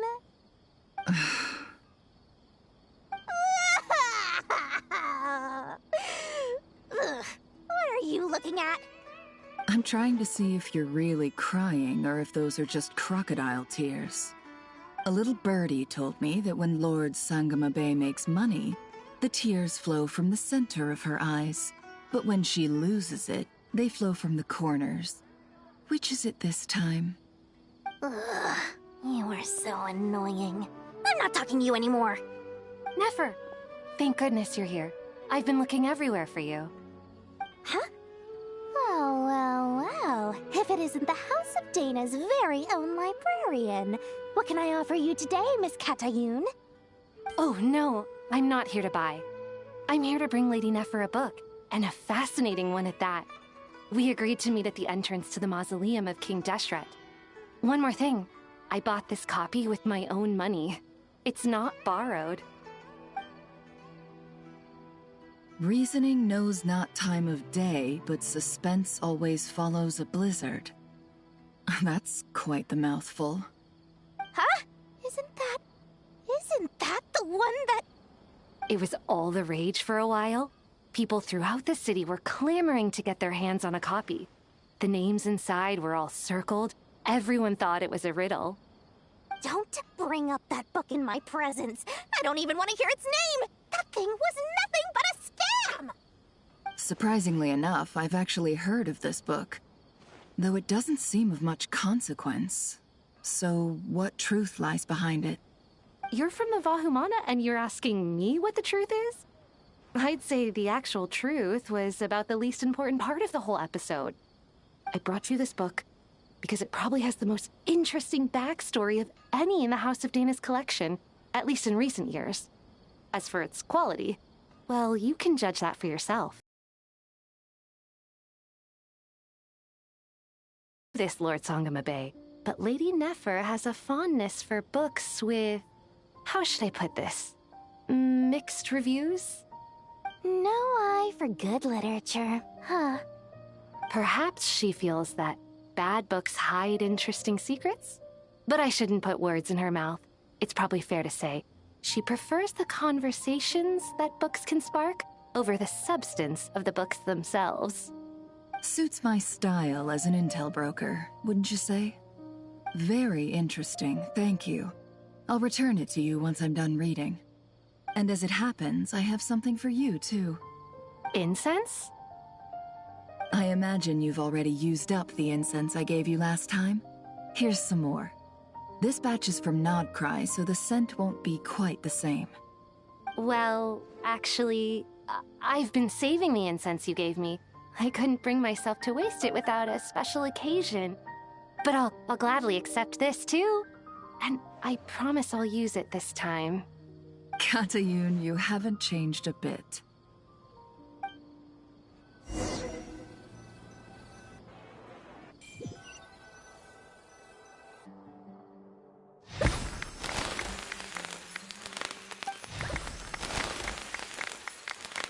Congratulations, Kale.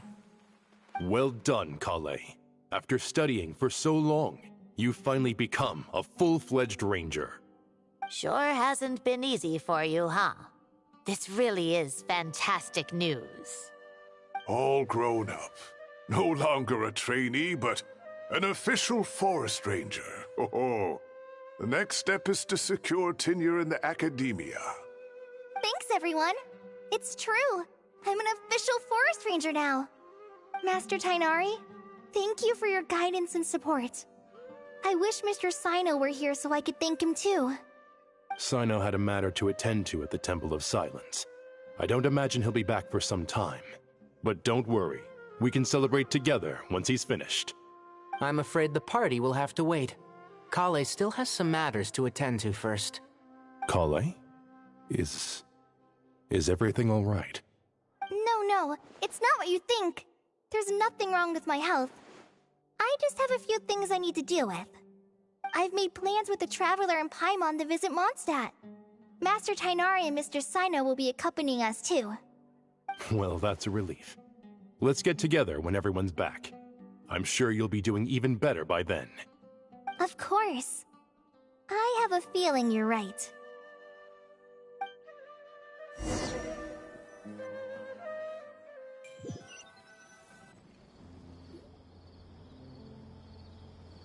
Phew!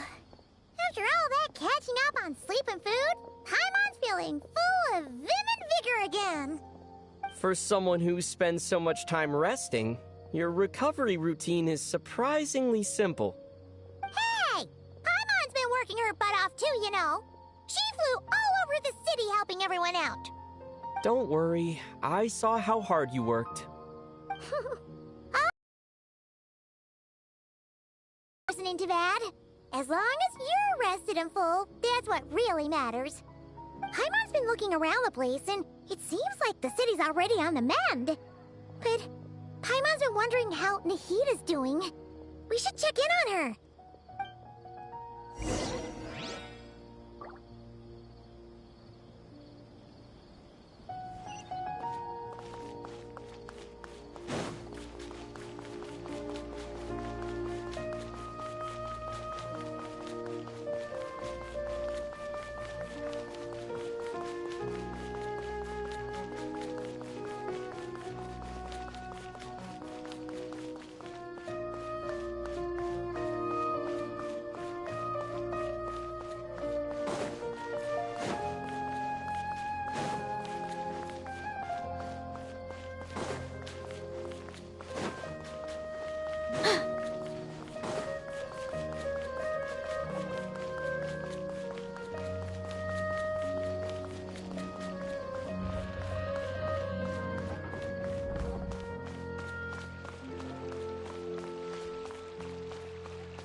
Traveler, Paimon!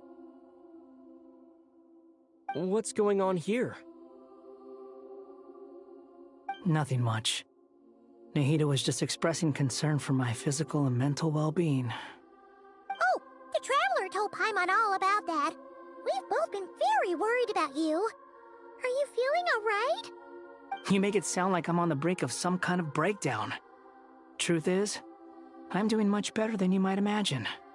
If we can just get to the bottom of Dotori's intentions, we can minimize his negative influence. That's the sort of thing I excel at. Just listen to that newfound optimism. It seems like having you enroll in the Bahumana was a truly inspired move. I can really see the positive influence. Observe, a classic Sumero specialty.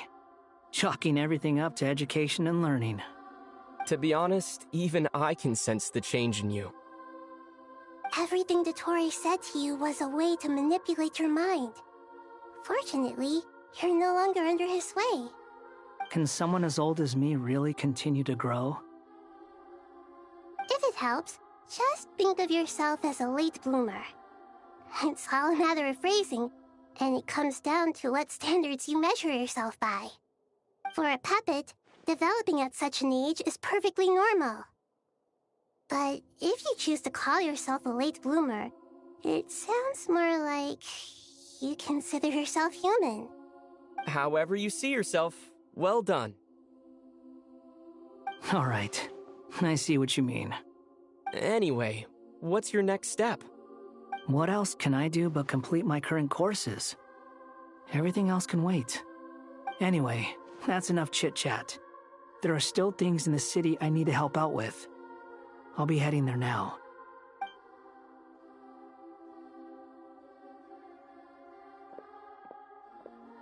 I'm so happy that Hat Guy is doing better than we thought. But what about you, Nahida?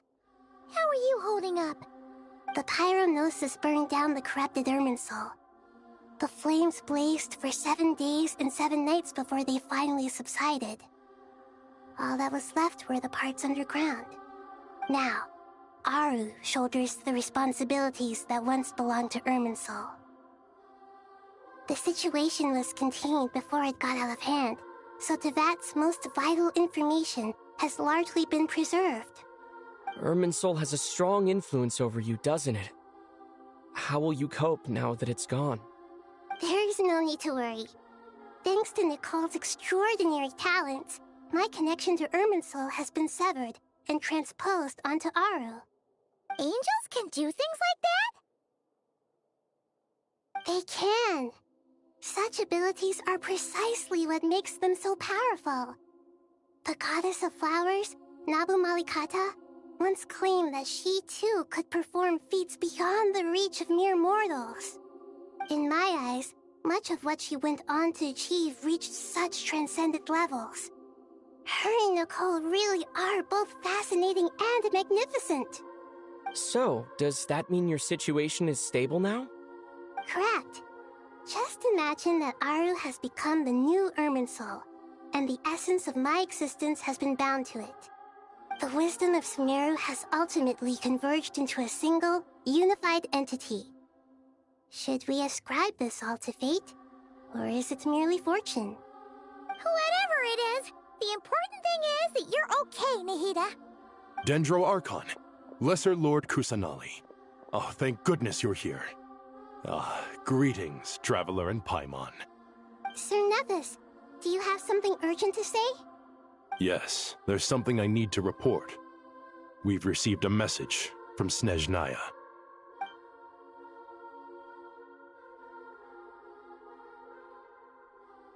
The Fatui Harbinger, the Rooster, sends us his sympathies, along with all the usual pleasantries. His stance is that, following the unrest in Nodcry, Dottore was subjected to internal censure. This madness was the act of a rogue element, one who cannot be seen to represent the Zapoliarni Palace. No less than can be expected. Snezhnaya paid a heavy price working to stop him. They even lost one of their own Harbingers. The letter goes on to say that even so, Snezhnaya cannot claim to be blameless. Apparently, they will deal with Dottore's subordinates in accordance with Snezhnayan law, holding all those involved in his crimes accountable.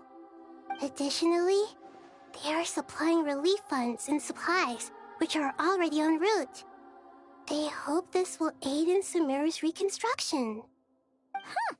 Sounds like he's got an answer for everything. True, but as diplomatic rhetoric goes, it's highly effective. Completely watertight, both in logic and sentiment. This disaster has had a profound impact on Sumeru. There is much that I will keep in my heart. The matter of Dottore can be seen as settled for now. We are sure to cross paths again in the future, and in that light, Snezhnaya would do well to uphold their responsibilities and keep a tight rein over their actions. With Irminsul burned, the flow of fate now carries many more possibilities. I will be watching carefully. Perhaps we can move on to a less serious matter? Dendro Archon, will you eat with us once this matter is dealt with? Everyone wishes to celebrate together. Your presence would be most welcome. Of course! Junior Zod, Sino, and Hypatia all told me the same thing. If there isn't enough room for everyone, we can arrange back-to-back feasts. What a wonderful idea. That just leaves the question of what we should eat. Not more tomatoes, surely. More? Dendro Archon, what do you mean by more tomatoes? Those good friends of yours are always talking about tomatoes. Sometimes when I'm walking through the city, I can even hear them arguing in the fields. Since you see them so often, you must hear about tomatoes even more than I do. Tomatoes. Tomatoes. The word has a certain magic to it. Like the autumn fur of a sumpter beast swirling in the wind, sometimes flying up my nose. Tomatoes. What can we make with tomatoes? Wait, why tomatoes? Take your time, there's no need to rush. The Traveler, Paimon, and I still have somewhere we need to visit. You'll have plenty of time to think it over before I return. Does this mean you're going to Natlan? Meet them there in person. It will require a long journey. I know. But this is necessary. I must go myself. Traveler, Paimon, we'll set off as soon as you're ready. Is that all right? Sure. We'll be ready whenever you are. You'll hear no objections from Paimon. We should grab some snacks along the way, though. It'll be just like going on a long holiday. Wonderful. I'm looking forward to this so much.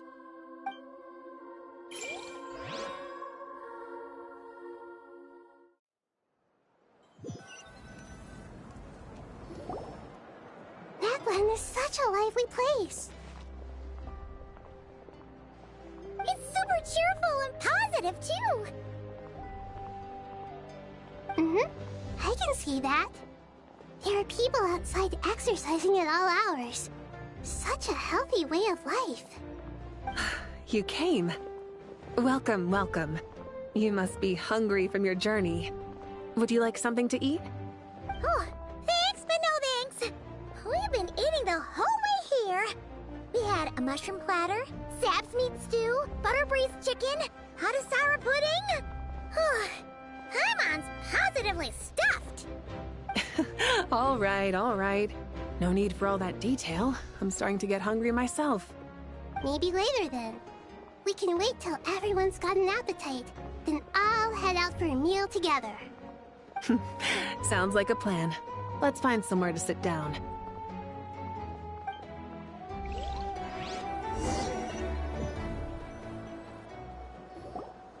I should tell you, I already have some sense of why you've come. Why's that, Malika? To say thank you. Your senses are spot on. But on top of that, we also feel guilty. Because the pyronosis has vanished? I sensed its loss. Despite scouring through the remnants of Irminsul, we couldn't find any sign of the pyronosis.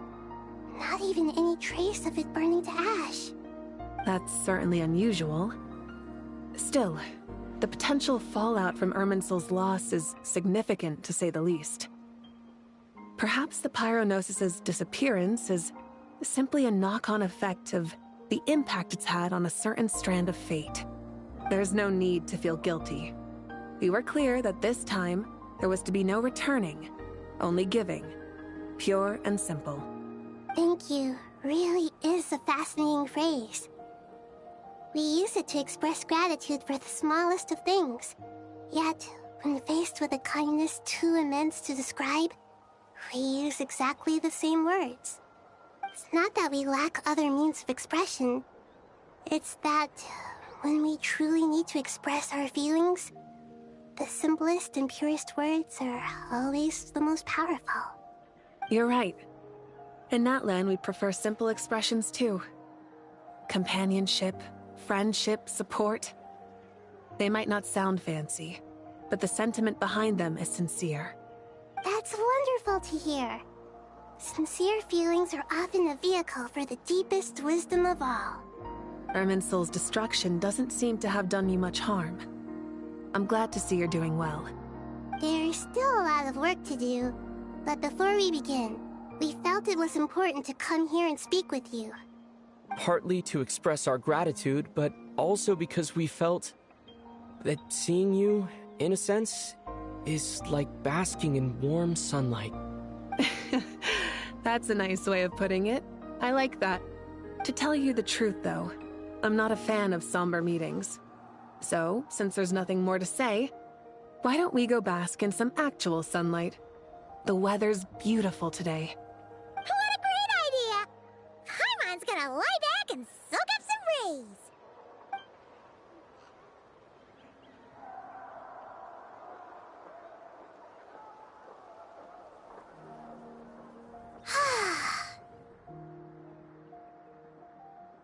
In that case, I think I'll lie down for a bit too before we head to our next stop. And where might that be? Mondstadt. Paimon and I are gonna head back there with Kale and the gang. Long ago, I sensed that the god remains inside Kale had come from the goddess of flowers, but I kept it a secret. Those remains weren't hurting Kale, not as she is now. They simply exist. Besides, I could sense a deep yearning within her. A yearning for an ordinary life. A yearning to hold on to the hard-won happiness she now enjoys. With someone like her, I have a responsibility to keep her secret. She should be ready to face the truth by now.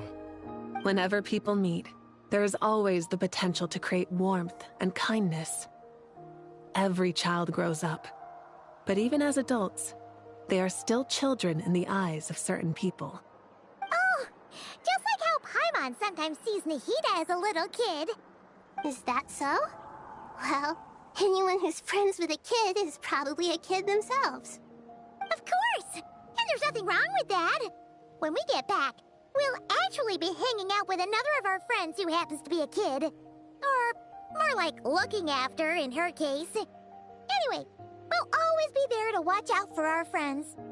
Dear Sucrose, when you receive this letter, I'll probably be as busy as always.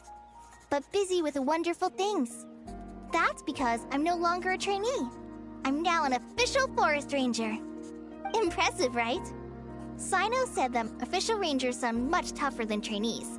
Though he did say it was already pretty tough to start out with. You probably heard that something big happened in Sumeru recently. Don't worry, it's all been taken care of. We're heading to Mondstadt soon, so if you're free, maybe we could meet up? Plus, it's not just me. A few of us are going. Hey, do you still remember that time we all got together? You know, when we all went to the Windbloom Festival? It'll be just like that.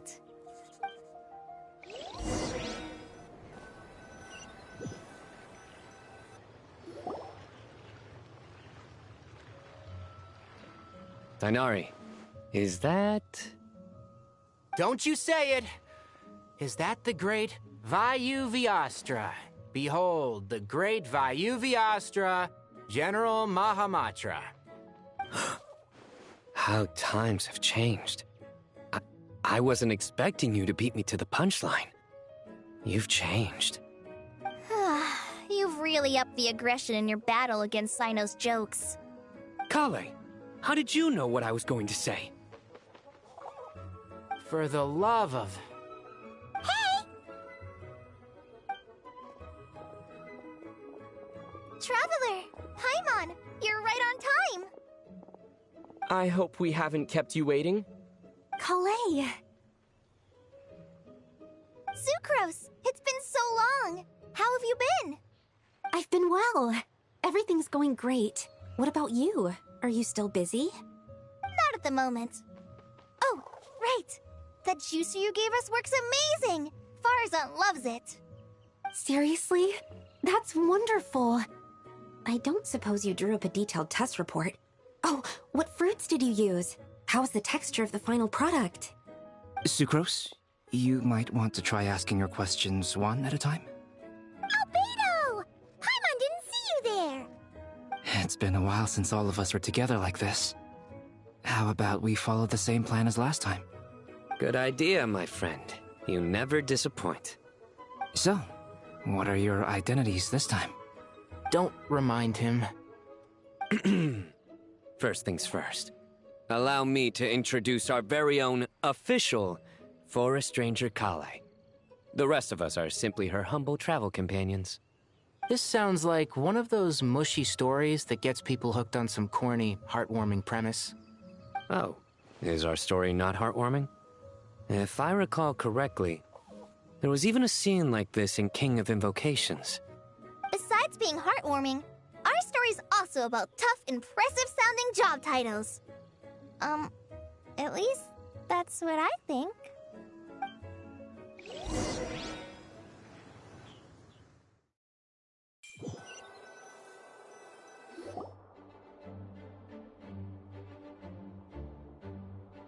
Oh, you're here already? I'm still giving Dodeko a little trim. I won't be a moment. A trim? Does Dodeko need haircuts too? Of course. It's important to know how to take loving care of the apples of your eye. All of these trivial matters get left to me. It's because I'm an angel, and angels are, in a way, the guardians of all Teyvat. Oh, right! Well, that's definitely an impressive-sounding job title. What are you writing? I'm just brainstorming some cool-sounding lines. Oh, write them on these card backs. Of course. Clearly, my lines are pretty amazing, wouldn't you say? Miss Nicole. Kale? You seem a little nervous. I was just wondering, who was the person you mentioned who needed their wish fulfilled? Wish? What do you mean?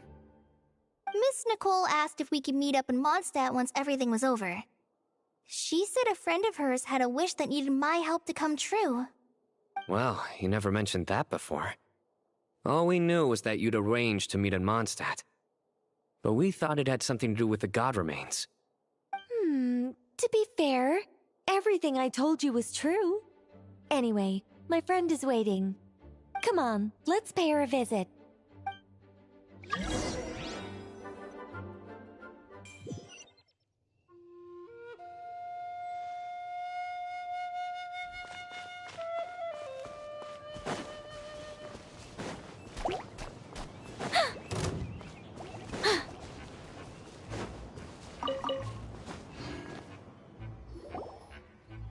Huh? You're... Surprised? I bet you weren't expecting to meet a woman like me beneath this beautiful tree in a faraway land. An oasis will spring from the place where a djinn resides. That saying falls somewhat flat here in Mondstadt, given that everywhere is already so lush and green. Lilupar, what are you doing here? I made friends with Miss Nicole. I asked her to bring me here and then invite Kale to come. The prologue to this story is that I have a wish. It has stirred within my heart for centuries. Millennia, even. Originally, it was merely Al-Akhmar's lie, but now it has become reality. Could this be... related to the goddess of flowers? My dear young lady, my mistress left her final trace in this world upon you. I can't tell you how glad I am to see you here. And now I have seen you, and peered into your heart. You have experienced hardships and suffered setbacks. The torment an ordinary person might expect to face has befallen you threefold. This is the source of your resilience. But, beneath all this, I've witnessed the seeds of desire. You yearn to return to the simple life you once knew, do you not? I do. I want to throw away everything that isn't mine. But how do you decide what is yours? The scars that others carve into your flesh? The kindness and love they inscribe? Are these things not yours as well? They are. This is something I've talked about with Miss Nicole. Miss Nicole said I should learn how to adjust my standards. I just want to live as an ordinary human. Anything beyond that isn't mine. Don't you want anything from the remains of the goddess of flowers? She gave me a revelation once. I think that's already more than enough. In the past, you would not have possessed such a rich heart. Your brief life has taught you to hold on to everything good, to home in on kindness. How fascinating. You're nothing like Nabu Malikata, and you're certainly not her. Of course not. I'm not some great and powerful being, Miss Lilopar. Yet I am a Jinn. We exist because of the Lord of Flowers. We revere and love her. My wish is to see her one last time, to give everything for her. Kale, can you do this for me? But her remains won't be easy to remove. Are you sure this is what you want? That's beside the point. First, I need to know. Are you willing to do something for the soul of this lonely, wandering woman? I'm willing. But look, you know nothing about me. Even if you have heard the stories about me, all you would know is that I was rightly punished for the many evil deeds I committed. Ah, so you do know. Your lips are quivering, your eyes trembling, and still you're willing to do something for me. Life has been cruel to you, and yet you've learned to be kind. My dear young lady, to repay your kindness, I too must play my part. Are you sure about this, Lilopar? I yearn to see my mistress. For this moment, the world can burn to ashes, the universe be engulfed in flame. I care about nothing else. And you, Kale, I can give you a gift. You'll become just another ordinary human. But Miss Lilopar, what will happen to you? My wish will be fulfilled, and I can die happy. Why would you wish for that? A long, unending life might seem desirable for one who has never possessed it, yet it brings torment to one who has. My remains are scattered across the yellow sands, but my soul can find no peace.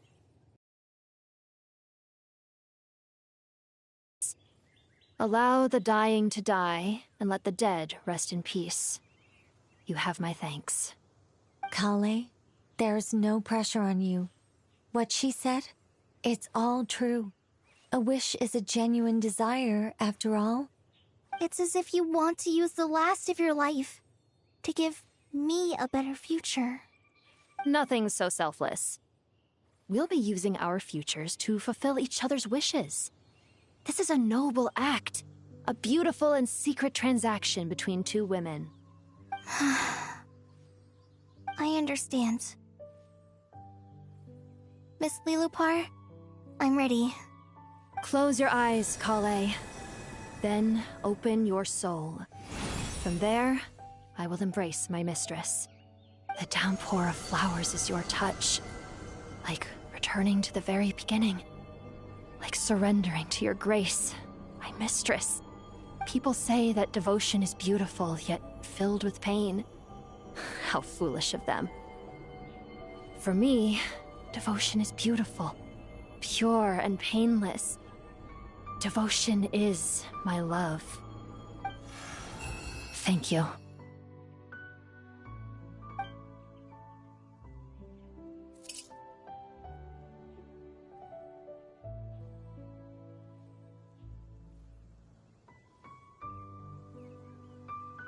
Lilopar! She disappeared? She left, carrying the blessing of flowers. Kale, are you alright? I'm fine.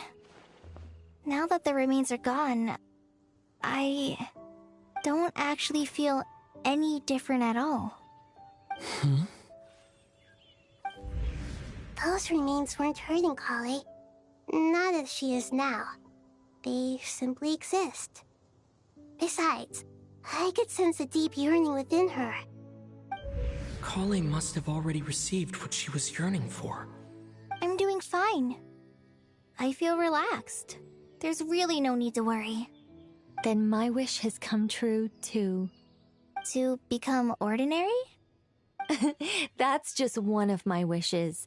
Actually, I have a few more. For instance, I want to protect the people I meet and help them find happiness. That sort of thing. So between Miss Lilopar and me, you've fulfilled 2 wishes already, and protected 2 people. Wonderful, isn't it? I feel so fantastically happy. I guess that settles things here. So what's next? What do you want to do when we get back to town? Clay, look who I've brought to see you.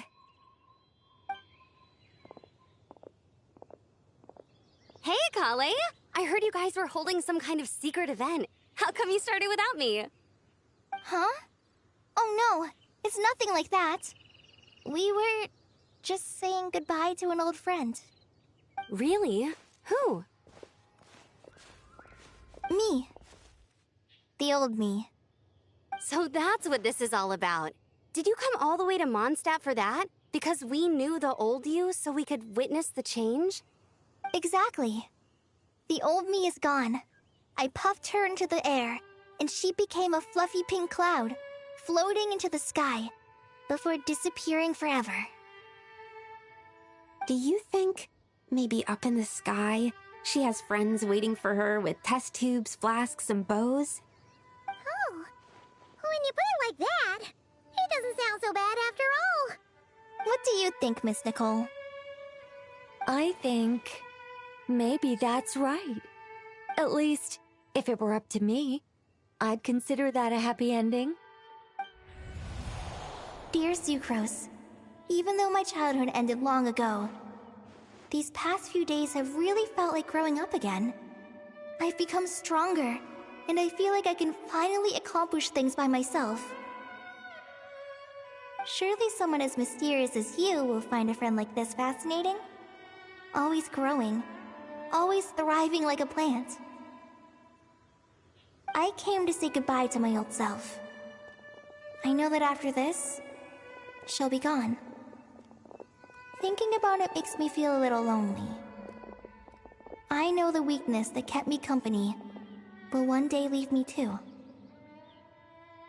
But somewhere in my heart, I feel a great sense of joy. It feels like I've always wanted to take this step, to walk towards the new me.